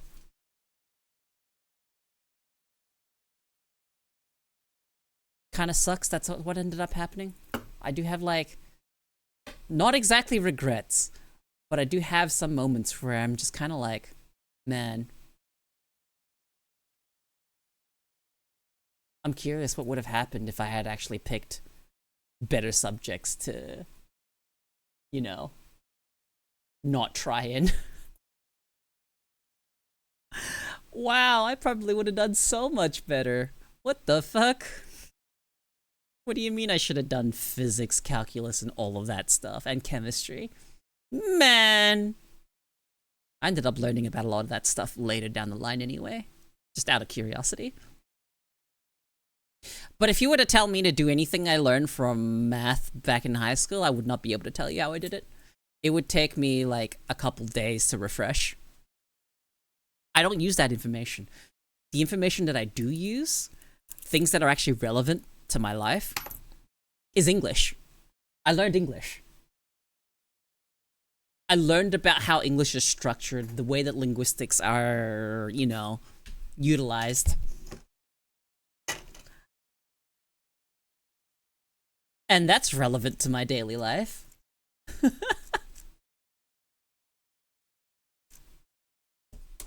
Definitely relevant to my daily life, especially if all I'm doing is talking. I've never learned how to do speeches or anything like that. And streaming is a form of public speaking. However, it is in such a controlled environment that the feeling that you get from it is very different. Standing in front of a crowd versus sitting here in front of my computer in front of a crowd that I can't really conceptualize, it's very different. It's very, very different. And I know for some people, like, oh, you know, if you imagine, you know, if you have blah, blah amount of viewers, you know, that's like a full-ass classroom. Isn't that crazy? I'm like, yep, that is crazy. But you're not actually a classroom in front of me. There is a monitor, a fucking camera pointed at my face, and a backlight, or a key light that's keeping my face well lit so I have good face tracking. I don't physically feel all of that. So the nerves that come associated with all of that does not happen.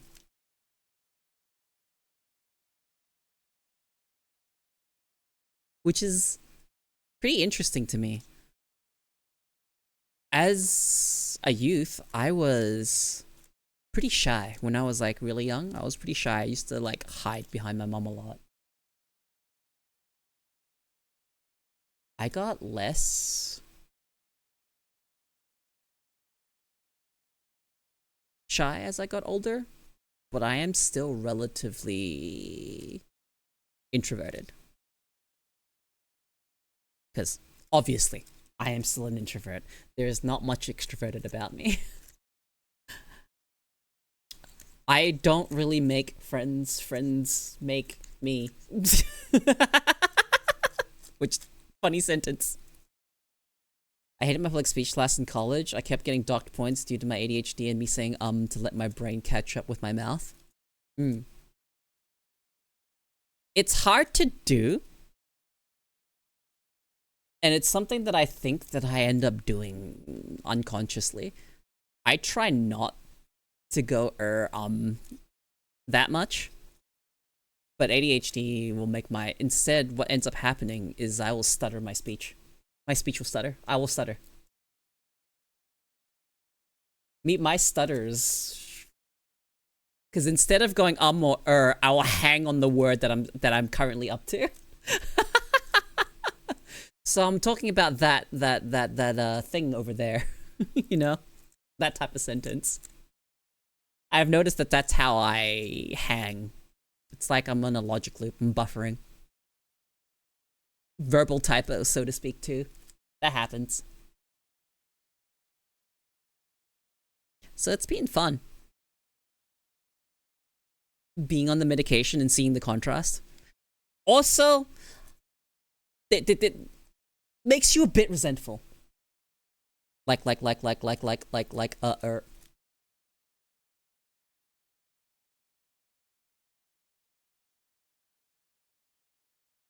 that Nessie guy. He got the brain fog. Should probably go get diagnosed.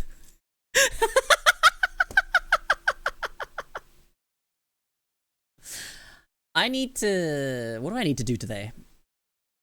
I need to finish getting my fletching up on RuneScape. And then make my Scarius weapon.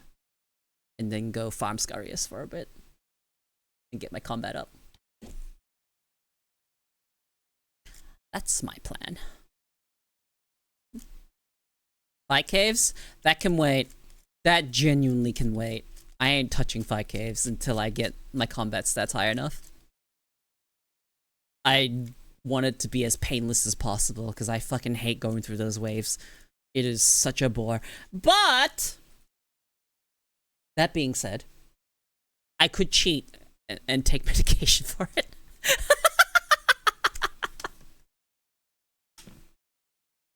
Just pop a pill so I could do something I don't want to do. So easy, damn. So now whenever I don't want to do something, I am now forever in this position of not knowing whether or not I actually don't want to do something, or whether or not it's ADHD making me feel like I can't do it. I have no fucking clue. I'm having a bit of an existential crisis regarding this. Do I not want to do something because I genuinely don't want to do it? Or is it the part of my brain that goes, yeah, we will do it, just can't right now? Yeah.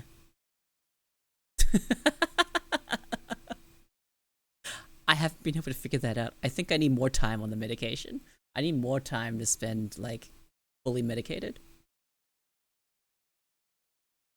And hopefully, I have enough.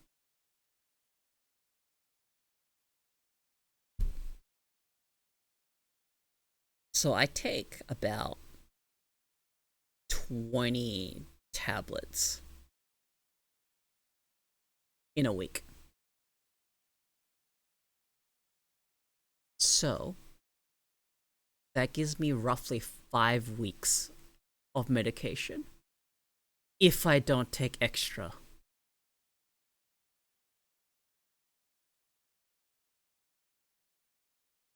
See, that's my problem, is I don't know when I'm being lazy or not. I don't know when it's actually laziness or it's actually executive dysfunction. I can't tell the difference. My entire life I thought one was one thing and the other was the other, and so I genuinely can't tell. I need more time. I genuinely need more time so I can figure it out.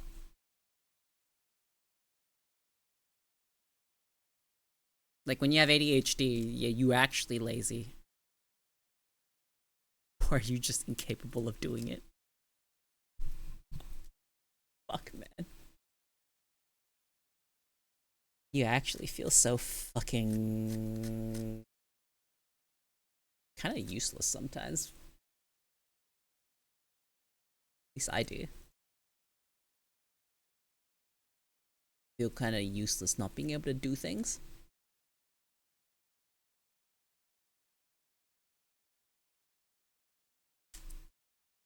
Simple tasks. I want to do something simple and I'm like, oh, okay. Hey, fun time. How you doing? I'm talking about ADHD and how sometimes how utterly useless you feel because of it. Really does. It is really, you know.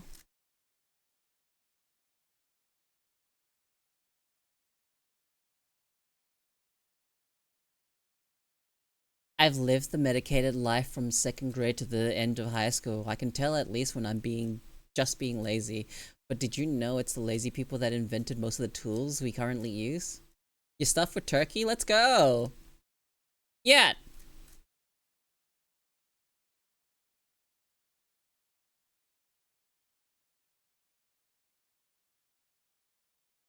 There's a lot of degree of that, you know.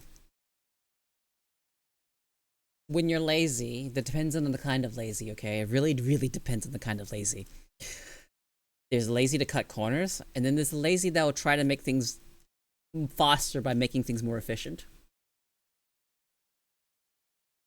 If they can see a way to make it easier, they'll take it.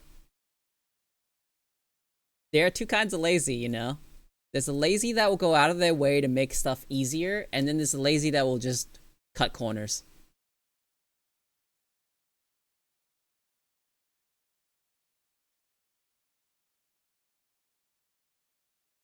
Yeah. I would not get a ride-on mower, personally. If I ever needed a mower, I would not. However, I can't even do the lawns, because my allergies will fucking actually destroy me. Man, do all this shit for me or I'll blame you for the outcome. Alright. Damn, it's so easy. Just delegate your tasks to someone else and they'll do the work for you. Oh my god. Life hack!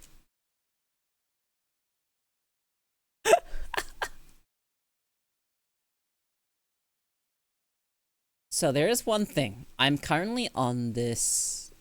on the, like, precipice of...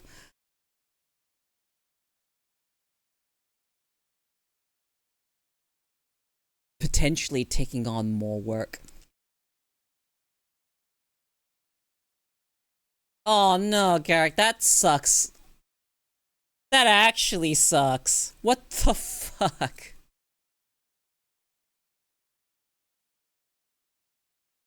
Hold on. Do you have stuff in writing? Are you, like, able to file for something? Surely.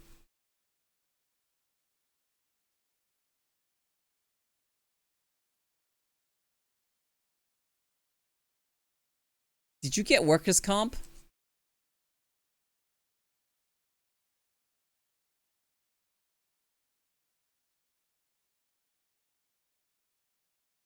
You're on unemployment?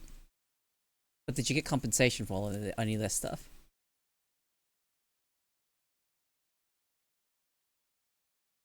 Yeah, that's what I mean. Like, do you actually have a case? Is what I'm asking. And if you do, I'd suggest looking into it.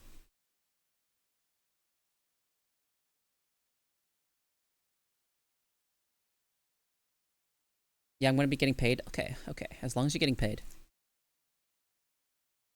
As long as you're getting paid your dues, then you know. Things will be okay.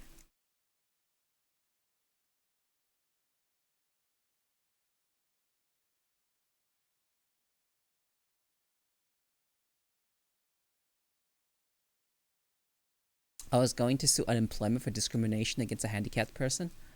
Ooh. So what did they end up doing?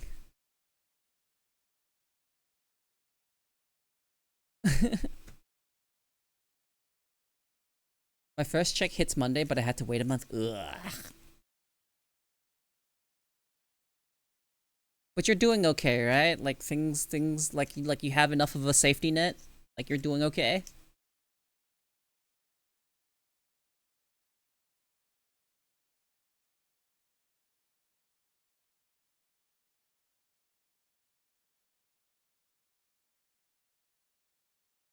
Okay, good.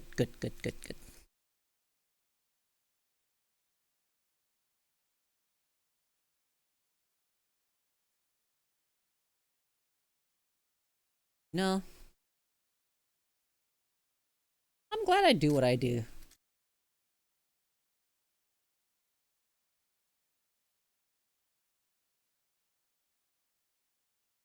Glad I can stream and just have a place for people to relax. That's what I wanted. And yap if they feel like being social.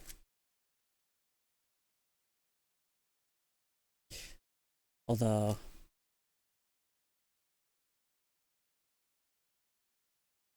Eric is just giving me a sneak peek at my future and I'm not sure how to feel about it. Oh jeez, Valkyrie.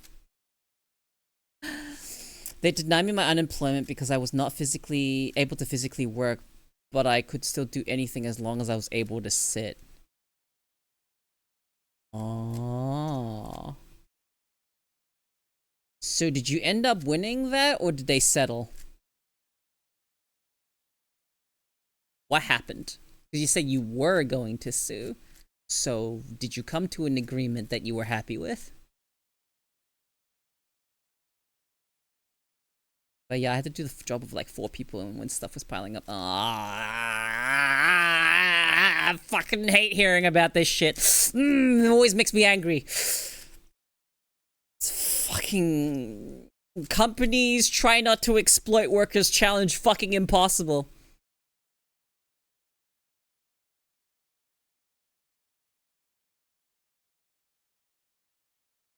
Depending on what state you work in, the company I retire from is always looking for people who want a new job. Pay is decent, but the benefits are great.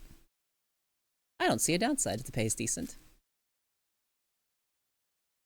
Yet try not to exploit your workers challenge. Genuinely fucking impossible, dude.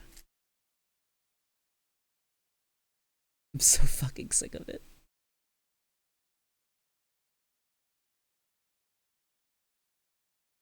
Oh boy, that is a red flag on day one, Garrick. Surely you saw the red flag on day one, right? Oh my god, you were gonna be a sacrificial lamb the entire time. In my case, I was essentially nitpicked with HR cases.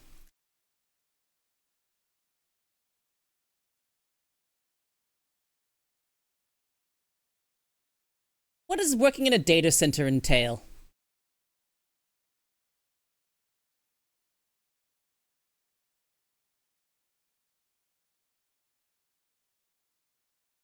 I didn't file, instead I'm using it to get disability instead, which my lawyer suggested even though I could have gotten aid from disability discrimination activists.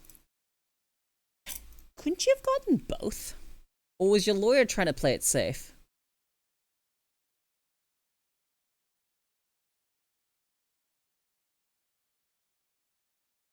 Genuine question.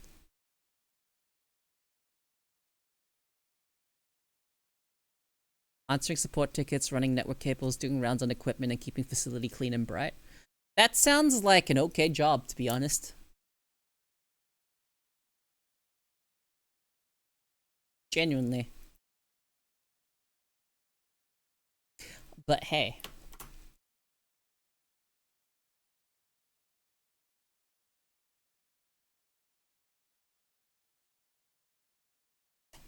If I filed, then it would show that I'm incapable of working, which could prevent me from getting disability. Alright, so you couldn't get both. And disability was more important because then you'd get, more stable support. No, that was actually not a bad choice. I guess your lawyer was actually thinking in your best interests.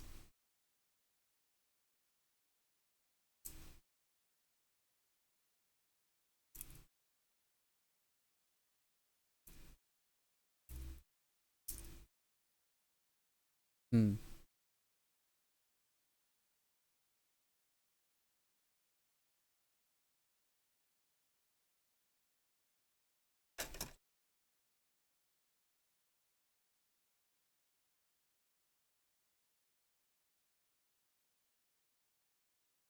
This is like...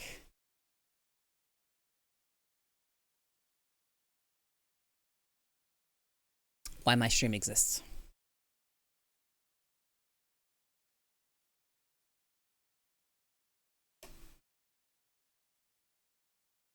Either way, from my hip, I was able to get a trust of 750,000, and in 20 years, I can get 4K checks every month for the rest of my life. Sounds good, dude.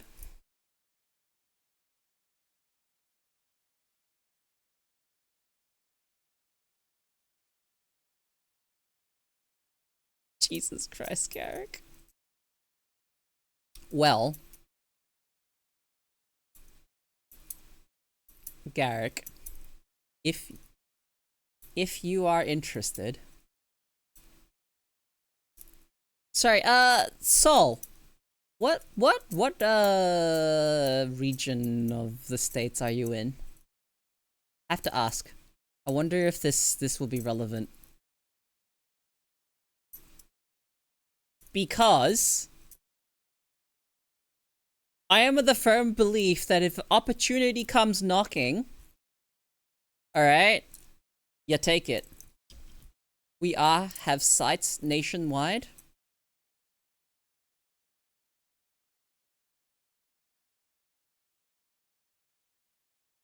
What, and are you able to like refer people or some shit? Being retired from the company? Like what does that entail? Because, like I said, I'm in firm belief that if there's an opportunity there, grab a hold of it, see if it's something that it's possible. Even if it's just someone else you met in a Twitch chat.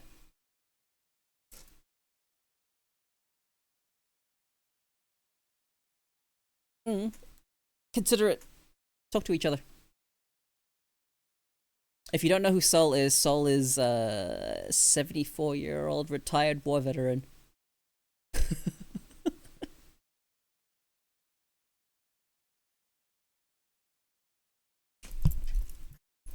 So I just say that I'm retired, lol, even though I'm 38. Nah, you got to retire early.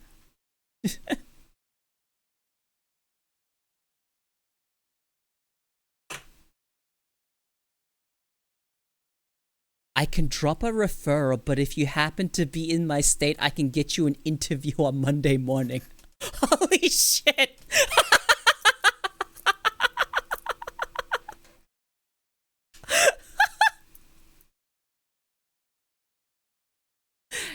You guys should probably talk to each other on Discord or something if you want to actually properly organize anything.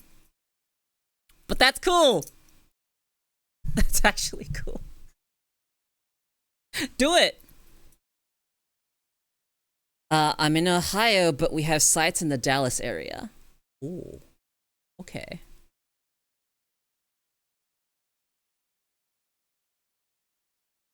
This fact that your stream attracts a lot of vets is very intriguing. I don't know what to say about this. Like, we have younger vets here.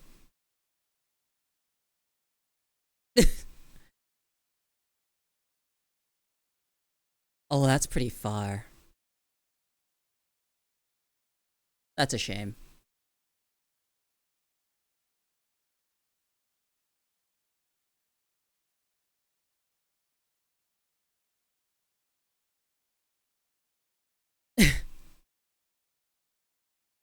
Like, I have, I know Center's a vet, Gnarly's a vet now too, I'm pretty sure. We had, Fallen Sky, and we have Soul Train. I don't think anyone can top his veteran status. It'd be pretty fucking hard to do. But yeah, it's in my unemployment records stating that I am physically incapable of working, so that's what's going to help me get disability. Okay.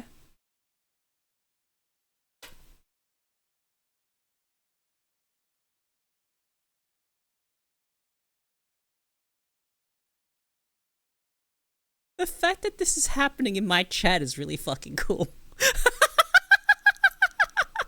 So, if it actually ends up helping you out, awesome. If not, it would have been cool.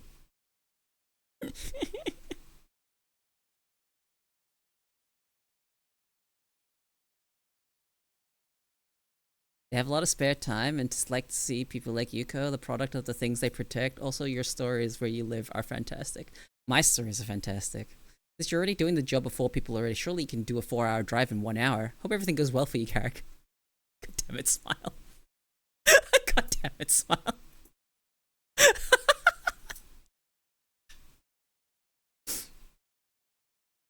No, I very much do not take people that do their services to their country for granted at all. The reason I'm able to live in the peace that I live in is because of you guys.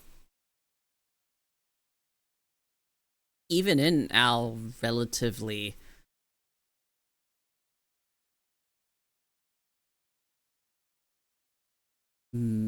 peaceful society that we have. Where did the year go? I agree. Yeah, where did the year go? Why is it December?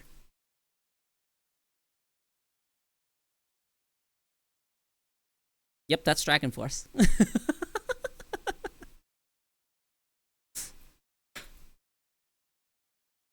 This is my stream playlist. I think I have a little bit of Dragon Force in here. Don't have a lot.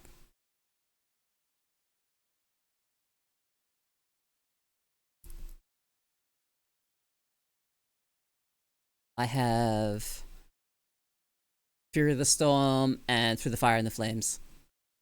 I think that's about it. I think that's the only 2 Dragon Force songs I have in this playlist. There's a big mix of different artists I like. But yeah, Target had me working 3 departments, had me stocking, organizing, freight work, and whatever they needed at a split second. You were overworked and underpaid. I kind of hate that I went from an AT&T, which was a decent sales jobs, to Target. Ugh, man.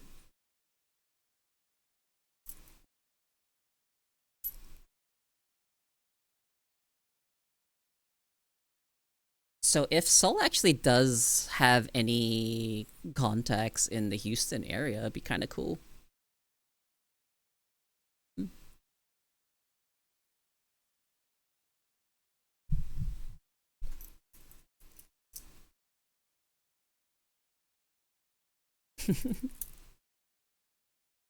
Just know that I appreciate every one of you here. Alright? And if you guys are able to help each other, then this is what makes a community, right? This is what being a community is all about.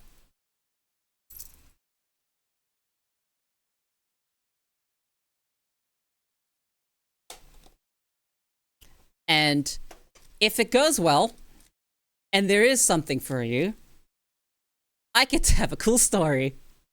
And so do you. Agree, which is why you're my favorite streamer. Out of all the streamers out there, I'm your favorite. I don't know, man. There's some really cool streamers out there. There's some really cool streamers out there. And you've been on Twitch for how long? How am I your favorite now? Would I knock everyone out of first place? How's that possible?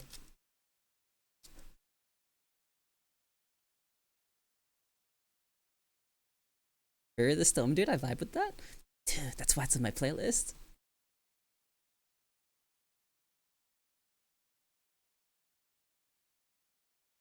My playlist is actually on my, you know, it's on my Discord. It's in the music channel. If I have a music channel. Do I have a music channel? Should. I do have a music channel. Perfect. Now let's see. Pinned messages. Is it still pinned? It is still pinned. Let's go. Yeah, it's a Spotify playlist. I'm so glad I have this little Spotify plugin that actually shows what song I'm playing. Although half the time, I have tuned out the music.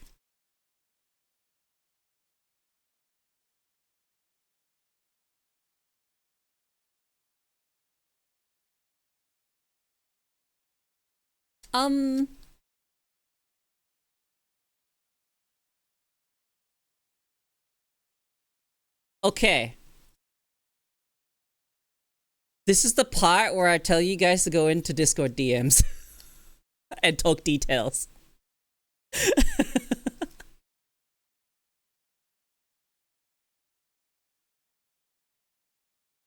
Nice chill environment that you can speak your mind and just talk about anything here and here. Yeah. Alright, so Soul Train's in my Discord. So you should be able to DM them, Garrick. As long as you guys have your, like, stuff set up. So you can contact them through Discord and get that all figured out. Thumbs up. That's really cool. I hope it works out. Yeah, I like Kumi. I met Kumi 4 years ago, I'm pretty sure. And I still haven't actually personally... I met her with a bunch of other people. And then I ended up following her before she changed her name to Kumi. So, I also ended up changing my name, so it's like... Yeah. So I need to throw her... I need to throw her a DM someday. Because she has rated me a couple of times and I've never been able to properly thank her. Yeah, for showing me some support. Kumi's really cool.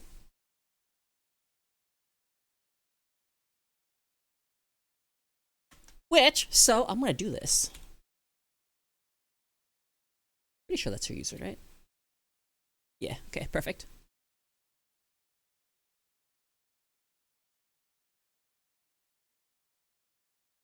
And I don't mind if she notices. Because I don't think she's live, right? Yeah, she's not live. Okay, good.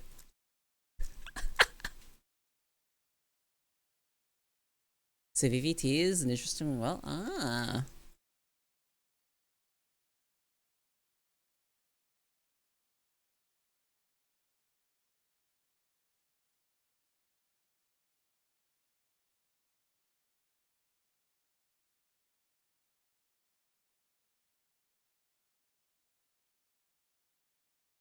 hang on, let me just throw a DM real quick.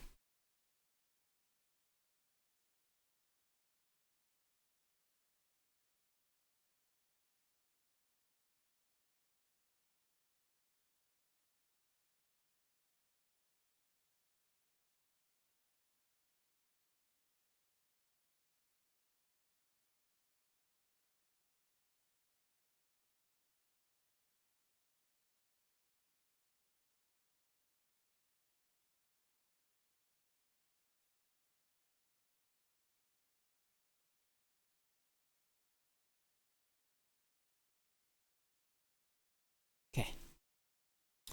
So she docks herself every same due to her being called Suvi, which means summer, which is her name. I envy people with commoner names. Like, not as in it's a commoner name, as in like they're more common.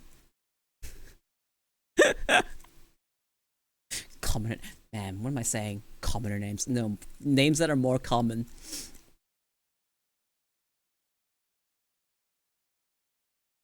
When you have a unique name, you kind of have to try a little extra hard to not accidentally dox it.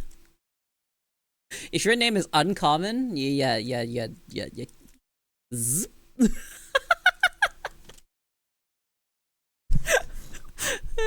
So, yeah. I don't have a common name, so.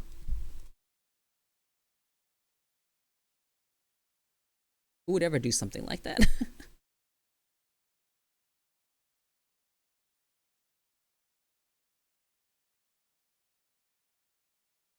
Hyphenated names are super hard for me to pronounce. Your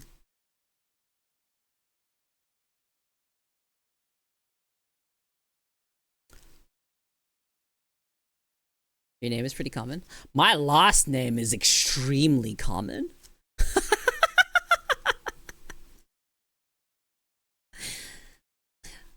Something, you know, yeah, the most common name you would find in, you know, it is not the most common name in the Chinese phone book, but it is one of them.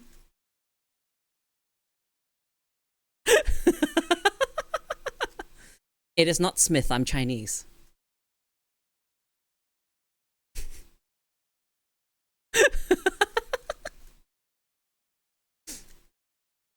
It's also a relatively common last name that's also in Korea. Interestingly enough, the last name that's also in Korea. But I live in Australia. There's a lot of people that have this last name because it's not even just common for what's it called, for Asians too. For whatever reason, I've noticed that Westerners also have this last name. Nope. Think about a last name that you would find not uncommon on a white guy, but it would also make sense for it to be on an Asian person. I find it really interesting that that's also a last name.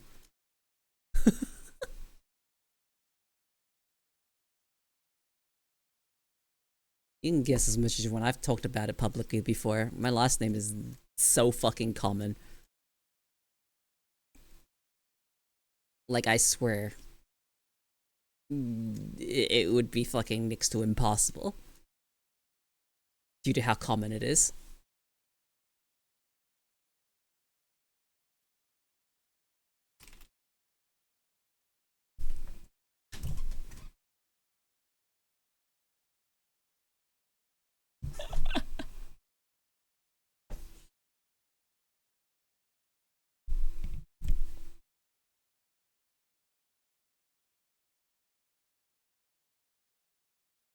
Wow, over 30% of the people in America have this last name.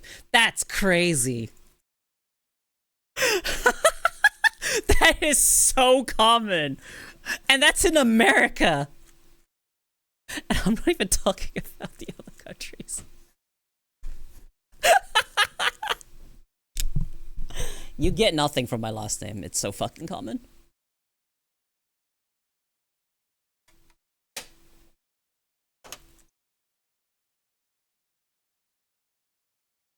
Okay, so da. Okay. So I hope everything goes well for Garrick. It is really cool that something like this happened on my stream. So if you got sing, no, it's not sing. Is sing a common name for Westerners to have?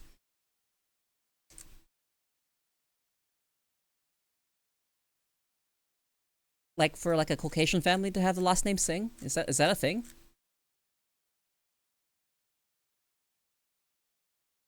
I am narrowing it down a bit.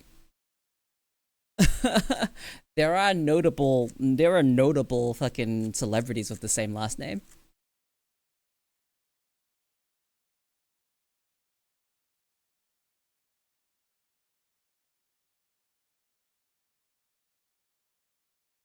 No, I just threw it out there, cause.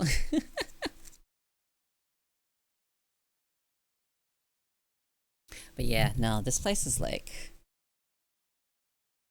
I'm happy. Genuinely happy with my community and what we've grown here and what we have.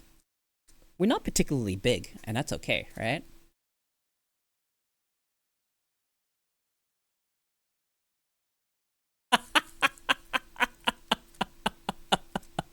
I will neither confirm nor deny whether or not you got that right.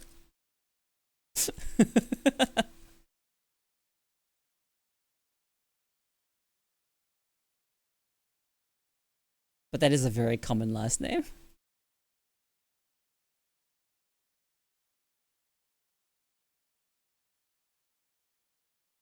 When it comes to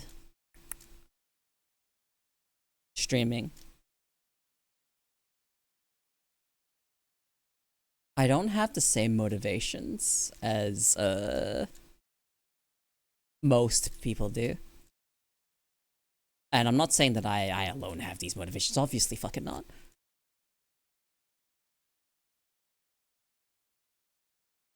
One of the main goals for me streaming is being able to have some place where I can share my opinions. Chat and just relax, really. That's the main stuff for my streams.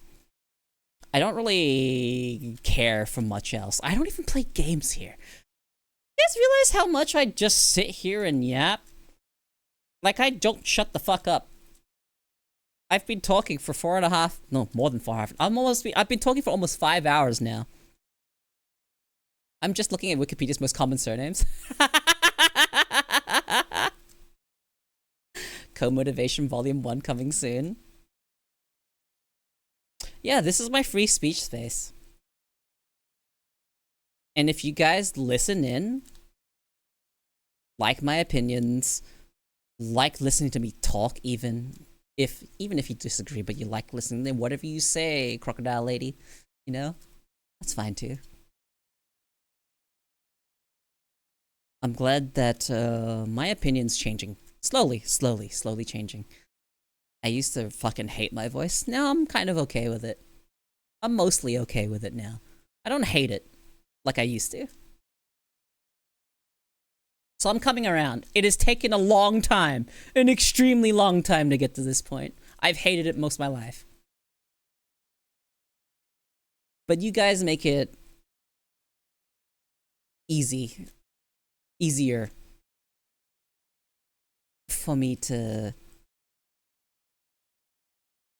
not hate it as much. I just want Ko to drop a rap album. We shall call it Death Roll. Rap is not my thing. I have to say, rap is not my thing. I will listen to some, but it is not my thing. Speaking of, you want to listen to Death Roll?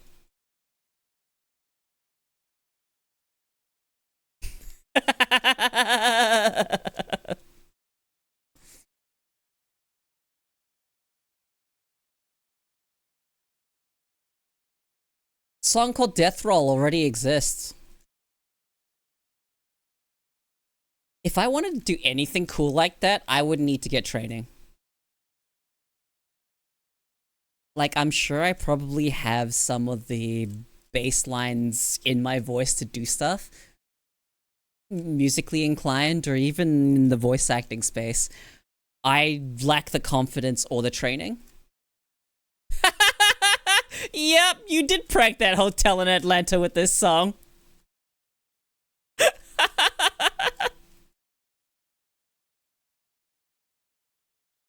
Hey man, I'm glad you associate this song with me.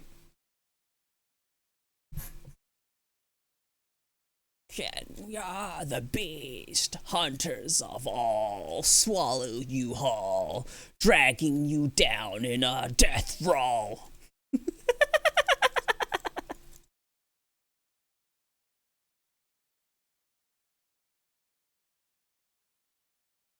I'm so glad you brought this song to my attention because I really like it.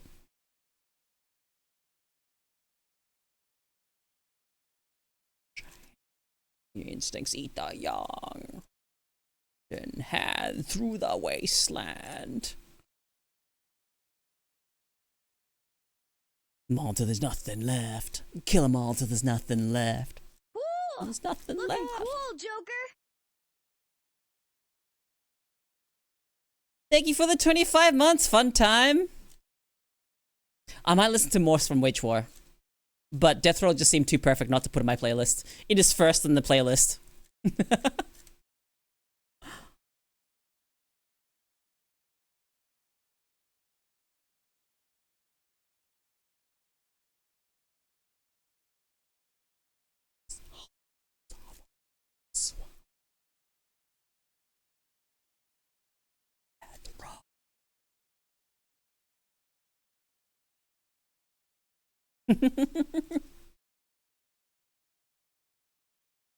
Yeah, I'm a big fan of metal. Metalhead. Metal, punk, rock. Love all that stuff.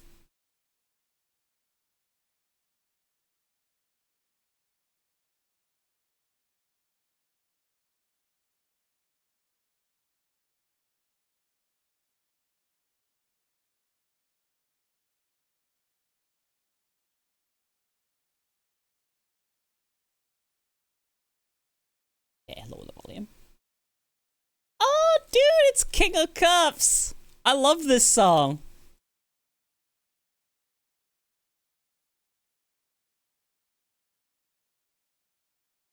And in a forest, living deep in a hole in the ground.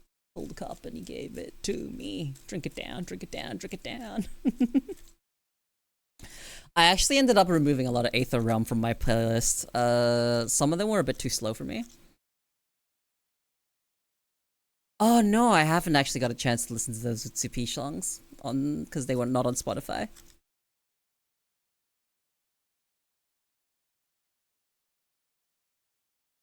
You posted them in my music channel, right?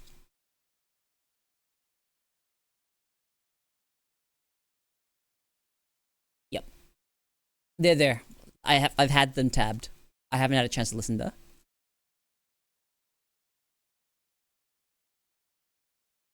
Fermenting 7 years in an oaken cask. Now it's time to drink was ready. This booze will kick your ass. I like this song a lot. King of Cups.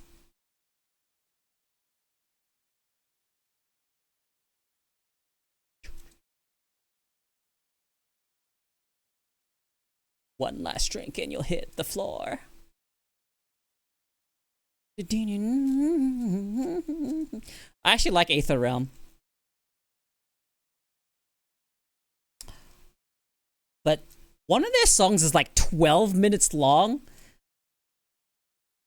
And it felt like there was too long.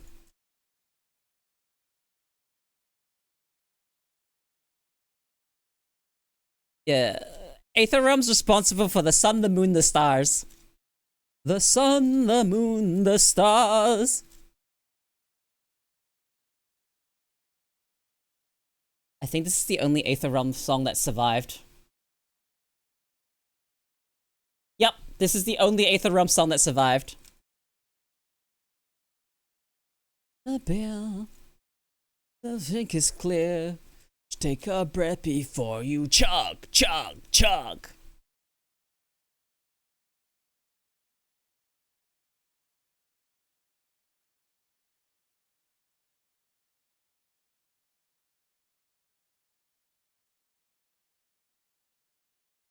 I remember liking this a lot because I thought the lyrics went kind of hard. It's just all about finding this old man in the forest. And he's brewed, you know.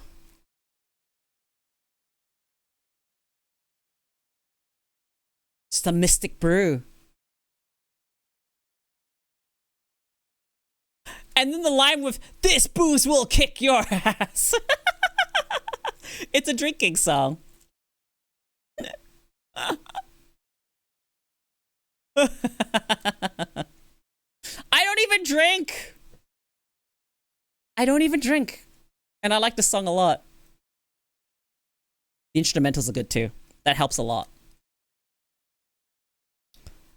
It fits with my tastes.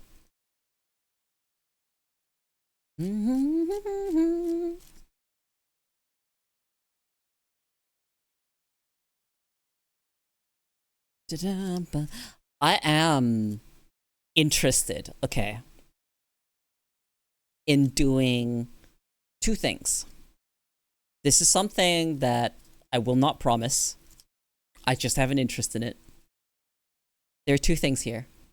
One is formal vocal training for two things. One, potentially singing. Two, voice acting.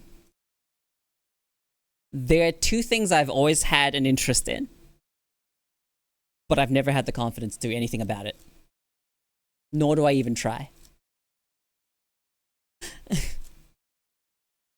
You may see sometimes it leaks out, but I'm not very confident behind the voices I do.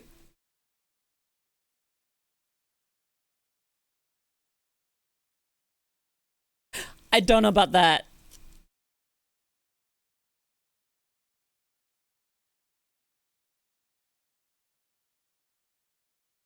I really don't know about that. It would be cool. It would be cool.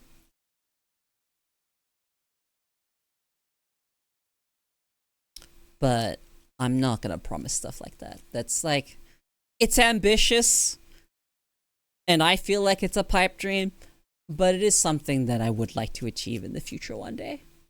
But before I do anything about that, I'm going to go the extra mile and get the training.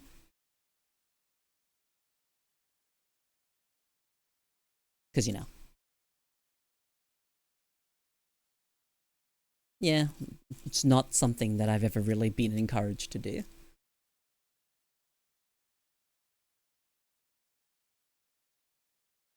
Do you think I just called drums?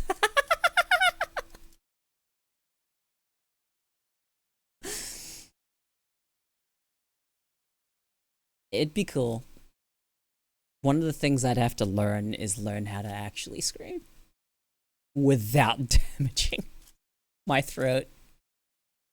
I play a mean triangle. If I need a triangle player, I'll know who to go get. All right, I'll seek you out if I need a triangle. But yeah, that's the stuff I've been thinking about. I actually have an old clip from when I first thingied a while ago.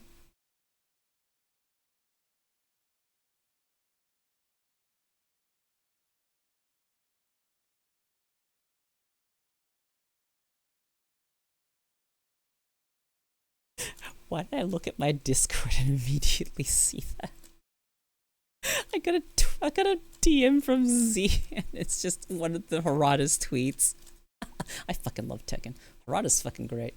Okay, you play a little electric? Sick. Give me a moment.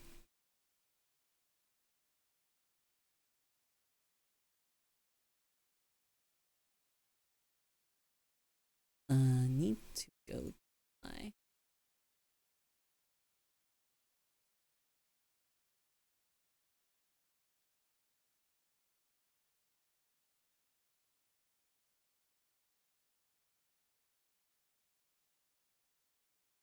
let's see.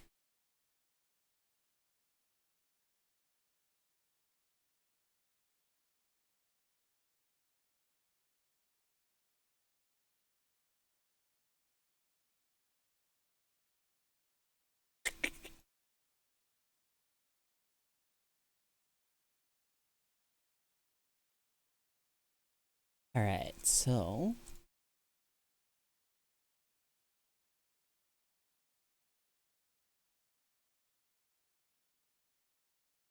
you guys seen this clip? Keep your eyes on the lady. Where she's gonna go? Where she's gonna go? I love this guy. He's so cute. This game was so cute. Later, alligator. Wait, oh. That's so cute! Don't pick that one! I don't even know what voice I gave him.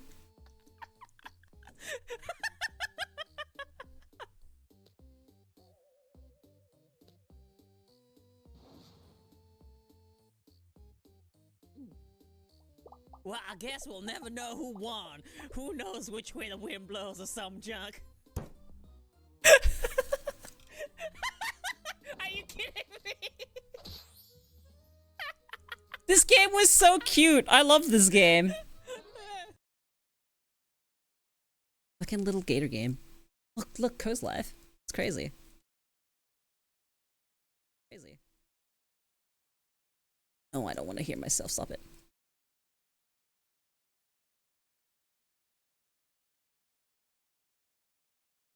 Even are these clips?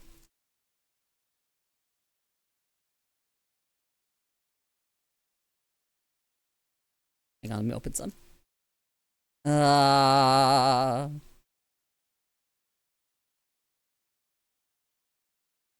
Is this it? Good night, said though. I'm gonna grab the thing that looks like Doraemon. This is the clip where they called me out for being old. I heard a prize. Let's check the slot.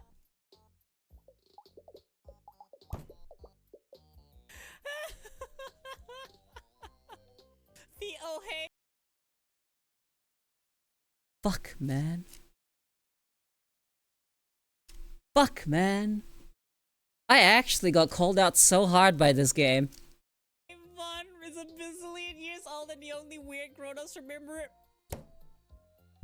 Fuck, man. That's my childhood.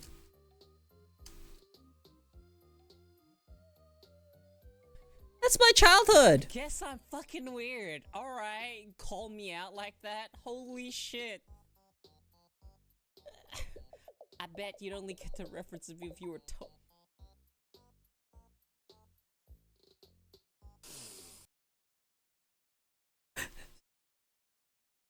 That was 2 years ago now? No way. No, there's no way that was actually 2 years ago.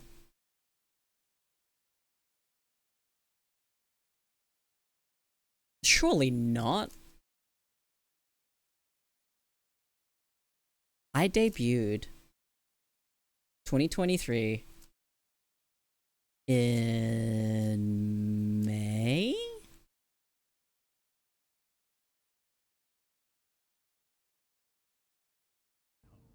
VTuber. No, seriously, I almost started driving on the left. Oh yeah, I took the turn too close to the... What the f- You've been rebranded a lot longer than I expected.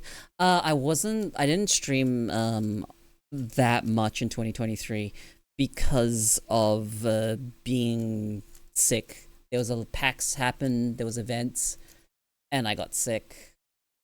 Yeah, and I took a whole like 2 weeks off because friends were here for 2 weeks. There was a lot of downtime during the first year.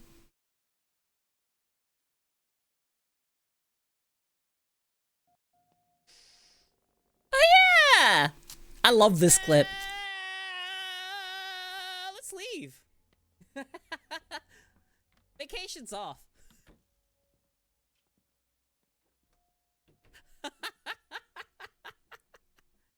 Yep. And then we went home.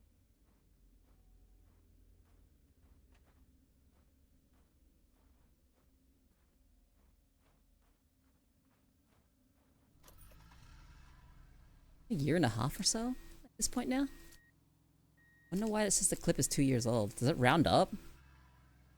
It must round up. It must round up.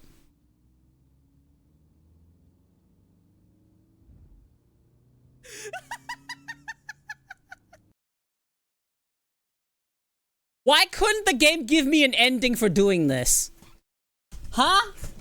Acknowledge the fact that I got back in the car and drove off? Why not, huh? Alright, what else we got?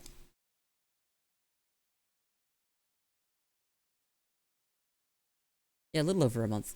Yeah, I played it a little over a month ago. Oh, hey, guys! Look, it's my 3D model. I've also got physics. Wow, I'm so much louder. I sound a little bit different. Because that's the index mic. Don't clip that. Or do. And this is super ancient. Oh no. Take him. I don't think your head's a. Holy shit! Oh, Take him. I don't think your head's a. look at that! Right there, did you see that?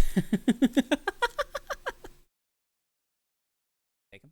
I don't think your head's a. Holy shit! Oh, I was right, there was a crooked there! Oh my god! There's always a croc at Herbie Falls. Look, it's the boys!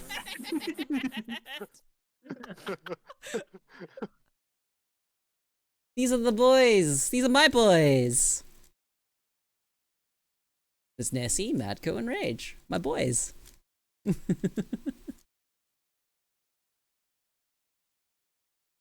Oh, and then obviously I have to share.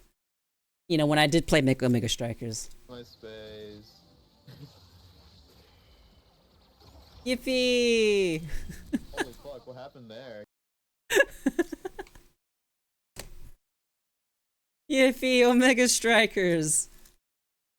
Man, I like that game a lot, but fuck, the game's dead and I've lost all drive to play it. I fucking miss Omega Strikers. I miss when I could queue up anonymously and just fuck around in quick play. That's the way I had my most fun.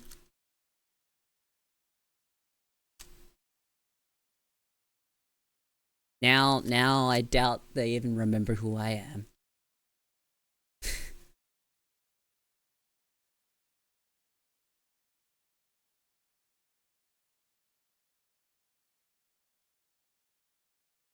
Game is so dead. So dead. I always find it surprising how different people sound through their headsets mics. So that's the thing, right? Different microphones have different quality. The Index microphone actually has decent quality, and I have run it through OBS. What do you call it? Filters. I have put OBS filters on that mic in particular. So, that being said, I think it still sounds like me, but a bit different.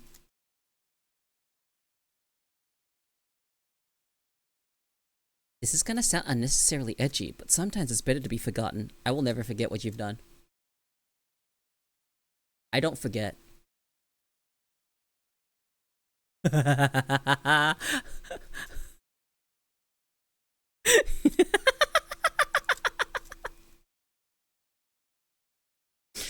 Best not to bring it up.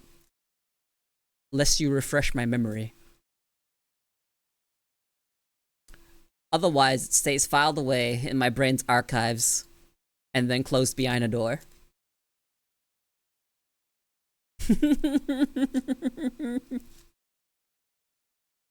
But no, I don't forget things. I genuinely do not forget things. I don't hold grudges or anything. Yeah, I forgive but never forget. I will never forget.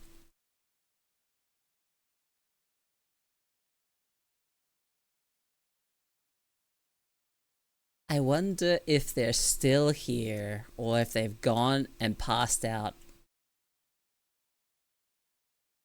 But there was someone, when I first voice revealed, thought I was using a voice changer. Did you guys know? Someone in my community thought I was using a voice changer.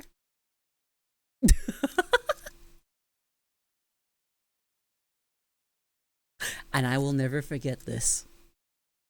I don't hold it against them. But I won't forget. And this is back when I actually genuinely fucking hated my own voice. And I was like, you know, sometimes I think I sound like that too. Not like a voice changer, but sometimes I listen to myself and I was like, man, maybe sometimes I do sound like a guy. Yeah, that was back when I didn't have like any confidence in how I sounded. But it was really reassuring to see everyone in my general chat of my Discord kind of shoot it down. They're like, the fuck are you talking about? But that's like the first time I've ever heard someone say that I was using a voice changer. The first time.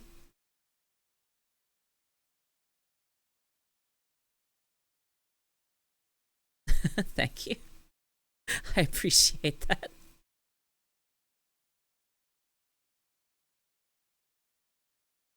You guys make it easier for me to appreciate my own voice.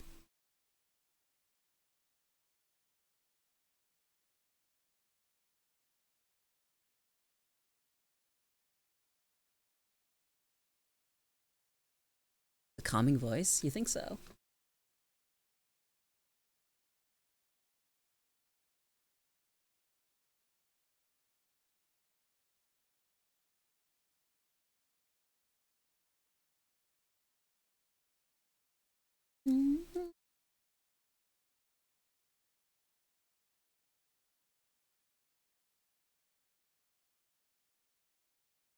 Let's see.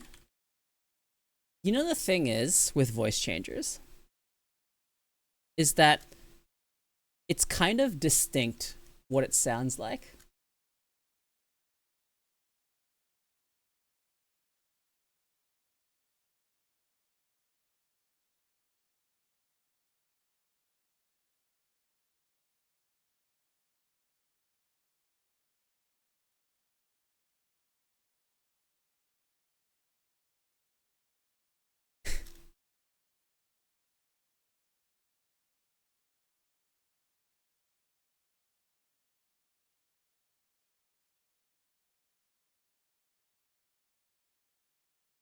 Calms me every time you turn in.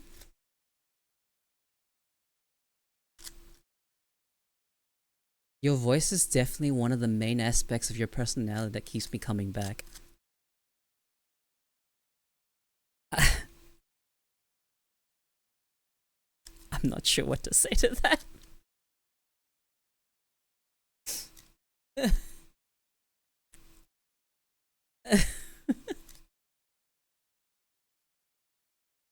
Look, this is not something I'm very used to.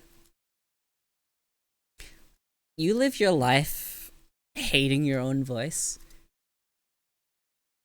and people fucking nitpicking it, people mistaking you for a guy and all that stuff. It wears you down. You develop a complex around it. So I'm not definitely not used to people telling me that my voice is why you come back to watch me stream. That is not something I'm used to.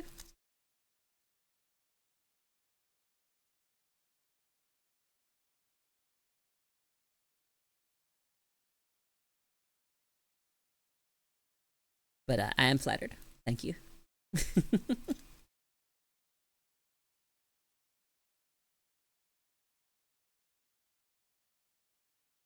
You know, I get to be that obscure indie VTuber that you know about and no one else does, and you get to lord that over people. Don't you feel hip?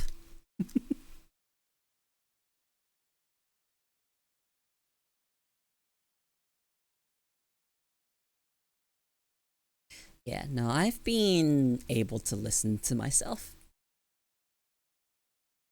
when I watch my VODs back. I sometimes do it. I don't always watch my VODs back, but sometimes I'll put one on just to see how it went from, like, you know, if I was a viewer's perspective. Sometimes I watch it and I just think to myself, I'm like, you know what? I do think I'm kind of entertaining. Fuck. You know, all the fucking opinions I've had before, where I was just like, I don't know how anyone finds this entertaining. But you know, now that I actually talk and all that stuff, you know, genuinely see it. I can see it. I can see why I'm entertaining. Yeah, he was supposed to stick a middle finger up like an hour or two ago, but he didn't. I asked him to do it in an hour, and then he just left. He didn't come back. I'm kind of sad. I was relying on him. Oh well, he probably went to sleep or something. Now, you know what I still don't understand. Like, I get that some aspects of my personality will leak out when I was mute. But how did you guys watch me? Genuinely, how do people watch mutes? I've never understood. Because I know I definitely can't watch mutes.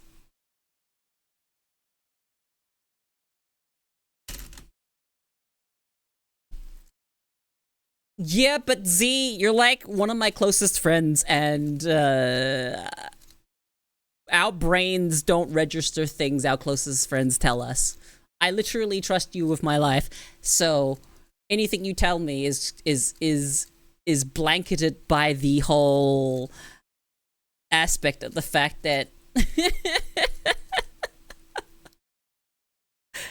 you could just be nice to me. But I know you're not. But the part of the brain that goes like that, you know. You also drew things and had friends that followed you around that were not. Mm.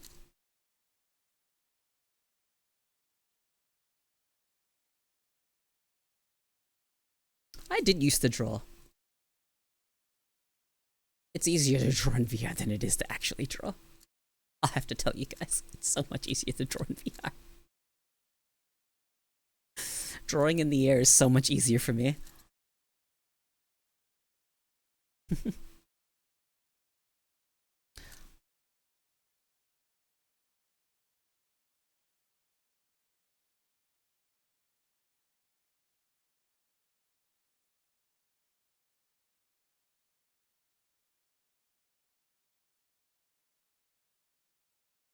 No, I know that Z is not...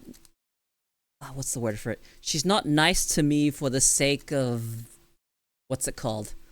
Appearances.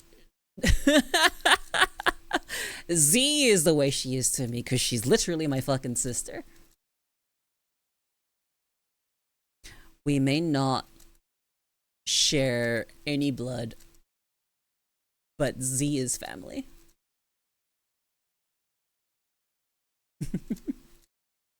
Same with Lay.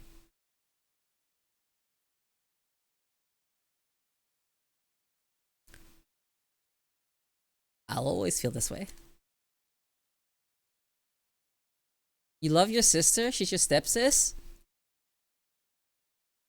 Half sis, okay.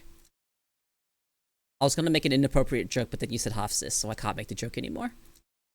Sorry.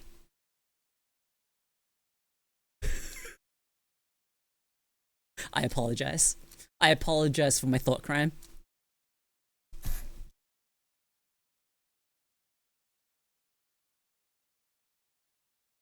What was paraplegic again?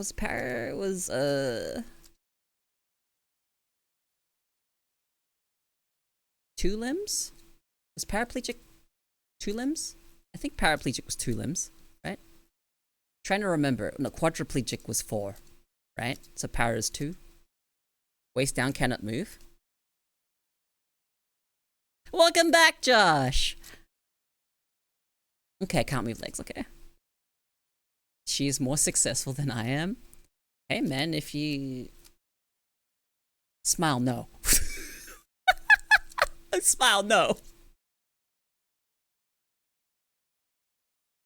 But that's really cool. Nah, look, I have been exposed to, if you guys remember, Gimp from VR chat. He named himself Gimp. Yeah, he always made, he always made jokes about the fact that he couldn't use his legs. He was really cool. Still think he's cool to this day.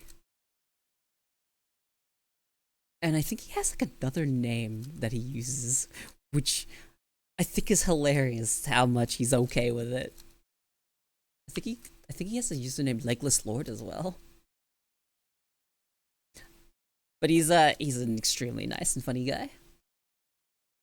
I don't really see.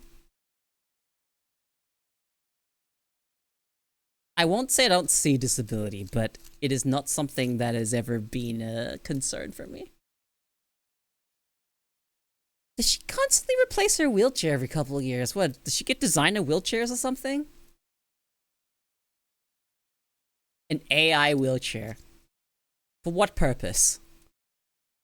Do you need artificial intelligence in your wheelchair? Unless the AI is there to help as a middle point for a brain interface?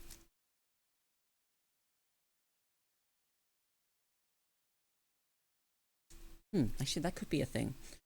There are avenues in which AI actually can be good. But nowadays, the well's been essentially poisoned by AI being used to essentially attempt to replace creative works. But there is AI that is useful. Like, definitely, there is AI that's useful. And not everything has to be fucking made into fucking financial gain. Grain? I can't speak. Oh no. My English has gone out the window.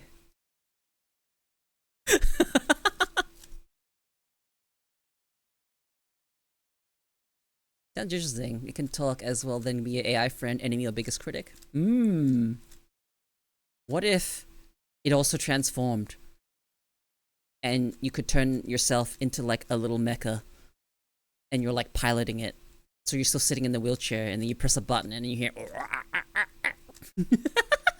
transformer noise. That's my attempt at it. It wasn't very good.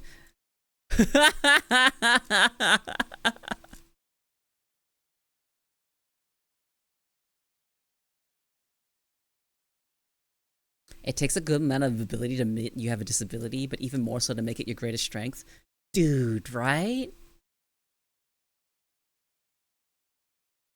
Yeah, an exosuit.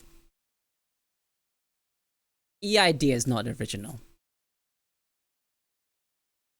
But it is kind of cool.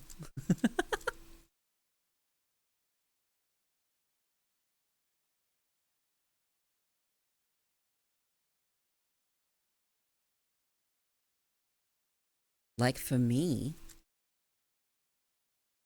one of the biggest hurdles in streaming was being able to find the courage to actually talk. I've gone through a lot through the years so much. And when I look back, I am actually proud of myself. Genuinely. 6 years ago, or 7 almost 7 years ago, I streamed. And I didn't even have the courage to speak. Because of my anxieties. Because of the agoraphobia. Because I had such an aversion to just being broadcasted. Like, it's... I know I talk about how I don't like being perceived with you guys very often. No, I genuinely mean it. I do not like being perceived, yet I am here on Twitch. Right? It's counterintuitive. But here I am. I hate being perceived. And streaming as a VTuber lets me kind of be perceived in a way that I want people to perceive me.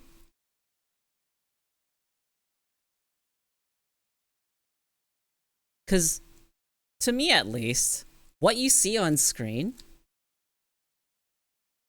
is more me than how I feel in real life. Minus the white hair. I don't really care if I had white hair in real life. But, if I could, like, this is my ideal.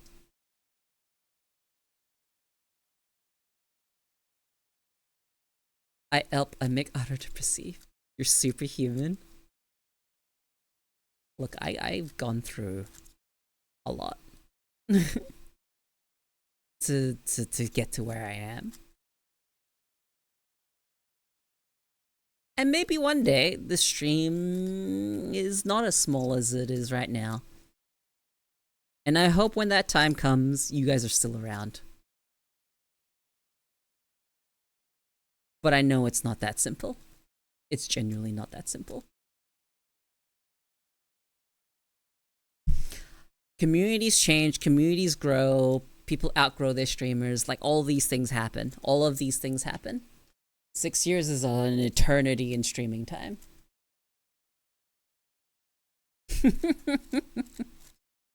But streaming is an eternity. Like 6 years? Actual eternity?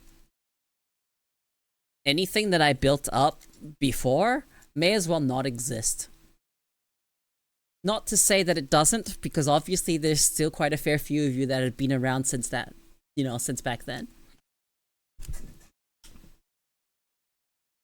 But the amount of success I saw back then compared to now is very different. But I tell you what, my imposter syndrome back then was through the fucking roof. Even more so because I was streaming muted. I felt like I wasn't putting in enough effort. That I didn't really deserve what I was getting. That I was getting hoisted up by the people that supported me. By the friends I had. And that I didn't really have any merit of my own. That's how I felt back then. Like, that's genuinely how I felt back then. I started feeling it a lot less when I started speaking. But I still felt it, obviously. I still felt it. I genuinely still felt it. Now, after I've had my time to go on my hiatuses, my mental health breaks, and then come back now in a different form, and what I am now, I don't really feel any sort of imposter syndrome. I'm sure if I grow too quickly, I will probably feel it pretty strongly. But if I grow steadily over time, I'll actually feel like I actually earned it.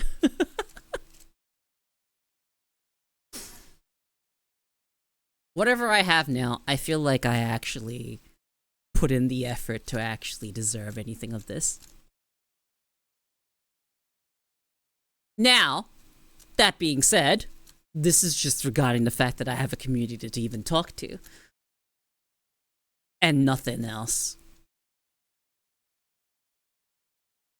I'll always appreciate anything you give me, subs and whatnot, but I will never feel like I actually deserve them.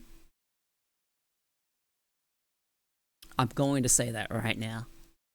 I'm not good with receiving things from people. Never have been. I am way more interested in giving than I am receiving. Take that as you will. Double entendre intended. It wasn't. I'm just claiming it was.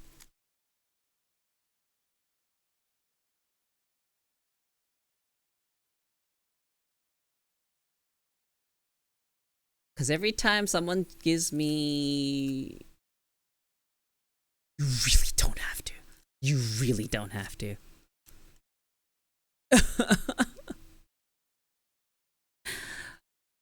But with everything that I have going on here, every time someone gives me stuff, obviously I have to show my gratitude. But I will not deny that I always have that pang of just discomfort at the back of my head. You know? Whenever someone gives me something.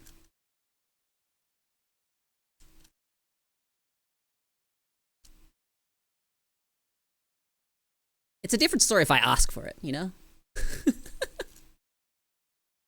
If I ask and then you give it, well, I did ask, so I can't really feel anything about it. Fuck you, Smile.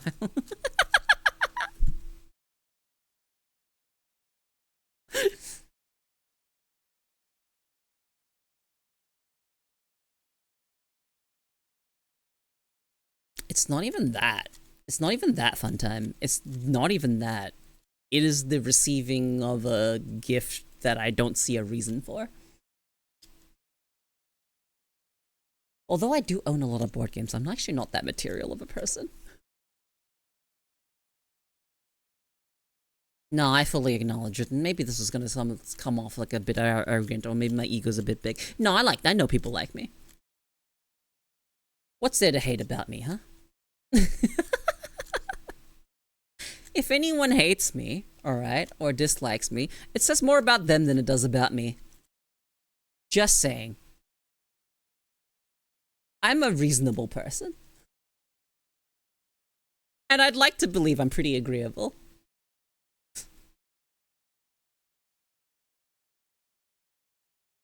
You did not just compare me to a Jehovah's Witness, but sort of, I suppose. I don't know, I'll accept birthday gifts. I genuinely will accept birthday gifts. I'm like, whatever. The reason that you put time and effort into your community is to show you thanks for you being with us. I don't enjoy being thankful for things I didn't necessarily ask for either. Yeah, no, there are some times where I will get kind of annoyed because I'm just like, I didn't ask for this. But you're kind of putting me in a position where I'm kind of forced to be grateful. Dislike that. But that's not always the situation. I am getting better with it. I'm getting more used to it because this is how streaming's like.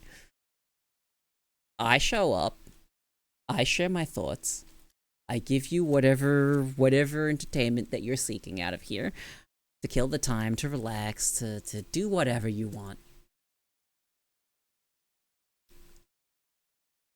And you guys doing what you do is how you have to show your support. At the end of the day, though, my content is free. You don't have to. Your presence here is good enough. Even just lurking is enough. I want everyone to understand this. You never have to feel obligated to throw any money at me or any amount of whatever god. I'm not entitled to anything.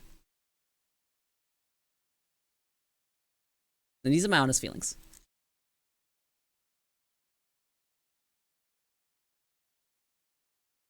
So, Regardless of whether or not you guys give me your money, I will still be here. I will still stream. Until the day that I am literally incapable of doing so. I will be here.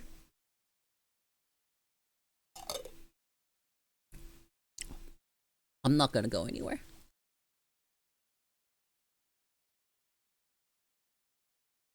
Although, can I say that my lifespan as a streamer has been longer than some corpo VTubers? Or would you consider a rebrand a little bit of like a mini fucking... You are worth every penny whether you like it or not. I'll take your statement, I'll acknowledge it, and then I'm gonna place it to the side.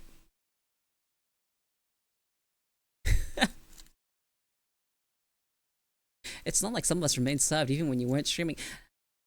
Look, I appreciate you guys. When I was gone for basically a year and you guys stay subbed, you guys are insane. But I appreciate it. You guys are the real ones.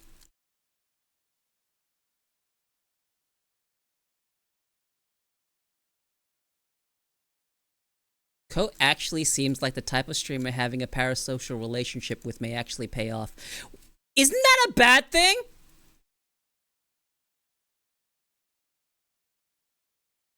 If it works. It did work.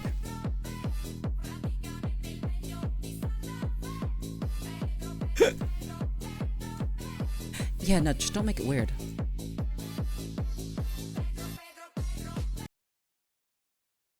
Yeah, as long as you don't make it weird, you know?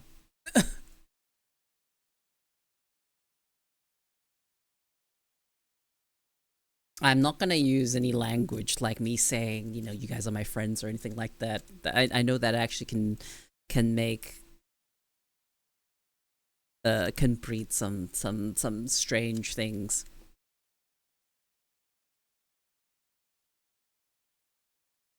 Yeah. Like you can feel a sort of connection to the streamer you watch and whatnot.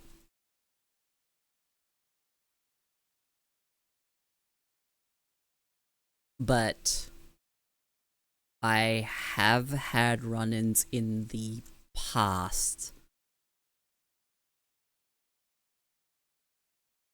with a viewer that thought they had more with me than they actually did.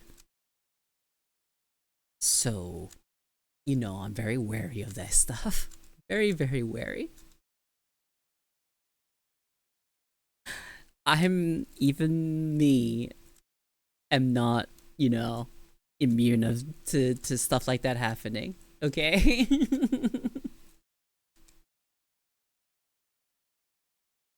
I haven't had it extremely bad. It has just been awkward. I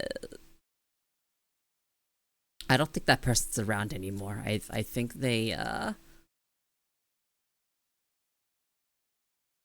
did what they did in my DMs, and when I clarified, they got really embarrassed, and have never seen them again. So, yeah. That's a thing that happened.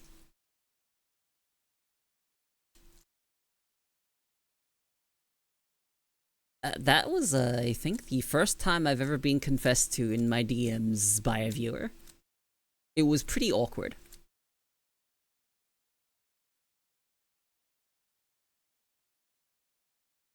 And a bit weird, because this is around the time when I actually did put a partial face reveal on Twitter. That doesn't exist anymore, okay? It doesn't exist anymore, don't go looking for it, you're not gonna find anything. And no, that's not a challenge. Out of respect for me, don't look for it.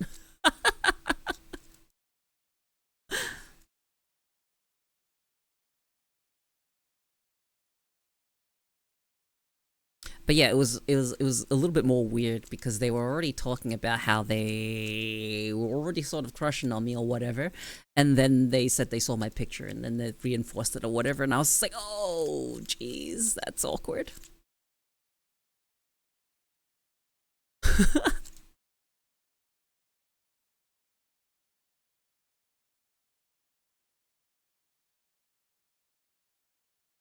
Yeah, no, it was awkward because there was a time that I was on stream and I was like talking about uh I was being vague and I was talking about someone, one of my closer friends at the time. And I remember they popped in my DMs and they asked if I was talking about them and I'm like, "What?"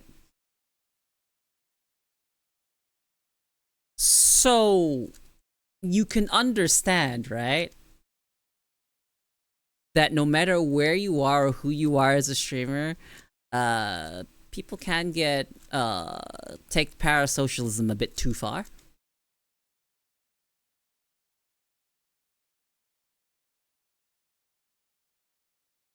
Smile.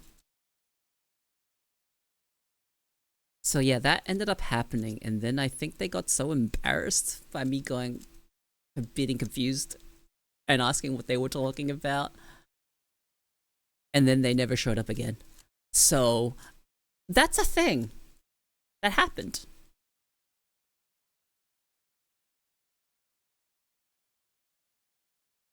No, I think that was fine.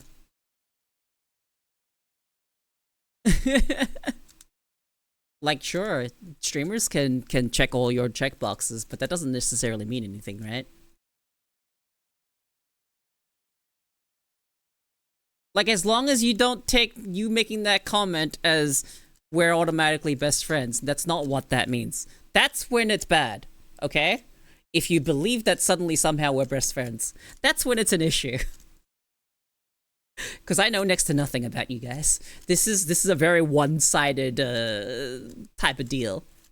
I do get to know you guys a little bit better because we're a smaller community, right? But I only know bits and pieces, and there's a lot of you for me to actually associate stuff. Mind you, my memory is pretty decent, but the more of you there end up being, the harder that becomes. Yeah, that's the best part. Just don't be weird about it.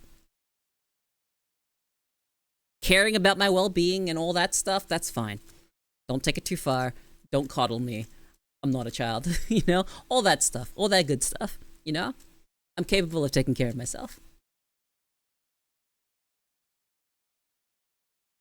I know some viewers. God damn it. I know some communities have viewers that baby their streamers. I want to say this right now. If anyone tries that shit with me, you will not like how I respond to it. Because that is the number one of my big pet thieves, is someone trying to fucking baby me or something like that. Don't do that.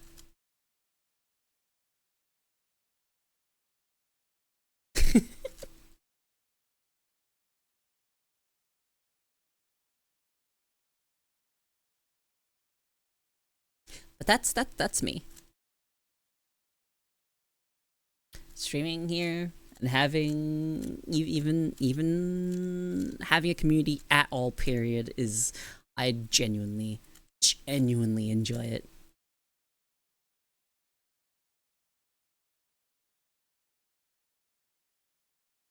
You guys are so dumb.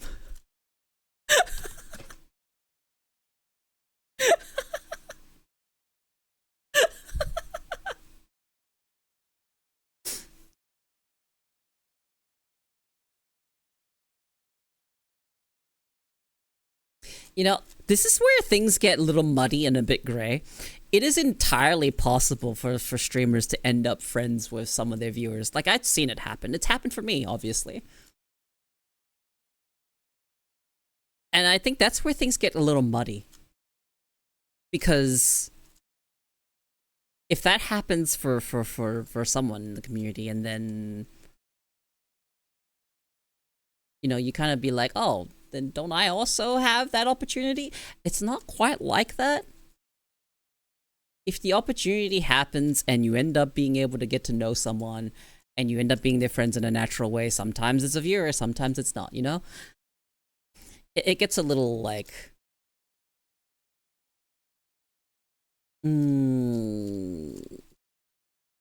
just muddy. I think the word I'm looking for is just muddy.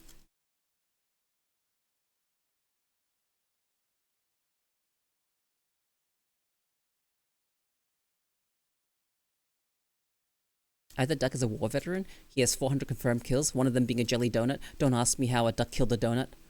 Oh shit, dude, that goes really hard. But I will say, alright, parasocial goes both ways. Same with the streamer being concerned for their community. That's also parasocial, you know? It goes both ways, sort of. Sort of. Yeah. You really want to redeem that now while I'm trying to talk. You know, I'm trying to be...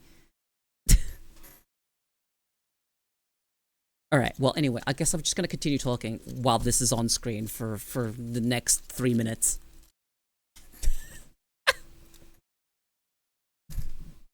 Wahaha.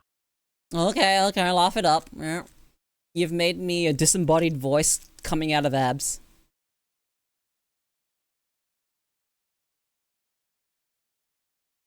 Yeah, exactly. We all have the opportunity to win the lottery, but because the guy who lives 3 states over won the one doesn't mean you're a millionaire. Exactly.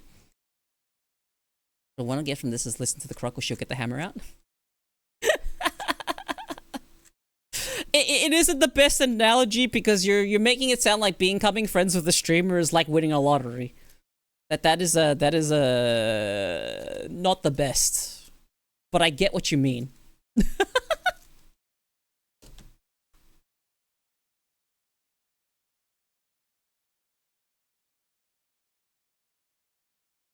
One thing I've learned from interactions with Twitch and Discord is that they aren't exactly universal. Just because you just get along with someone on Twitch doesn't mean they'd care to chat on Discord. Yeah, exactly. But you know, your streamers can get parasocial too.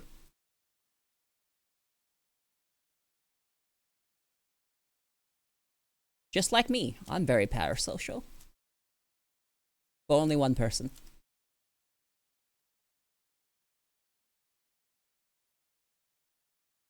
Oh shit, you took my jacket off too? That would be interesting. Here, let me like tell you all guys all about it. It is their job to talk to you, exactly. Don't look deeper into that, but you know. Very parasocial, guys.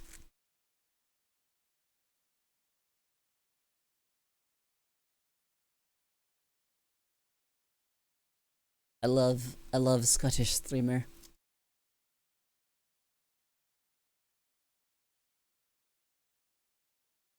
My day is a little lost when I don't get to tune in and listen in on a BIM stream. Gonna be real with you guys. My day's not complete without listening to BIM roll her R's and whatnot.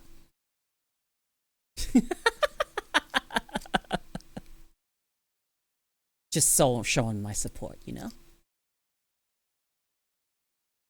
I shill her a lot. Yeah. Put some clothes on. It's summer, Grandpa.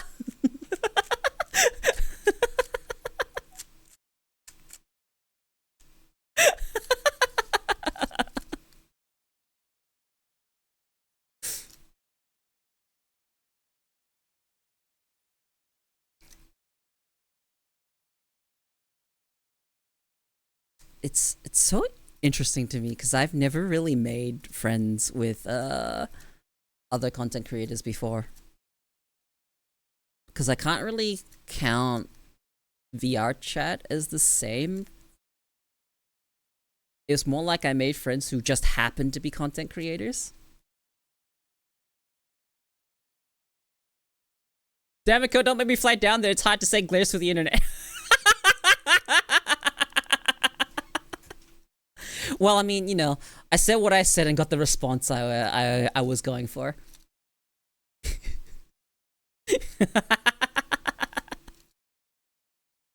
But I've never really made many friends that are content creators.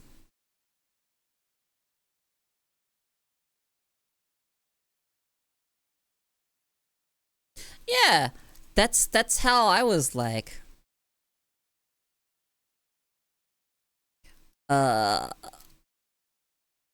people picked me up and not the other way around.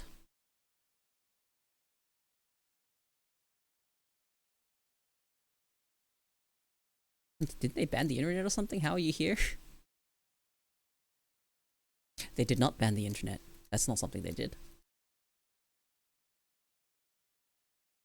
But I genuinely do not know how to make friends. That's not quite right. I don't know how to judge boundaries. You were the top hag when I found you? Well.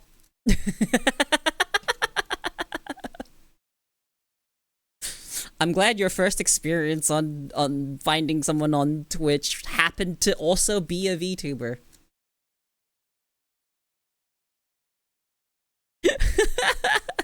How surreal is that, seeing an animated being interact with you? Being as expressive as it is.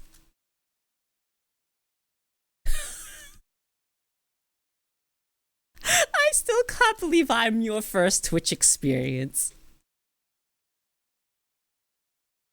And you're helping one of my other community members potentially find a job. What is this? What are you? Are you some kind of hero? You are. You are a hero. Don't let anyone say otherwise. You are a hero.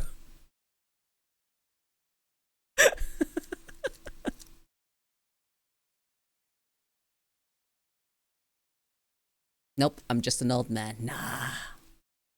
You may say that you're just an old man, but you're somebody's hero.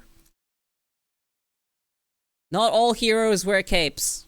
Just remember that. You don't need a cape to be a hero.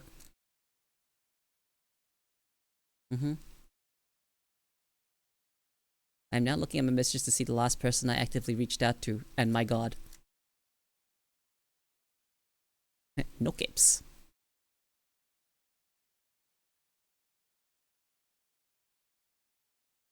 I'm not putting you on a pedestal or anything like that. No, the hero comment isn't like a glorification. No, it is a compliment to you.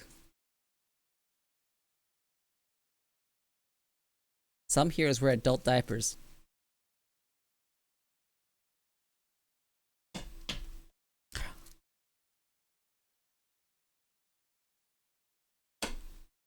You know.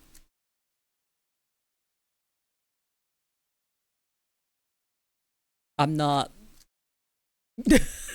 going to acknowledge what I read.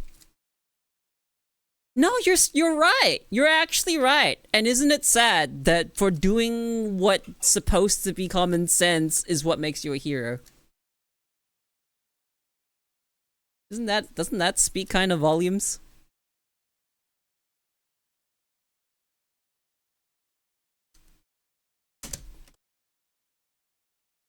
But I think at the end of the day, in spite of everything, you still have the freedom to interact with people however you want.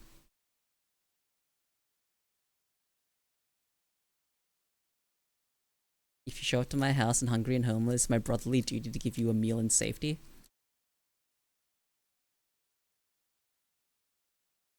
I get it.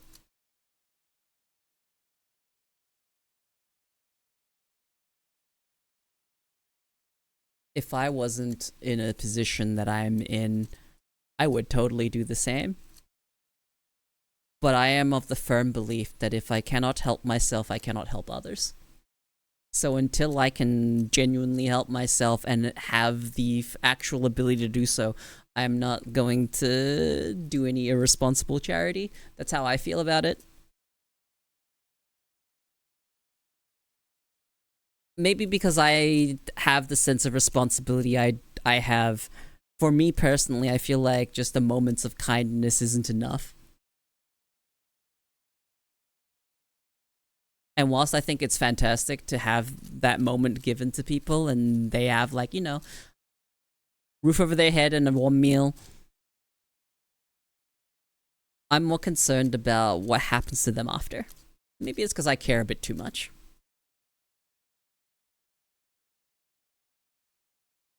I know I like to claim to be a misanthrope and whatnot. But to me, I see those that are in need, people that are failed by. They've been, you know, people and society have failed them.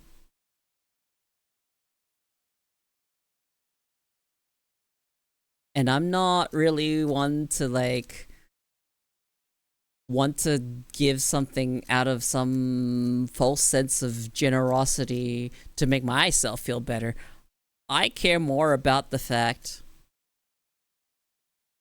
that I would want to help and actually genuinely make a life-changing difference. Exactly. Thank you. You put all my thoughts into a single saying, but that's exactly how I feel about it. If I can't give them the means to support themselves, then I'm not gonna do anything. That's how I see it.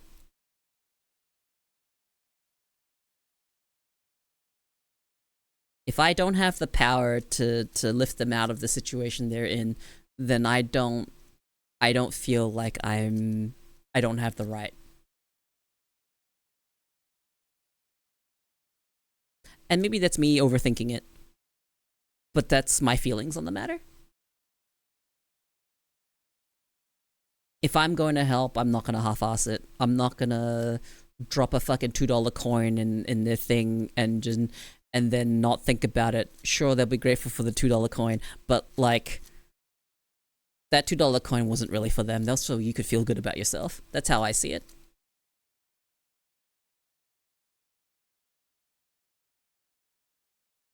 Yeah, when you're down on your luck, and yeah, let's talk about a solution.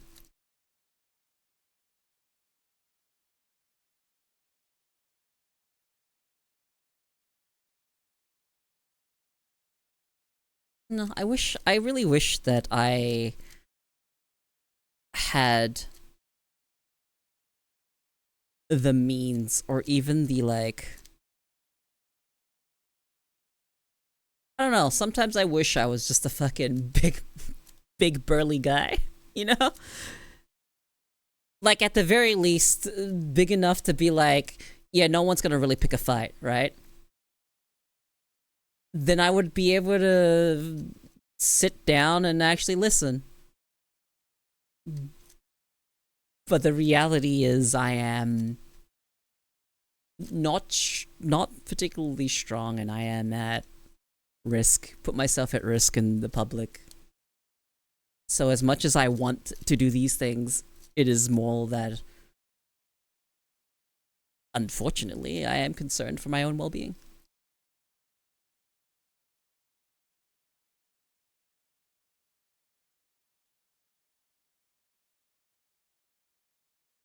Hey, buff werewolf dragonfire man. Thank you.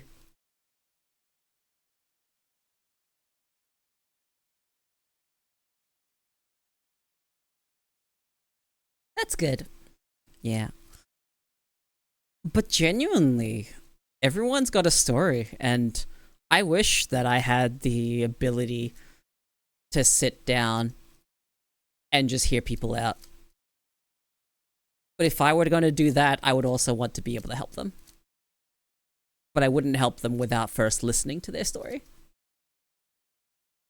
But, you know, acts of, you know, philanthropy and whatnot.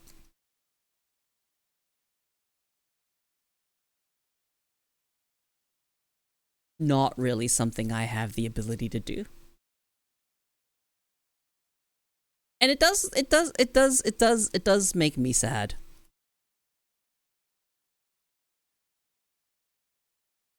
Cause I live in a city.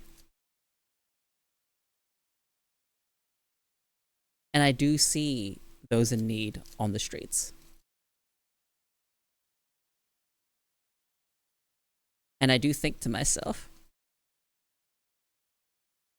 wish I could do something about it.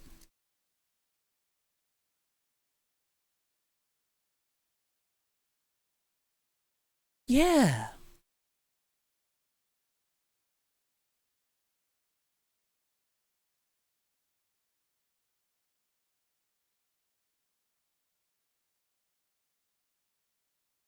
But unfortunately, the way that our society is structured, I am more inclined to just look out for myself and those close to me.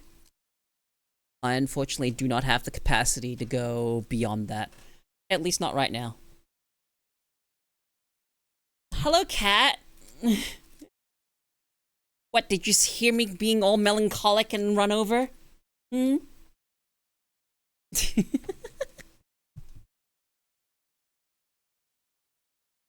But I do think about it. People that slip through the cracks. I wish more could be done for them. I wish the countries did more for them. I wish the governments did more for them.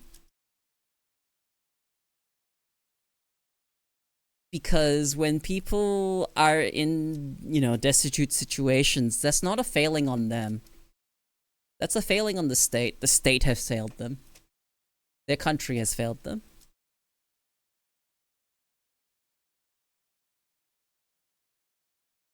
Proof that pets can sense your emotional states right there. I'm not particularly sad or anything. I'm just talking about something that's a bit on the serious side.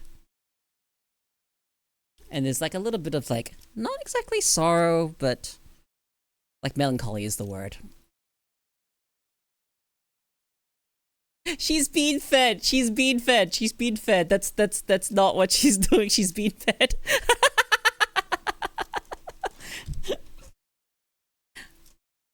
No, pets actually definitely can sense emotional states. She came and stayed near me once when I was not feeling great. So, pets are great. I love them. They can definitely sense your emotions. I wish there was more I could do. Genuinely wish there was more I could do.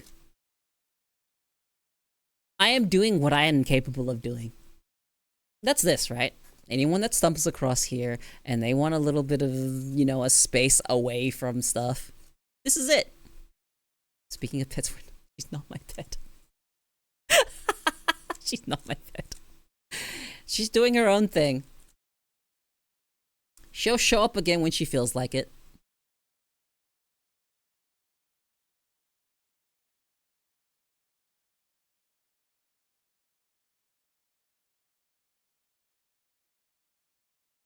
And one of the reasons that would be cool to get a bigger community, it would be to have more of the means to lift other people up.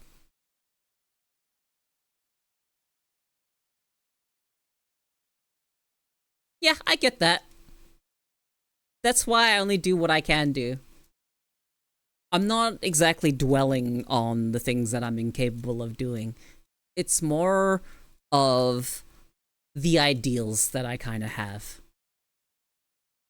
And sometimes I like to vocalize them. But at the end of the day, ideals are ideals, and an ideal is not going to feed the people in need.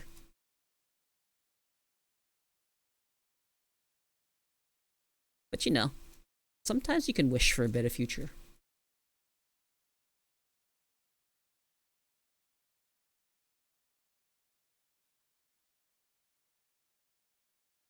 Oh, neat. But yeah, here, if I got bigger, I'd be able to shill for all of the other people I like. I'd be able to boost other people up, which would be really cool. And the most I can do, and I'm hoping it's like this, okay?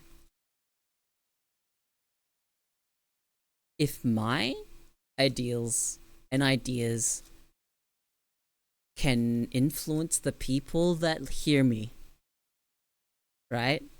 Change your perspective, Maybe give a little bit of kindness going. And you take that forward, and you pay that forward. You take my you know, my ideas and whatnot, and you pay that forward. Not just, you know, pay it forward. Not just that. Like, my ideals spread to among all of you guys, and then you guys, what if you guys all went out and, you know, spread the stuff that you agree with?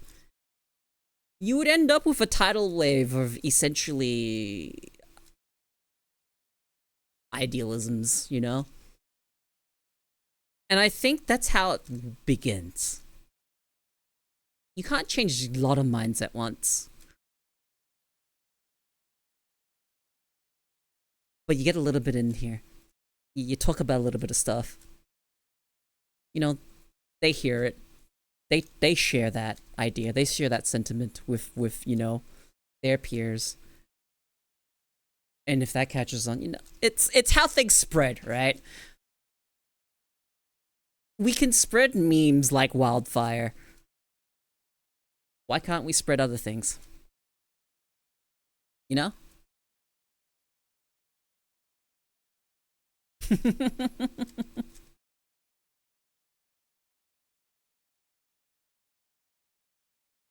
Changing a lot of minds at once is how revolutions start. I'm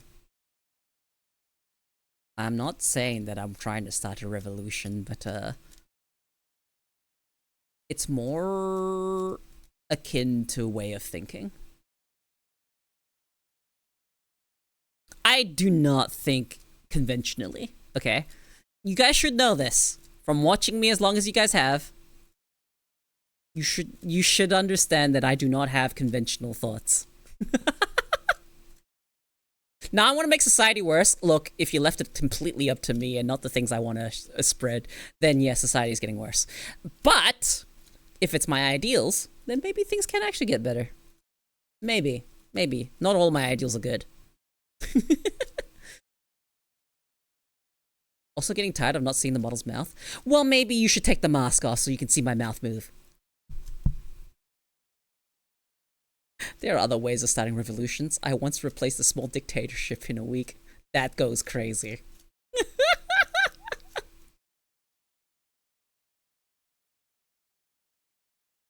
Well, my mask is back on now. We will all forsake our jobs. It was replaced in another week, but I still got paid. Yeah, removing a dictator doesn't exactly solve the problem. You just created a power vacuum. Which is what happened with, yeah, you know what, I'm not gonna get into that. That is not a pleasant discussion. But, you know, that's how that goes, you know? You remove one dictator, you made you create a power vacuum. Chances are the next person might be worse. So, that's a thing that happens. You know, what if I, like, randomly brought up the Roman Empire and how, you know, they took down Julius Caesar to save the Roman Empire, but in doing so, they doomed the Roman Empire?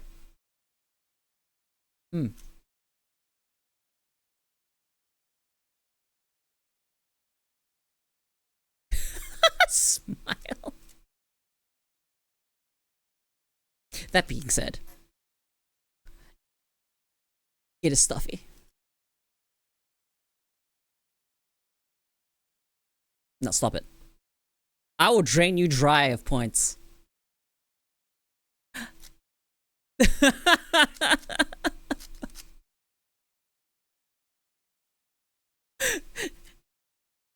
So, you know, don't.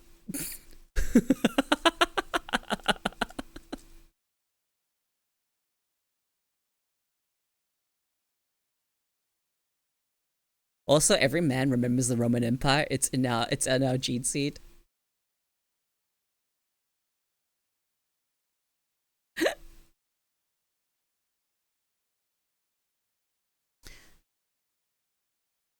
Okay. Behave, Velk.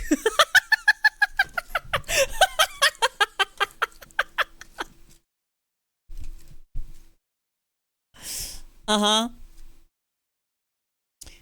You know, have I talked about, you know how people talk about their Roman Empire, right?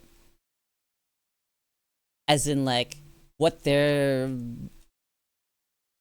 ultimate fixation is.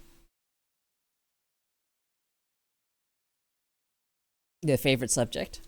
Fuck it, I'm getting the fire hose. Oh my god, Valkyrie.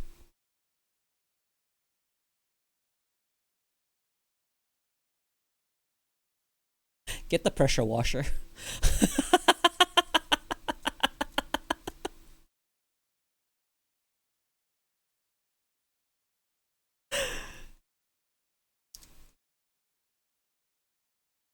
So, for me, I've talked about this before. It's a visual novel series. It's called Majikoi. Right? I've talked about it before. It translates to, the full translation is Fall in Love with Me Seriously. And it is a visual novel based in like a sort of fictional Japan. And it's all about samurai girls.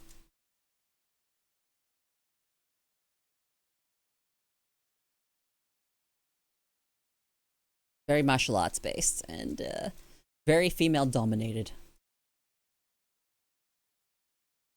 That world is so expansive.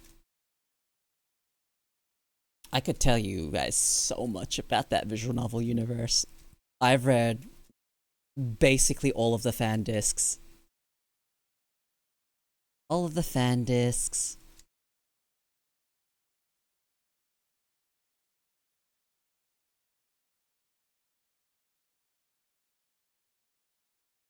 And I know a lot about a lot of the characters. That, I don't think there's ever gonna be a visual novel to that degree of like quality and expansive world than that visual novel. Do you know how fucking expensive it is? They had voice actors for characters that didn't even have sprites.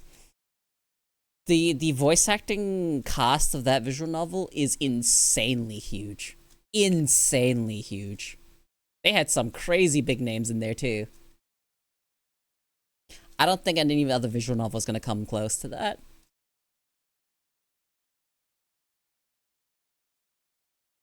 Like, if you ever read this visual novel and you heard the voices, you would recognize some of these voice actors. Genuinely would just recognize these voice actors.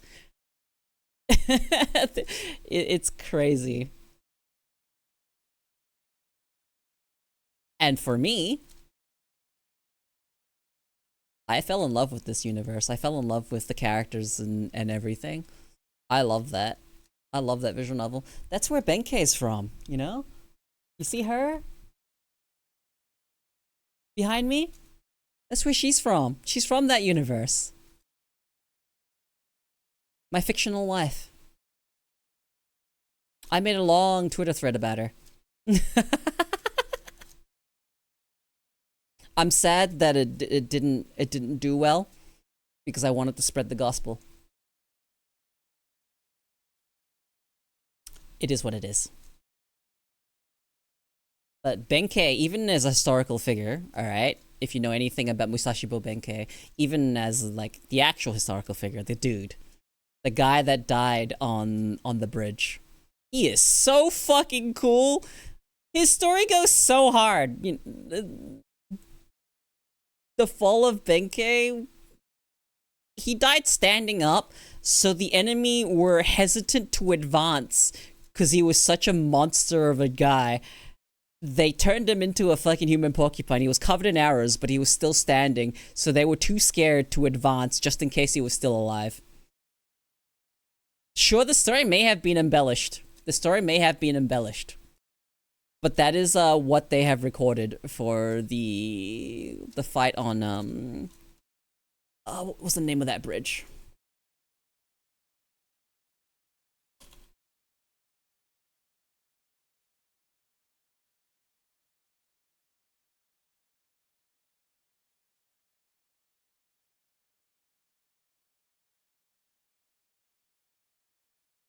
Oh, what was the name of the bridge?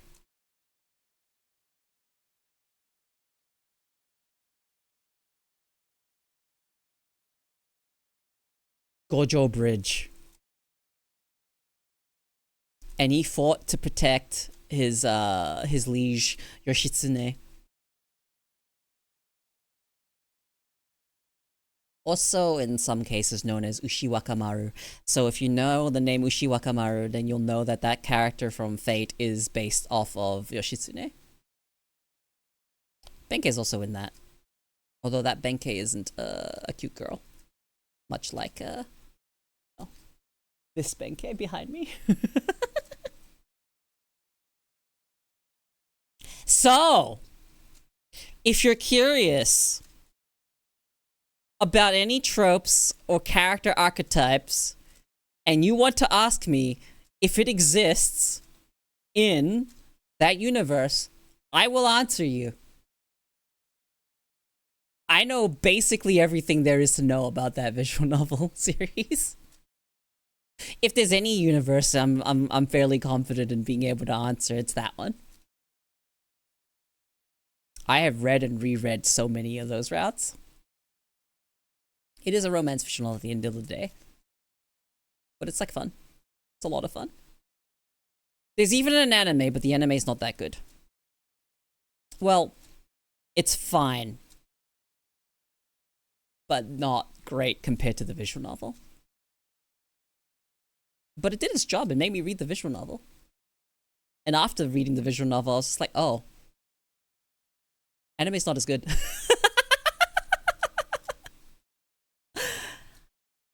But I'm glad I found the source material.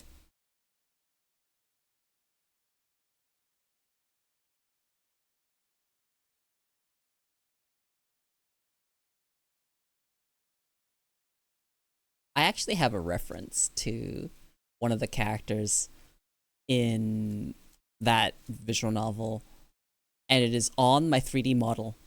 My swimsuit that I'm wearing on the 3D model is actually based off of one of the characters in that visual novel. It's one of their swimsuits.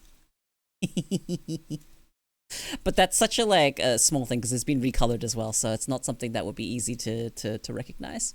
But you know, I sprinkled the references to them throughout my stuff, especially behind me. All these little posters. In that visual novel, DSE over there, it's such a trip. That is such a trip. That visual novel is so strange. Imagine super powered Empire Nazi super soldiers. I'm not sure I'm doing a good job of describing this, but it is very fantastical. There's a lot of super beings and whatnot, and the main character that's caught in the middle of all this stuff, and then he has to stop them. Yeah, it's a wild visual novel. It's a wild read. And in Japan, it is considered one of the best visual novels. They call it God tier. Kamige. A god game. And not a god game in the sense that it's a god game genre, but god game is in the visual novel's God tier. And I know the description made it sound like Wolfenstein. It's not. It's weird. But fun. I really enjoyed reading it.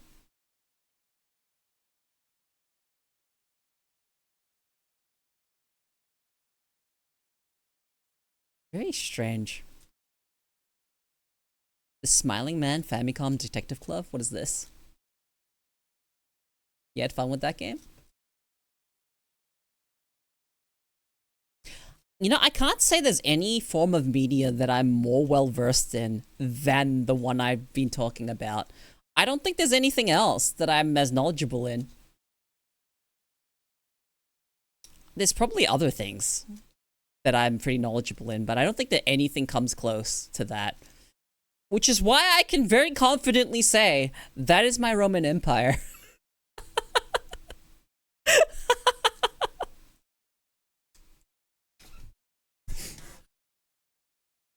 I've read hundreds of visual novels.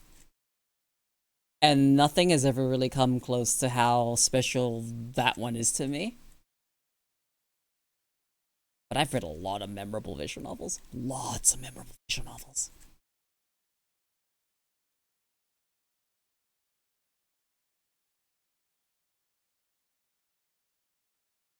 And I don't think I will ever really do visual novels on stream.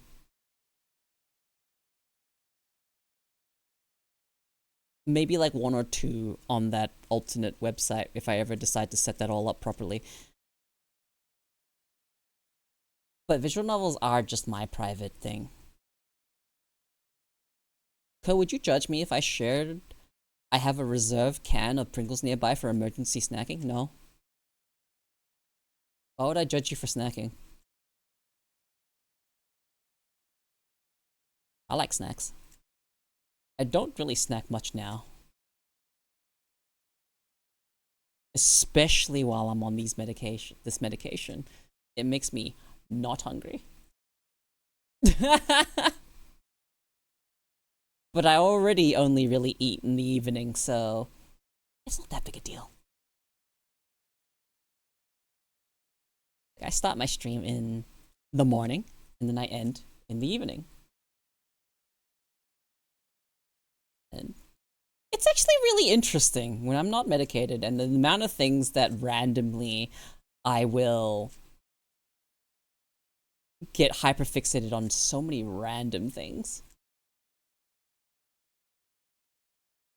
Like, do you remember the little part where I was kind of fixated on cubes for a while? You remember that part? You were there for this. I still have them. I'm not looking into how to solve them and all that stuff anymore, but I still have it. It's nice. And what else? I've had so many different things I've been fixated on. Hyperfixations are so strange. They're so strange, guys. Like, my board game obsession. That's not quite a hyperfixation, but, you know. I love my board game collection.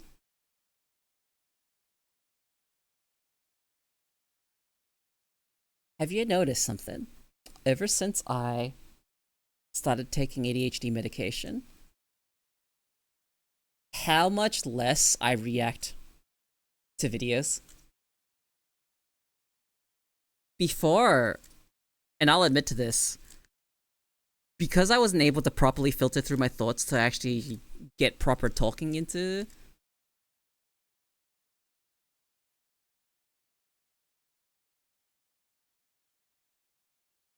I used to watch videos and stuff to make it a little easier on my brain, so it would be less load. So I looked into that series you just talked about, and I have one thing to say. What is that one thing you have to say?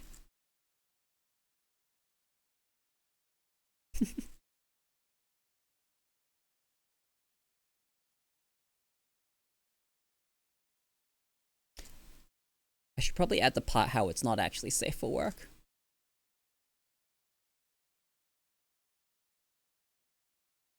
Dude! You just name dropped one of my favorite characters. Hume Helsing, dude. He's so fucking cool. You know, he's actually a reference. He's actually a reference to Rugal from King of Fighters. Hume is so fucking cool. Hume Helsing. He's so fucking cool. Okay, so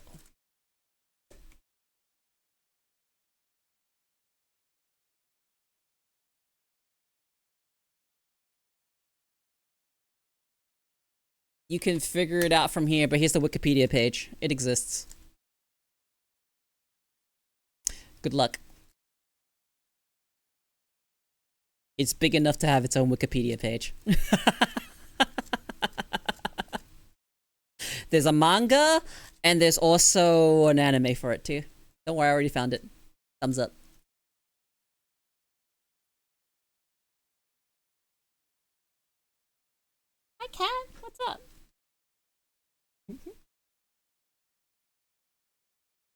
Yeah, there's a large, extremely large cast of characters. And if there's a heroine you like, well, chances are she has a route. Almost every single heroine in that game has some sort of screen time. It is a very expansive game. So there's the first game, and then all the little secret side routes in there. Then there's the sequel game, which also has more characters. And then you have all the fan discs. So there's a lot of coverage. You need 800 save points?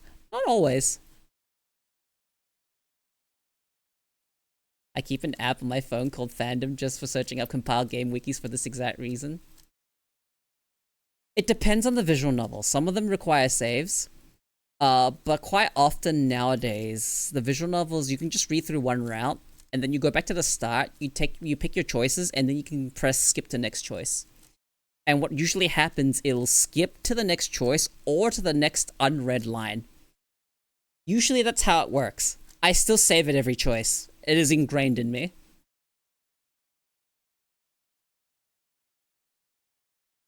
But I don't necessarily use it.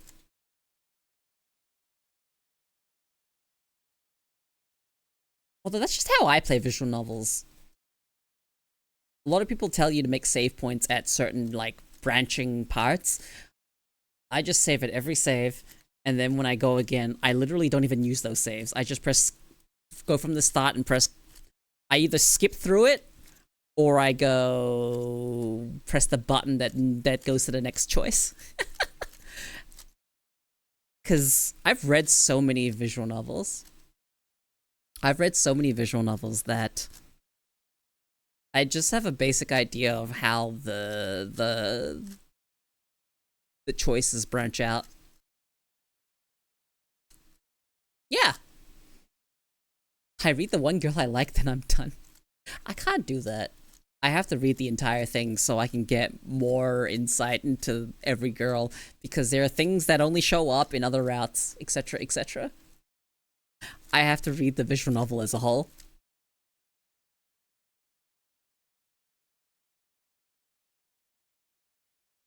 That's what I like doing. Okay, so... Yes, Cat? Hi. You know, there's a character I like in Majikoi. His name is Claudio. I believe it's Claudio. Check, actually. Let me double check that his name is actually Claudio. Or not.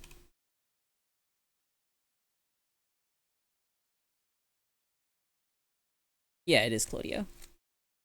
Yeah, he's like an old kind of like silver fox type guy. And he's like... His alias is the perfect butler. And his combat style is he uses strings. Fights with strings. Remind you of anyone? Maybe Walter? From you know, Helsing? Yeah. There's a lot of references in that. Yeah, like Walter from Helsing. Yeah, he uses strings. Sebastian would like to know their location.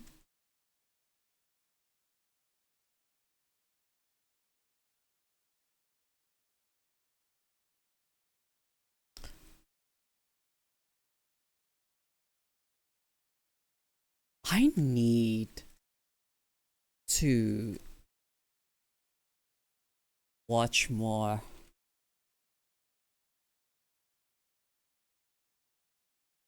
Let me see.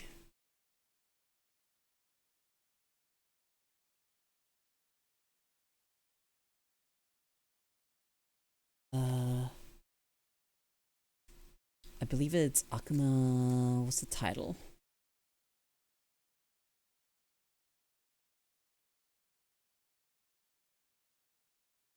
Akuma de Hitsuji?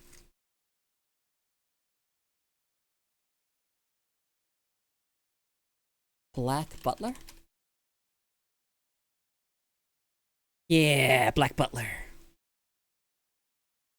You know who I really liked in Black Butler? Ah!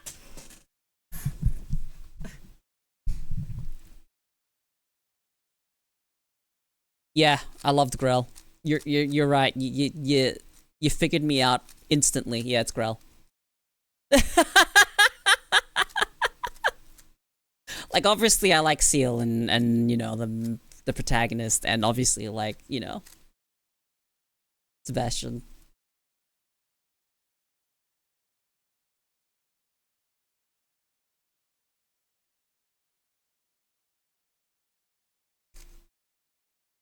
But Grell was fucking neat. Love Grell. Grell's design's so good. Grell Sutcliffe.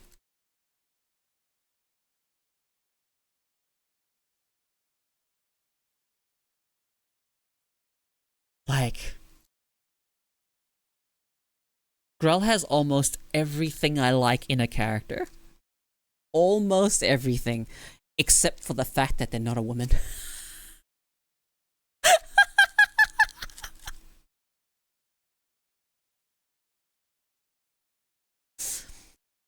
It's a lot. Give Grell curves and that's just peak character design. Already has peak character design. Grell's fantastic.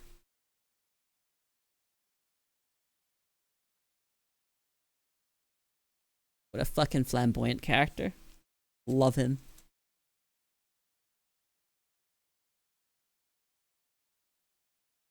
What other old animes are there with like characters like that? Can't really think of it. They're not really often there are male characters I genuinely like. I am very gay.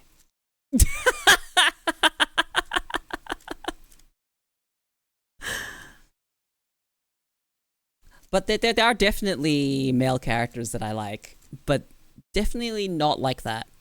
Grell is the closest thing that I can think of.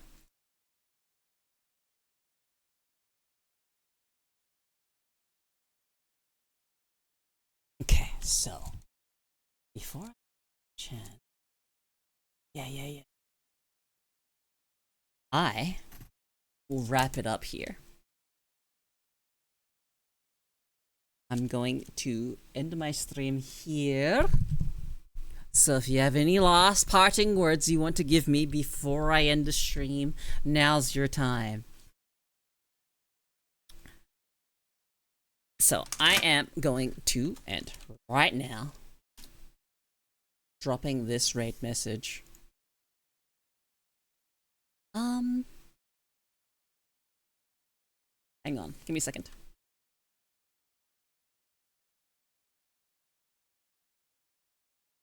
I'll be back tomorrow, same time. Fuck you, Smile. Let's see, is he there? Ah, damn it, I was gonna ask him to make another command for me. I was gonna ask him to make an alternate command of the... You can do it too! Rage, if you're able to, can you make an alternate command with that, I don't know what you would name it, but it's an raid message, another raid exclamation mark raid message, but for non-subs. Just replace my emote with a crocodile emoji. Either of you can do it.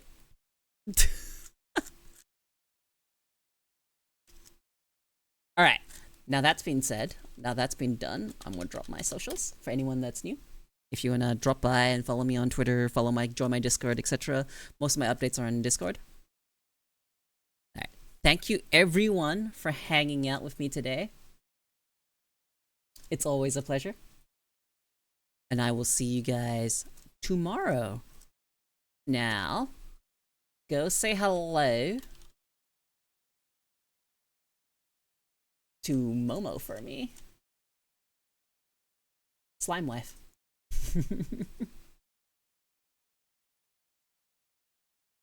Yeah. Say hello to Slime wife for me, hey?